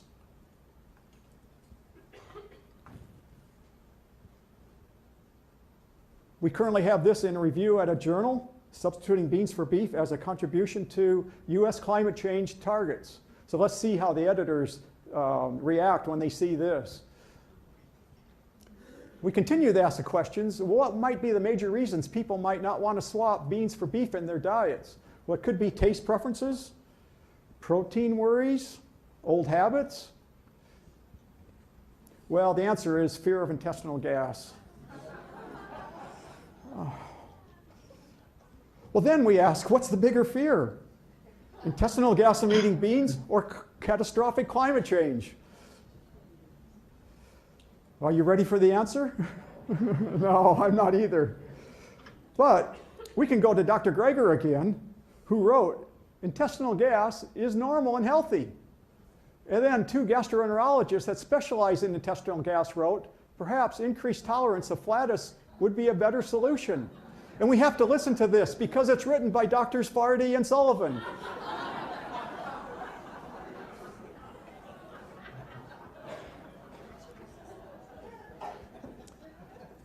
Actually, intestinal gas is typically not much of a problem, as you know, for those who consistently eat beans. Let's continue on with this topic of environmental nutrition. Remember the definition? On the y-axis, percent relative to meat eaters, the vegan diet, the lacto-ovo vegetarian diet, and the meat eater diet. So as we increase animal products in the diet, hypertension increases. As we increase animal products in the diet, diabetes increases. As we increase animal products in the diet, greenhouse gas emissions increase. When we put them all together, look how similar the diet effects are on health and climate. The good news is people are becoming more aware of vegan diets. It's obvious with the Google data. So my hope is for more awareness of the environmental effects of human diets, because awareness is needed before we can get more action. So with that, I want to say that we have these converging environmental crises that we've been hearing about. So let's all work together for the sake of the grandchildren. Thank you.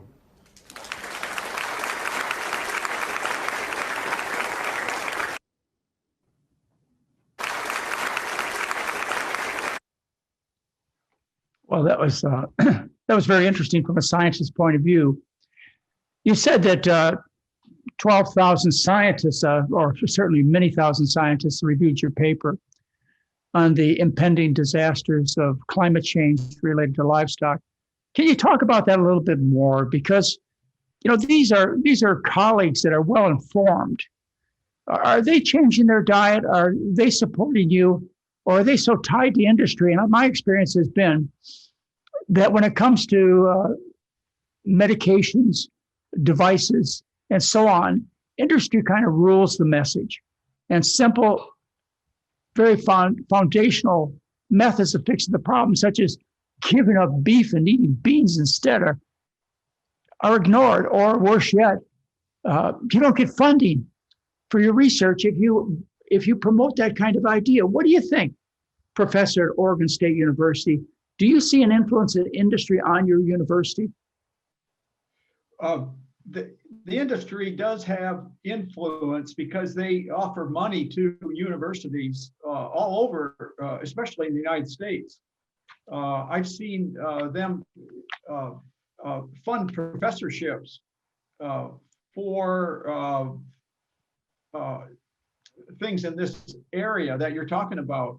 So just like with the like fossil fuels and energy, we have the same kind of thing with big money, big industry offering money to some researchers and some universities.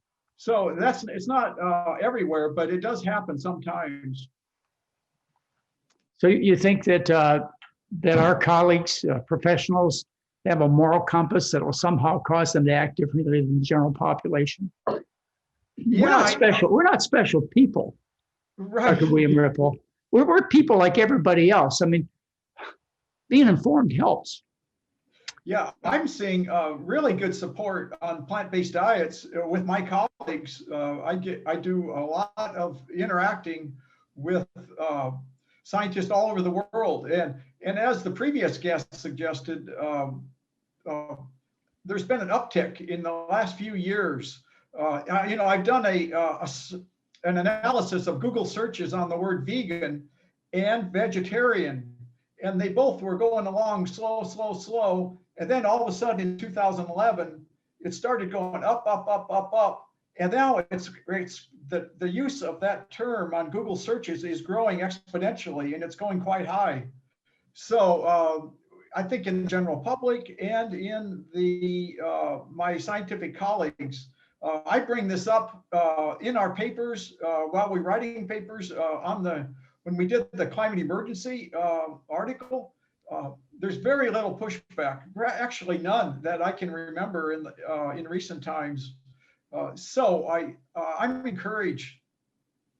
I think the real test of time will be what our colleagues eat at medical and scientific meetings. There you go. The last Heart Association meeting I was at, they served roast beef and cheesecake. Now, I hope things are better these days. What are they serving at your scientific meetings? Well, for example, it varies. But I was invited to give a keynote address at the World Buddhist Conference, and I said, well, what's going to be served for food? And they said, oh, it'll be all plant-based foods. And they know that that's something that I preach about. So I think it just depends on the meeting. There's universities where the universities that are hosting these meetings are becoming more aware, but it's highly variable. It depends where you go. I think we have to just plow forward and do our best in communicating the science to our colleagues and to the public, and especially to policymakers. That climate emergency paper where we're promoting plant-rich diets, that is going to be entered into the congressional record in February. It was going to go in January, but because there's been a lot of disruption with the current administration, we're holding off. So until next month. So John, I think I'm both. In some ways, I'm a little pessimistic, but I'm generally an optimist at heart. And I think the big ship is just starting to turn, and hopefully we'll start going the other way. Well, I'm in my mid-70s. I would guess you're younger. What do you plan on doing for the rest of your life? You're looking at it, John. I'm on the cause. There's plenty of research to do. This isn't, there's no end in sight in how much work we can do here. So, and I love my work, and I hope to continue doing it. Do you have questions for Dr. William Ripple, Heather, or any of our guests? Just maybe the relationship between livestock feed types and gas emission. I think they're asking about the differences in different types of feeding, versus feedlots versus regenerative farming. Is there a better way to farm, or do we just need to stop farming animals? Right. Yeah, that's a good question. Before I get into the types of livestock farming, somebody asked for that livestock counter, the national debt counter that I showed in the presentation. Somebody asked for that website, and I put it up on the chat, so you can see that plus more in terms of real-time counters. I'm in that one graph that I showed with the greenhouse gas emissions equivalents on the y-axis and those bars going up. If you extensive livestock was the highest bar. That means grass-fed beef mostly.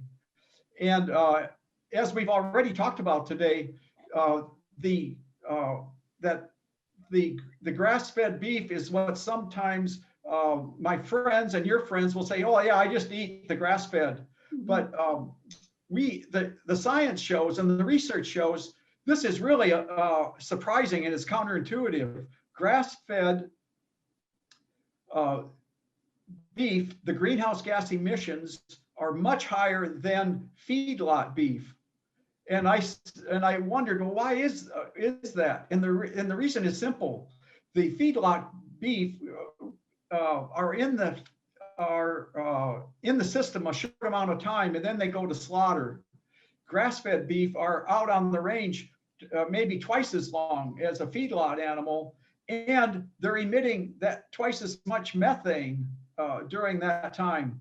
So we cannot just use the idea of eating grass-fed animals as a substitute for the industrial farming. The other big problem with grass-fed beef is we have this issue of water quality and quantity and biodiversity loss.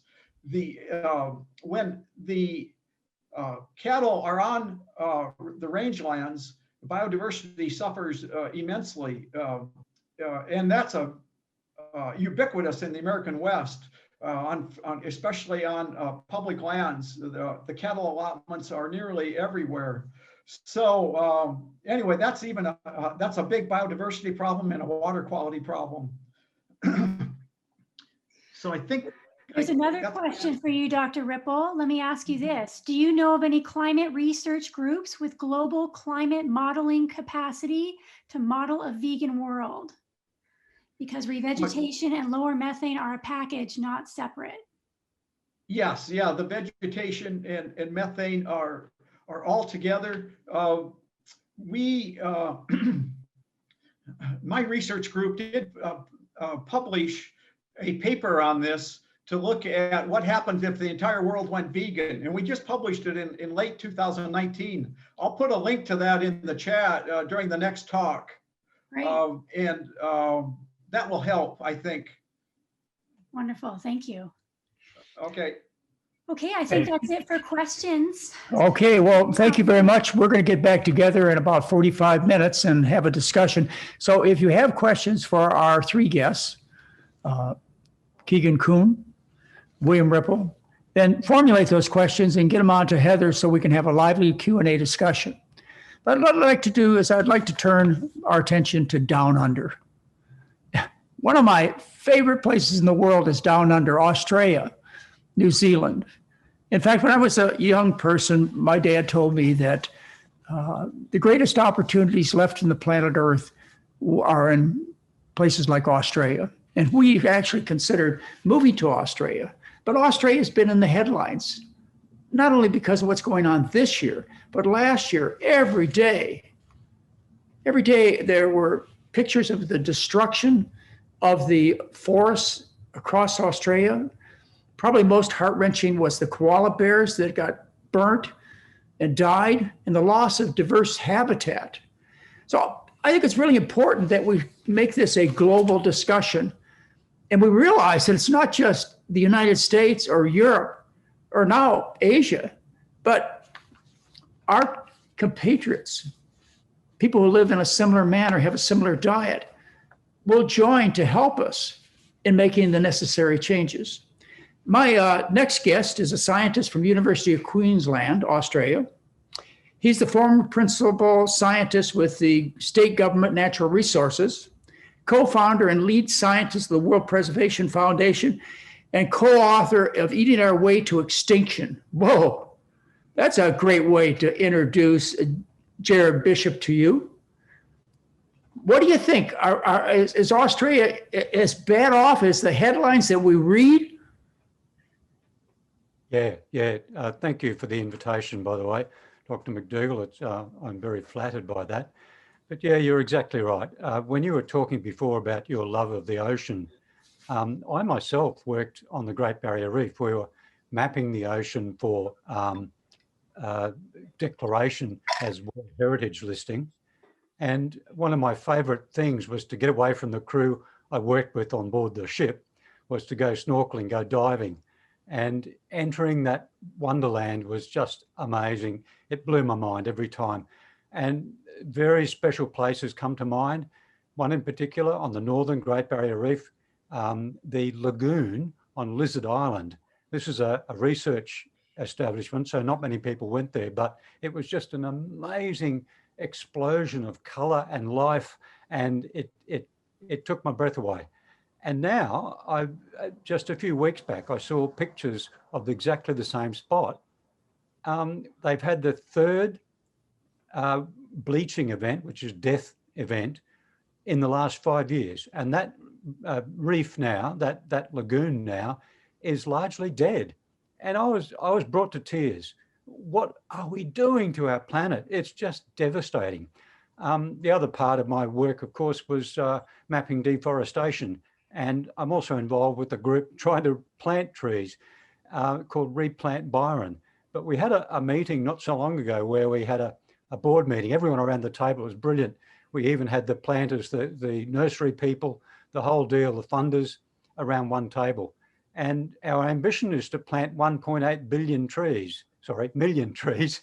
And I reminded them, though, that if we planted those trees, we shouldn't get smug about it, because what's more powerful is that ambition of 1.8 million trees were being cut down in less than a week, every week, by one state in Australia, Queensland. So, the devastation out there is just ridiculous. And as you mentioned, the fires, the hit on billions of wildlife, it's just unbelievable. But also fires, even the fires that are happening now, the wildfires, pale in comparison to the fires that are set each year for pasture maintenance and for deforestation.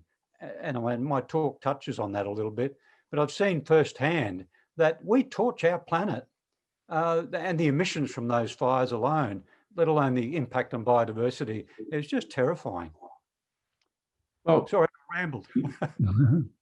you have a political situation in Australia, and I'm not all that familiar with it, but I do know that your government is not environment friendly, and coal production has been a real issue for the people of Australia. Could you speak a little bit about the resistance that you've gotten? Is there any hope of change? I realize we can vote them out of office, hopefully. Yeah. I think it's global. I think what's happening is that people are more concerned now about jobs than they are about a lot of things, except last year and this year, more and more people are actually experiencing firsthand the impact of climate change. And I believe the latest survey in Australia said that 70% of the population want to do something now about climate, which is staggering. That's a major turnaround.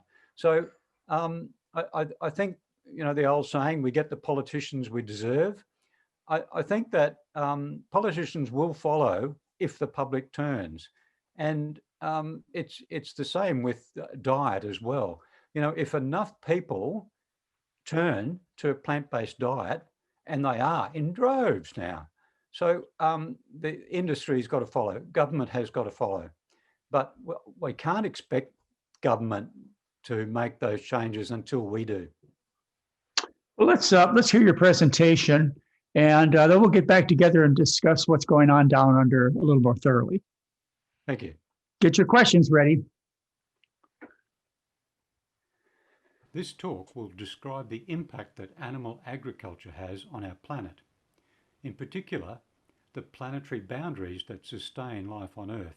Until recently, I worked with a team of scientists mapping deforestation in Queensland, Australia. Over 30 years of satellite monitoring, we witnessed 1,000 hectares of forest destroyed each day. That's nearly 2 acres of forest cleared every minute for beef and sheep production. 2 acres every minute. It's truly breathtaking when you see it up close. They used 2 50 to 100 ton bulldozers running flat out, hauling a chain between them. Each link in the chain is more than you can lift, and trees 20 metres tall are literally ripped out of the ground and come smashing down, complete with any wildlife that happens to live there. They call it tree pulling, and it was invented in Australia and is now used with great effectiveness in southern Brazil's Cerrado. Each year, WWF reports on the global footprint. You may have heard that if we all lived like the average North American or Australian, we would need 5 planets to support our consumption. That means that future generations will not be able to live as we do. So what will change? Right now, the Earth needs 1.7 years to generate what we use in a year. That means we're consuming well past what is sustainable for the planet. The Stockholm Resilience Centre back in 2009 produced a major publication that pulled together dozens of scientists in different spheres to look at what are those systems that support life on Earth and how are we doing against their limits. They defined 9 planetary boundaries, and while 2 of them are still question marks, as you see there, the other 7 are increasingly well defined. So let's look at the ones in red first, the ones that we have most overstepped. Firstly, on the top left is genetic diversity. This is biodiversity loss. You may have heard that we're in the grips of the 6th great extinction. This is that. On the bottom, we see that nitrogen and phosphorus overuse well overstepped their planetary boundaries. But the others in yellow are climate change, land system change, which is deforestation, and fresh water use. What I'd like to draw your attention to is the black dots within each of those coloured zones. Now, the black dots represent those areas of the planetary boundaries that food consumption takes up. So agriculture is taking up the lion's share of each of those planetary boundaries. It actually takes more in climate change than what's notified there, but we'll have a look at that in a minute. And it's now being recognised that global food production is the single largest driver of environmental degradation and transgression of planetary boundaries. So first of all, I'd like to draw your attention to is how we use our planet. This is data from the last IPCC report in 2019. It looked at a huge number of studies to see how we use our planet. And if we start down the bottom, roads, transport, urban, suburban, even mining is in that 1%. So where we live is only 1% of the planet. The next section up in green is forestry. These are the forests that we use, plantation forests or logged native forests. The next section up is intact forest, which represents 9% of the planet now. Thank God. But the most important thing that this talk is about is above that blue line. The light green colour represents the world's grazing areas. Grazing areas produce, for us, red meat and some dairy. On the top left, in the cropland area, you'll see that about half the world's crops are devoted to feeding livestock. Staying in the cropland at the top, in the centre you see that biofuel and fibre, cotton. And on the top right, edged in green, you see those are the crops for humans. So you see that about 4% of the planet is devoted for crops that we eat. This here shows how we devastated the planet, number one, but it also shows the opportunity that we have to repurpose some of that planet. If you look at the top right cropping area for humans, that's 4% of the planet. If you look right of that, you'll see that that provides 88% of our food. And the area ringed in blue that we devote to animal agriculture provides just 12% of our food. And it's well known now that there's many papers coming out that are actually modelling the diets, in particular the vegan diet. A paper out of Oxford Uni a couple of years ago says that a vegan diet reduces land use by 3.1 billion hectares, about the area of Africa, by 76%. This study from North America looked at the diets, the North American diets. On the left-hand side is the average North American diet, which is rather meat heavy, and going down in percentage of meat. And then to the right-hand side, we see the vegetarian, and then the far right is vegan. You see that the average American requires 1 hectare to support their consumption, whereas for American vegans, they require less than 1/10 of that. Let's talk about deforestation. It's predicted that planetary boundary will be exceeded by 2025 to 2035. That is ecological collapse. What do we mean by that? Well, right now, we've deforested about 18% of the Amazon. And as you know, rainforests create their own rain. And it's predicted that when we had 20% to 50% of the Amazon cleared, that rain cycle, that water cycle will collapse, resulting in the whole of the Amazon reverting to open savanna. That's the ecological collapse that is on our doorstep. We're 18% deforestation now. By 20%, we could reach that threshold. 130,000 kilometres of tropical forests are destroyed each year. The hotspot is South America, mostly Brazil, followed by Indonesia. And 1/5 of our carbon dioxide emissions come from deforestation. So what causes deforestation? We know that in South America, 84% of it is either for pasture or for livestock feed. They have a huge export market for soybeans and corn to Europe and to China. And Indonesia, the global #2 hotspot, has been fingered for palm oil production. It's really hard to do studies in Indonesia because of the cloud cover, but this is the first study that I've seen. They've identified 23% of the deforestation is due to palm oil production and 20% for pasture.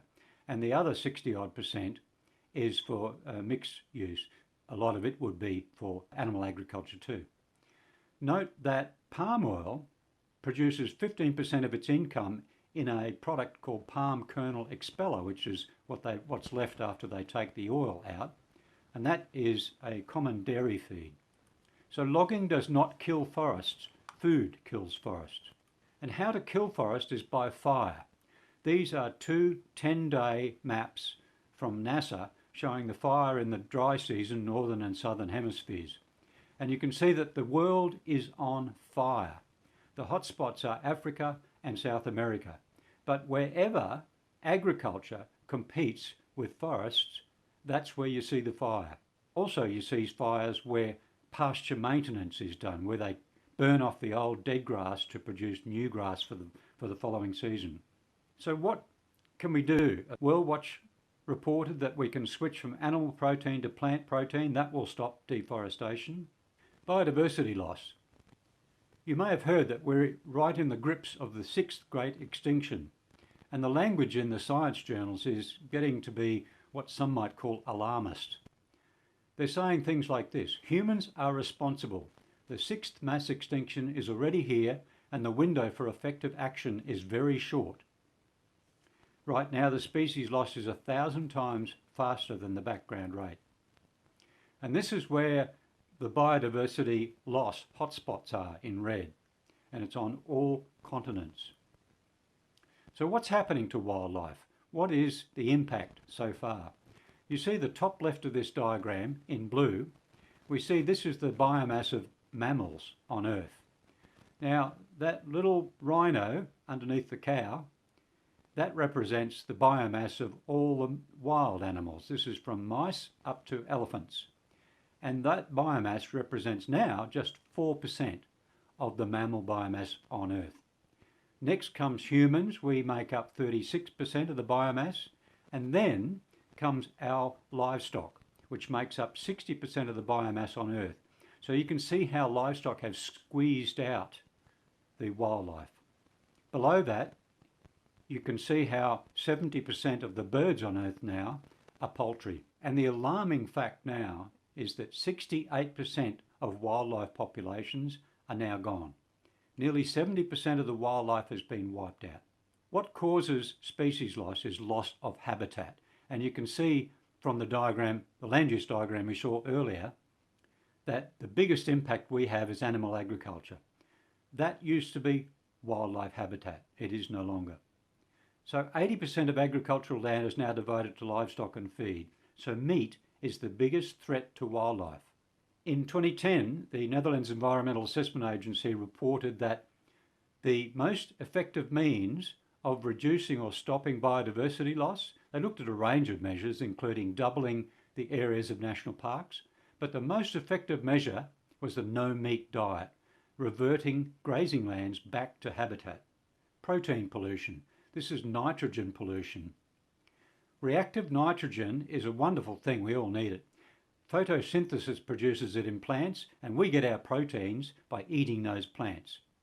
But that reactive nitrogen, most of it returns to the environment as waste.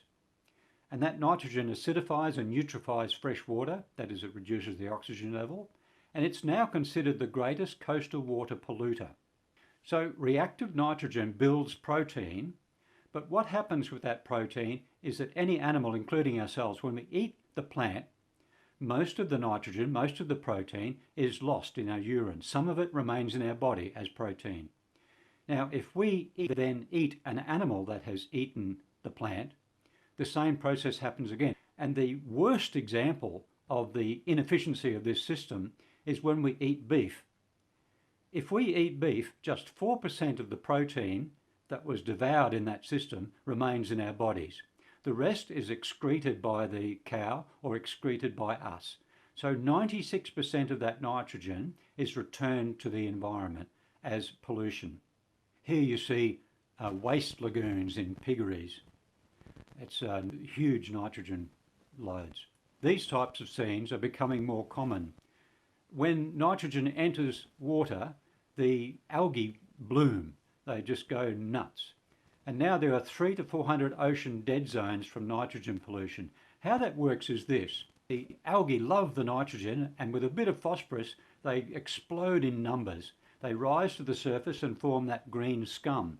When they die, they sink to the bottom, and that process extracts all the oxygen out of the water. If the water has no oxygen, it's devoid of life. So hence the dead zone. And the red spots here represent those coastal ocean dead zones, largely from river mouths where nitrogen is pumped out to sea. But you can now see in blue areas lacking in oxygen. Those hypoxic areas are now in the open oceans and spreading. In the past, hypoxic oceans have been linked with mass extinctions. And how do we solve this problem of nitrogen pollution? Well, it's been most studied in Europe. And this is one of a number of studies that have looked at this and seen that we can halve nitrogen pollution if we halve meat intake, which will bring it to a manageable level. Land degradation and desertification. This is a map of global degradation. You can see that 69% of the land now is degraded. And within that, 25% is highly degraded. This is an example of the worst case of soil erosion. The sediment load from soil erosion, the greatest part of that is from gully erosion. And gully erosion occurs in mostly grazing lands where you have high water flows. At the moment, we're losing 20,000 square kilometres each year to soil erosion. And now we have 4 million square kilometres of cropland abandoned. It's estimated that half of the world's soils are gone, and that we only have 60 years of farming left if soil degradation continues at this pace. In other words, if we continue to farm the way we do now, we only have 60 years of cropping left. This means that we must change to agroecological or organic ways of production. The cause is deforestation, agricultural practices, and that of course is linked to animal agriculture. Fresh water. By 2030, the world will need 40% more water if trends continue. Right now, over half the world's largest aquifers are threatened. This is a map of water stress, water shortage up to the end of the century.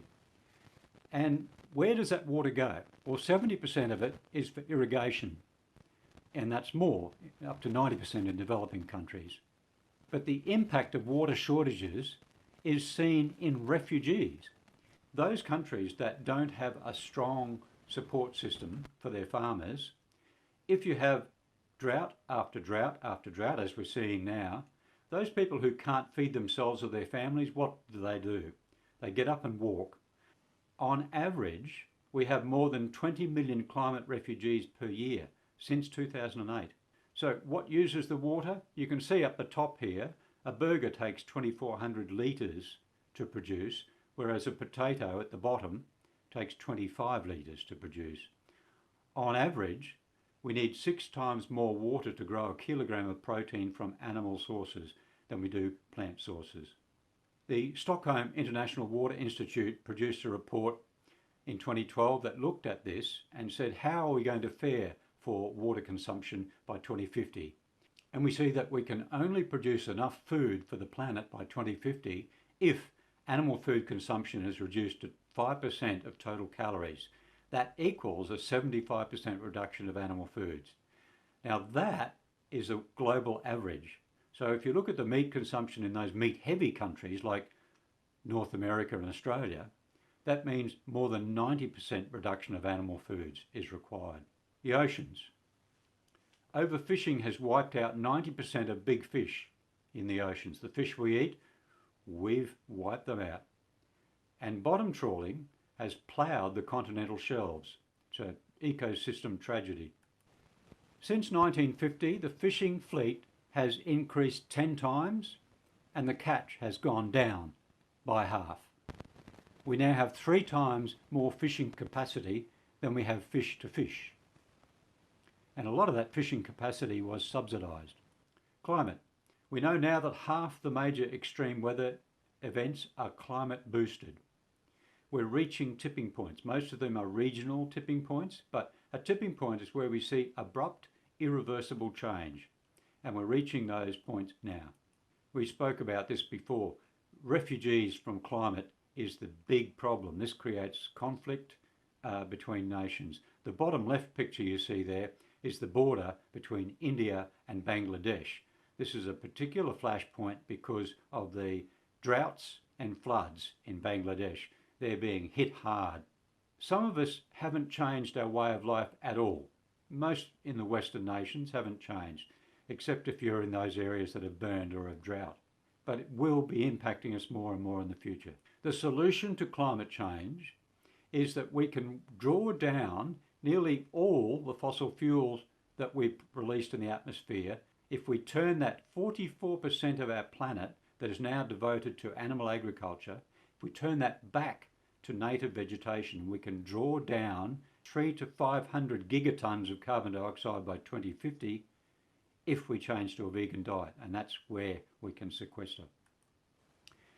In 2009, the Netherlands Environmental Assessment Agency looked at this and they modelled different ways of mitigating climate change, and they found that reverting pastures back to native vegetation was the lowest cost, the largest scale, most effective means of doing so. So what must our footprint be like for our children and their children to have a decent future on this planet? For us to reverse the biodiversity crisis, we must eat on the right hand of the scale, the vegan end. If we want enough water by 2050 to feed the population at that time, we must eat vegetarian. If we want to halt deforestation, similar, vegetarian. If we want to halve nitrogen pollution by 2050, that's a 50% meat cut. And if we want to reverse climate change, return pastures to vegetation, and draw down decades of emissions, it's a no red meat diet. Thank you.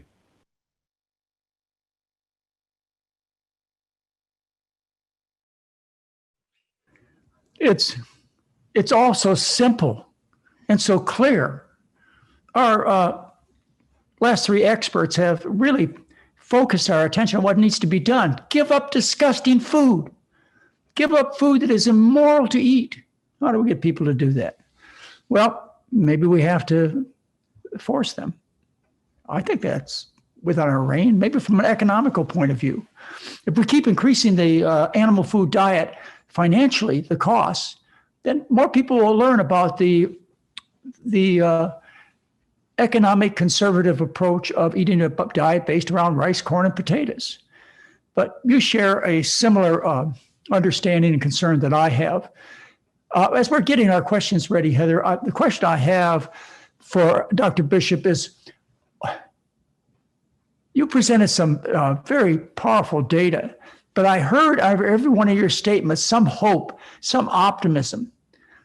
What do you think? Do you think if people really made a change, do you think this group of thousands of people who are watching this day's presentation, if they get their friends and relatives and governments and restaurants and so on to make the changes that are necessary right now, can we save this place? Can we save the planet? Yeah, Well, plain and simple. actually, the planet will be fine with us or without us. I know that. Yeah. But I want to stay. I want to stay. I want my children and grandchildren to have a life. Absolutely. And we just had Christmas with our 5 grandchildren and their families, and it was so wonderful. But yes, I have great hope for the future. I think we may be slow, but not stupid.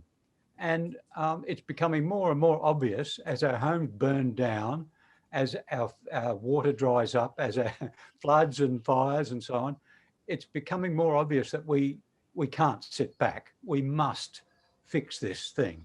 And when I came across Dr. Sailesh Rao's work, where he graphed the biodiversity loss, climate change, water, and the rise of veganism, I'd love to agree with him. And in fact, I do agree with him that we can do this thing. And when you're on an exponential curve, you look back, nothing's happening, but you look forward and there's a mountain there to climb, but it's inevitable. We'll get there. So that's my response. And yeah, I'd love, that's what I think. We'll get there. Good. Well, changing to a vegan diet, which I call a starch-based diet, with the addition of fruits and vegetables, and giving off all of the animal foods. That's not radical, folks. Radical is letting masses of people stay sick around the world, those who eat the Western diet. Radical is allowing our planet to continue to deteriorate, to be destroyed by the food. I hope we've enrolled everybody into our movement. We can't delay. The urgency is there. We have a world to save, and it's well worth saving. Heather, what are your comments? Well, I've got some questions. Let's see. It seems that regardless of any noble contributions made towards helping our climate, we keep coming back to the fact that we must go vegan. For so many people who do not want to give up their meat and dairy, what is the answer? Yeah, what is the answer? I'm afraid that we are going to hit the brick wall, the environmental brick wall, or hard enough so that our ears pop out, to coin a phrase. But it'll become increasingly obvious that we need to make radical changes to survive on planet Earth. In the West, as Dr. McDougall said, we're cosseted, we're living like kings. But soon that will change. The supermarkets have all that we want at the moment, but soon that will change. This COVID thing has shaken up the world. Thankfully, we need that. We need a rethink of many, many, many things. But there may be other people qualified to actually. Just before we leave this, there is something I wanted to mention, and that is that since I've joined the Climate Healers Group discussion group, and looked at Sailesh Rao's white paper on climate change, it's increasingly obvious that there are so many people who just don't understand climate, and that includes a lot of climate scientists. So what we're doing is, I'm with the World Preservation Foundation. What we're doing is we're doing a series of videos to put up on our website, hopefully within the next few weeks, that will, short videos, less than 5 minutes, on each of the topics involved, and there's up to 11 topics now in climate change. So it's a mystery to most people. It's a dark art for climate change and animal agriculture. So these videos explain in lay terms, hopefully, how that link is made. When people hear 87% of climate change is caused by animal agriculture, and then the FAO saying 14.5%, how could that be? So these videos explain that difference. Sorry, I wanted just to get that plug in because it is important. I mean, the people who are listening here now are, in fact, the most important people for the future, because it's our conversations with our family, our neighbours, our colleagues at work that will make the difference to this world. And if we can understand these climate change concepts in layman's terms, then maybe we can get that across as well. Otherwise, it's just a mystery and it's too confusing and I don't understand it. And so push it aside and just do what I'm told to do by the TV advertising. It's education and life experiences. Like, for example, I first went to Australia in the late 70s, and I dove on the Great Barrier Reef with my father. It was a great experience. These large clams, we had, we had all kinds of clownfish. It was just an amazing experience. So But Mary and I colourful. went back about 15 years ago. And I have to tell you, we spent a week on the Coral Sea and the Great Barrier Reef, and it's devastated. And it must be much worse now, 15 years later. The possibility of us replenishing to give the earth back its life seems to me to be paramount, seems to be it should be on everybody's mind. And those people who don't get it, we need to push past them, plain and simple. We can't let them destroy our future.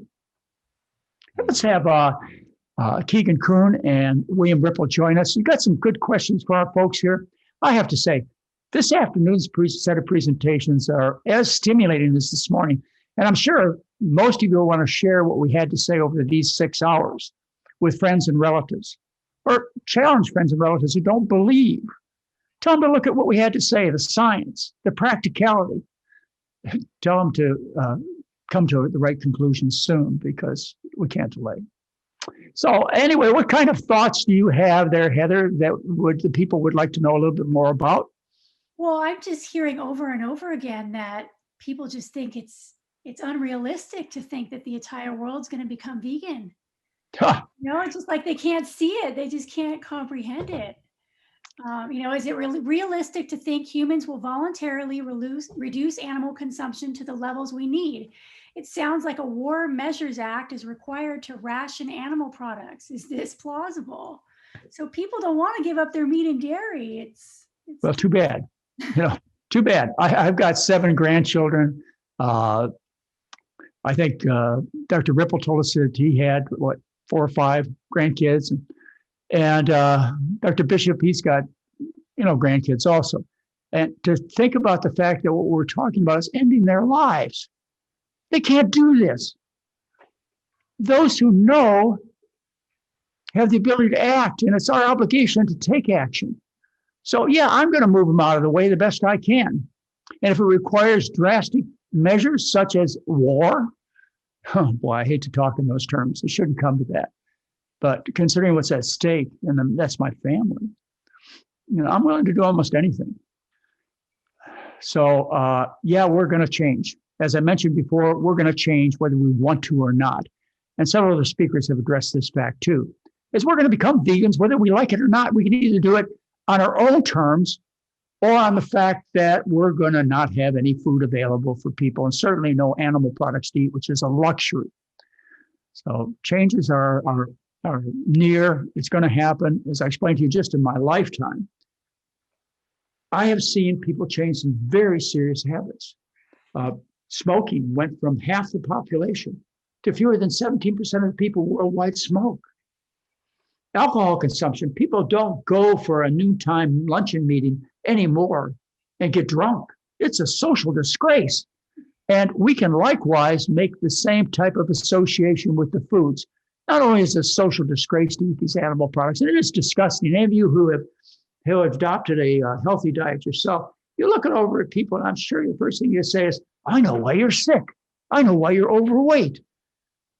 You don't understand how good the food is we eat and how difficult it would be for me to change back to that meat-centered diet. Unsatisfying, poor taste.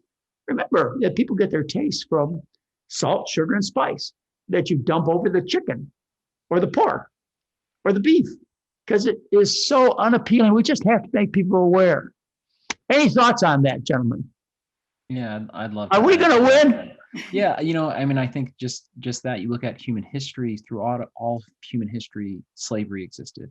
And then in a very short period of time, slavery by and large has been abolished around the world. And now you would say to somebody 400 or 500 years ago and say, oh, well, so one day people are going to be against slavery. People would say that's ridiculous. Slavery is around the world. This is part of our culture. This is part of our income. This is part of our industry. This is everything. Our whole society functions around human slavery.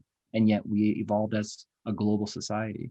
So getting away from eating animals is a less extreme thing than abolishing human slavery. And granted, human slavery still exists in some forms around the world. And so we might not see a 100% vegan world, But can we get to a 70, 80% human population that eats predominantly plants? Yeah. And as you said, that's really the only way we are going to continue as a species. Well, we I have would this like- opportunity. Go ahead.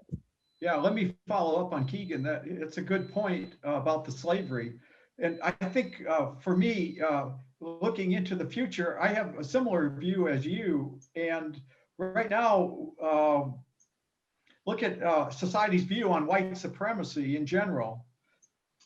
And but the way we're treating animals, we are currently in a state of human supremacy. And I think future generations will look back at us and say, wow, back in the 19th, 21st century, there was a lot of very immoral behavior. So I think you have a good point that there's a tremendous room for change here, and I think it can happen. And there's no reason not to. There's every reason to do it. We just have to make the other people aware. Other thoughts, other questions, Heather? Let's see. I'm getting lots of thank yous from everyone about what a great day this has been. And, you know, someone did have some concern that, you know, we're just preaching to the choir here. Yeah, we are. How do we get the word out? How do we let the world know this? Actually, can I address that one? Please. Yeah, we had a number of workshops in our community zero emissions Byron program, and we had a number of talks by some really top-level sociologists, and they're talking about how social change happens. And my attitude was the same. Are we preaching to the choir? These people believe what I believe, so what's the point? But the thing is that in any social movement, it always starts with preaching to the choir. You must gather around like-minded people. You don't start at the hard end, the people, the hard nuts who will never crack. You don't talk to those people. You just preach to the choir. And eventually, and in this case, we're arming the choir with the information that they can talk to other people in their day-to-day meetings. But that's how it starts, and it starts slowly, and it builds to a point where you're still on the outer, and there's a lot of resistance and aggression and so on. But then it's normal, and then at the end, if you're not with the movement, you're on the outer. So this is, as all movements, we've got to preach to the choir initially. I like to think of it as inspiring the choir. There you go. Yeah. Well, you know, it took me a long time to understand how important food was in terms of human health. But once you learn the truth, you can't do otherwise. I mean, I couldn't go back and practice medicine where I ignored diet. And I just treated people with a bunch of drugs and devices and gave them a bunch of excuses because they never get well. So, you know, there are lots of opportunities out there. So a question, who's most likely to change and go vegan? Is it the Gen Zs? Is it the younger people? Is it, you know, people my age? Who's gonna really make this change and start this movement? Well, if Greta Tunberg has the kind of influence that I've seen her have, it's going to start with the youth. And, you know, we who are in a comfortable situation, we say, you know, things are going to be harder for me. I may not be able to spend as much money and live in so much comfort. But the youth, they see that their future depends upon the older people making change. We have the same thing with COVID-19. The youth don't really care about COVID-19 by and large because they're not going to get sick. So they say, why don't you take the trouble to do social distancing? You know, it's us old people that have high risk for serious infections and dying from this disease. We both have complementary causes that we need to deal with, regardless of what our age. Everybody has to be involved. Yeah, and I think that, you know, when we released Cowspiracy, which is environmentally focused, we released a 30-day vegan challenge, and you could sign up for free, and we could look at the demographics, and it was predominantly young people. And then when we released What the Health, which is a diet-focused or health-focused film, did the same thing, and 40,000 people signed up for it in a week, and it was predominantly people over the age of 40. And so I think it's the audience, that a younger audience might go vegan for the environment, an older audience might go vegan for their health, an audience across the world might go vegan for ethics.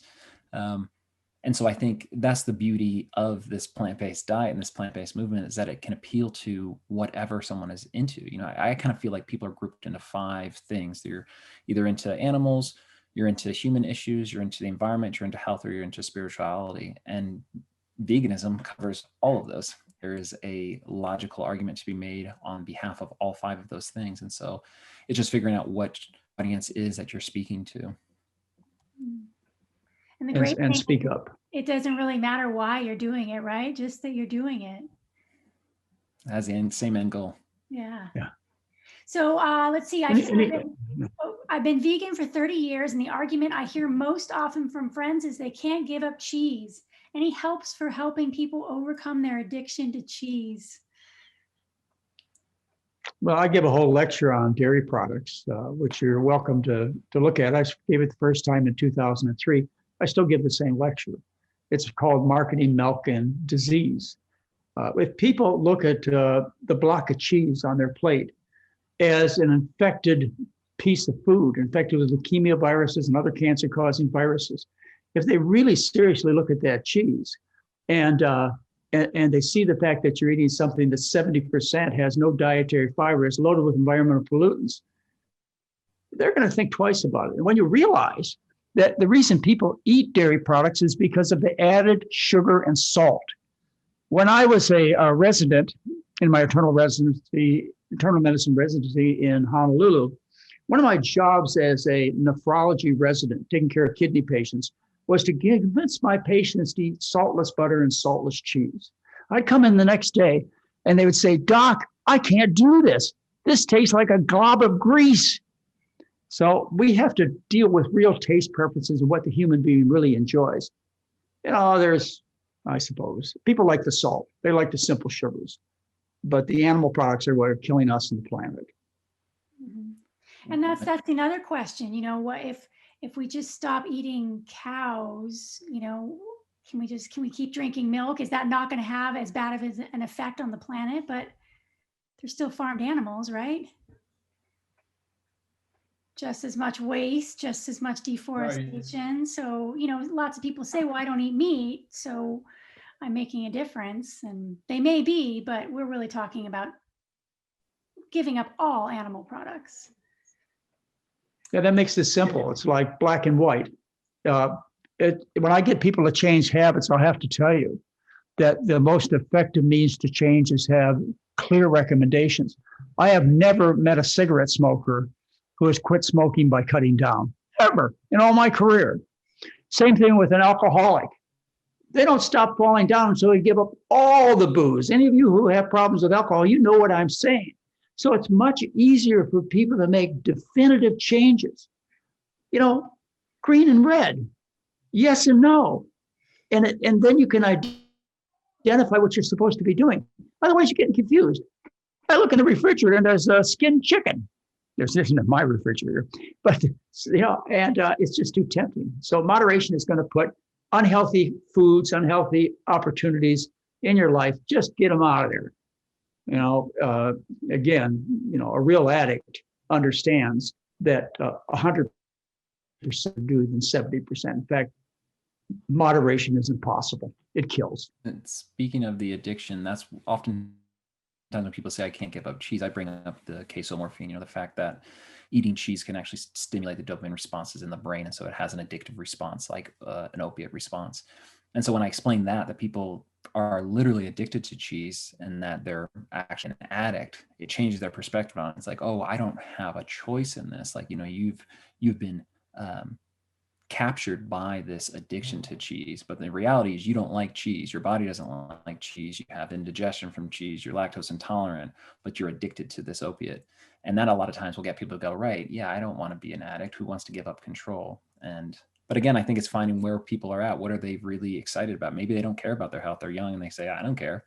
And so maybe it's the animal ethics. Maybe it's the environment that you can get them into questioning eating cheese.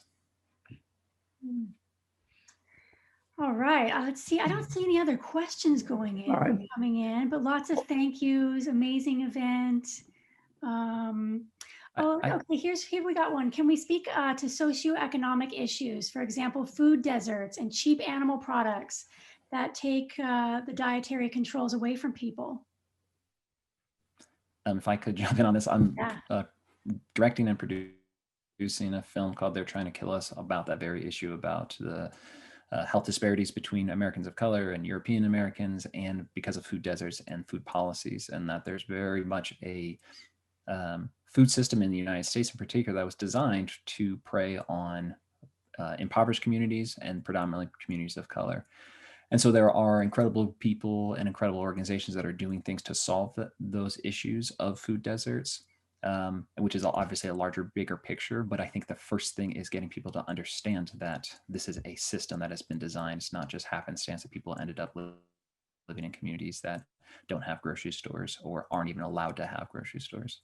So if you're interested in checking that out, the film's called They're Trying to Kill Us. Find it on theretryingtokillus.com. Right. Is it out already, or? No, we hope to have it out in the next couple months, but you can sign up for our newsletter there and keep up to date and see the trailer and find out about the subject. Awesome. Thank you. All right. Well, any parting words that you'd like to each of you leave us with, messages of hope, things that we can do. I want people to feel inspired and motivated after today, that they can make a difference.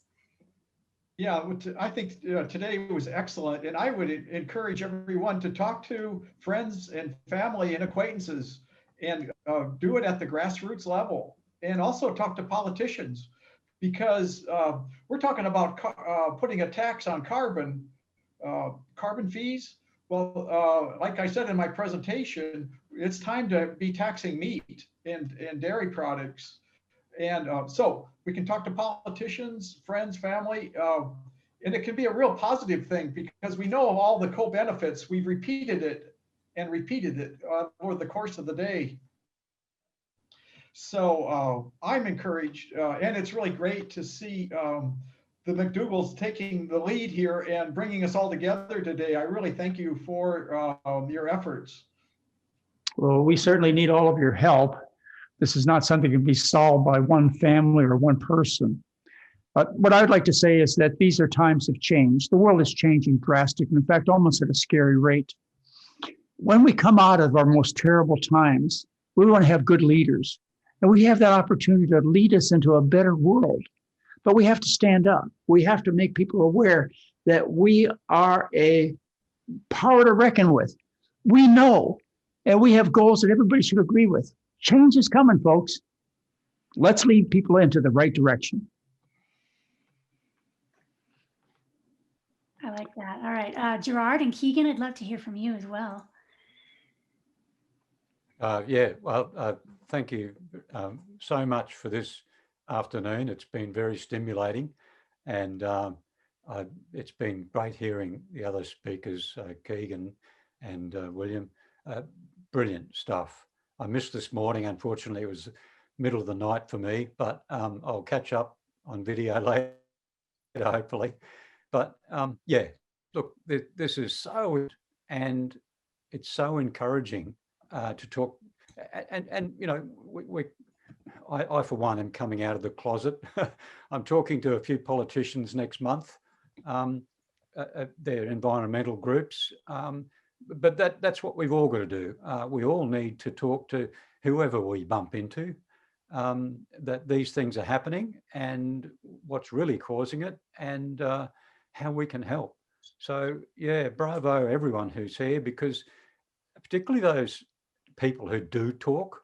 I mean, I've been in a corner writing for years now, but it's so good to meet people who actually go out and spread the word, and that's every one of us. So thank you all.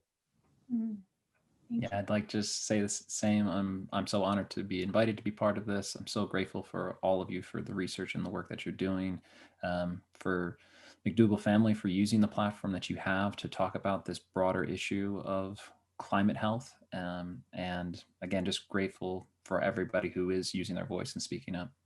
All right. Well, that's a good note to leave on. We certainly have enjoyed bringing this presentation to people. I mean, the greatest reward in life is helping other folks. And here we have an opportunity to help 7 billion people who are on the verge of some very serious problems. So, we'll emerge out of this with a lot of rewards, and the very least being the fact that we made a difference. The world is worth saving, no doubt about it. And we discussed the tools on how to save the planet. It's the food. Yeah, it's the food. So thank you very much. Heather, let's just close this up here. And I just want to thank you all. And, I think this is so great because now we know we're not alone. There's a whole bunch of us out here that are talking about this, and we hope to do these often. Our next event is January 30th. We'll be sending out information about that, but we want to keep this conversation going. So I appreciate you all being here today and spending your day with us, and all of our viewers. Thank you so much for being here, and stay tuned for more information. Thank you all. I'm gonna close with a powerful video. Okay, but let me say a couple of things here, Heather, before you do close. This event was supported by the McDougall Research and Education Foundation. And, you have a little bit extra money dedicated to a cause that's really trying to make a difference, and that is to save the planet. As far as your involvement, Heather, I want to tell you about an experience I had with my father. In the early 1980s, all the way through the mid 1990s, I supported our family by selling books. I would go across the country. I'd be in a city every day on TV and radio shows trying to explain to people that they're sick for a reason. And I got a tremendous amount of reward from doing that, but I also got a tremendous amount of frustration. I remember one evening I came back from the Larry King show, and I was played as the best of Larry King. And I told my dad, I said, I'm so frustrated. I seem to be talking to millions of people and nobody's listening. And he said to me, and I'm going to say to you, Heather, you have no idea of the impact you're making. Well, now 40 years later, I have an idea. And I want you to realize that you're making a huge difference, and all the other people are also. It may not seem like it. It may seem like we're, kind of talking to the breeze, but we're changing the planet, and we just have to keep this movement moving forward and keep our focus, tell the truth, not in any way compromise, because everything is about saving the planet. As that young doctor told me, how can I practice medicine on a dead planet? How can you do anything on a dead planet? So I hope we've invigorated a lot of people to go out and spread the word and realize that you're making a huge difference. You may not see it now.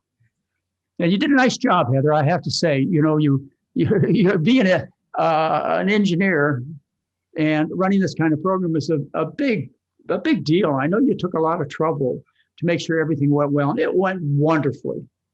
And I also appreciate your enthusiasm, your excitement.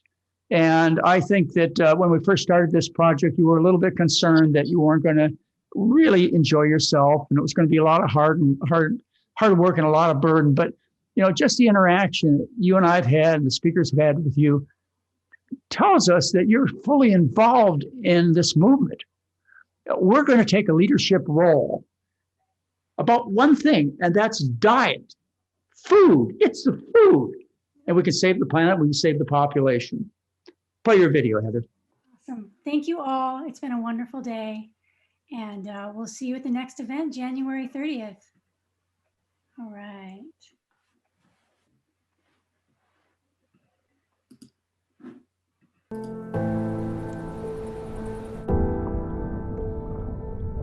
Now, the most beautiful word ever written in any country, in any language, at any time in human history came from India, from the Upanishads 3,000 years ago.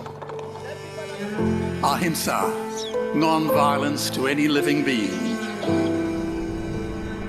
And it's a beautiful word, not because it describes our nationality, our politics, our religions, our diet, or our lifestyle, but because it describes our character. It says we reject violence wherever and whenever it occurs.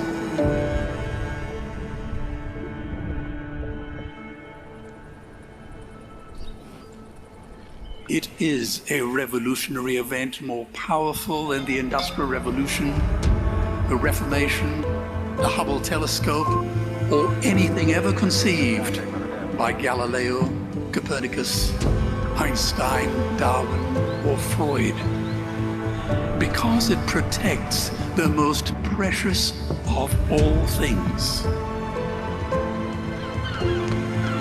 life.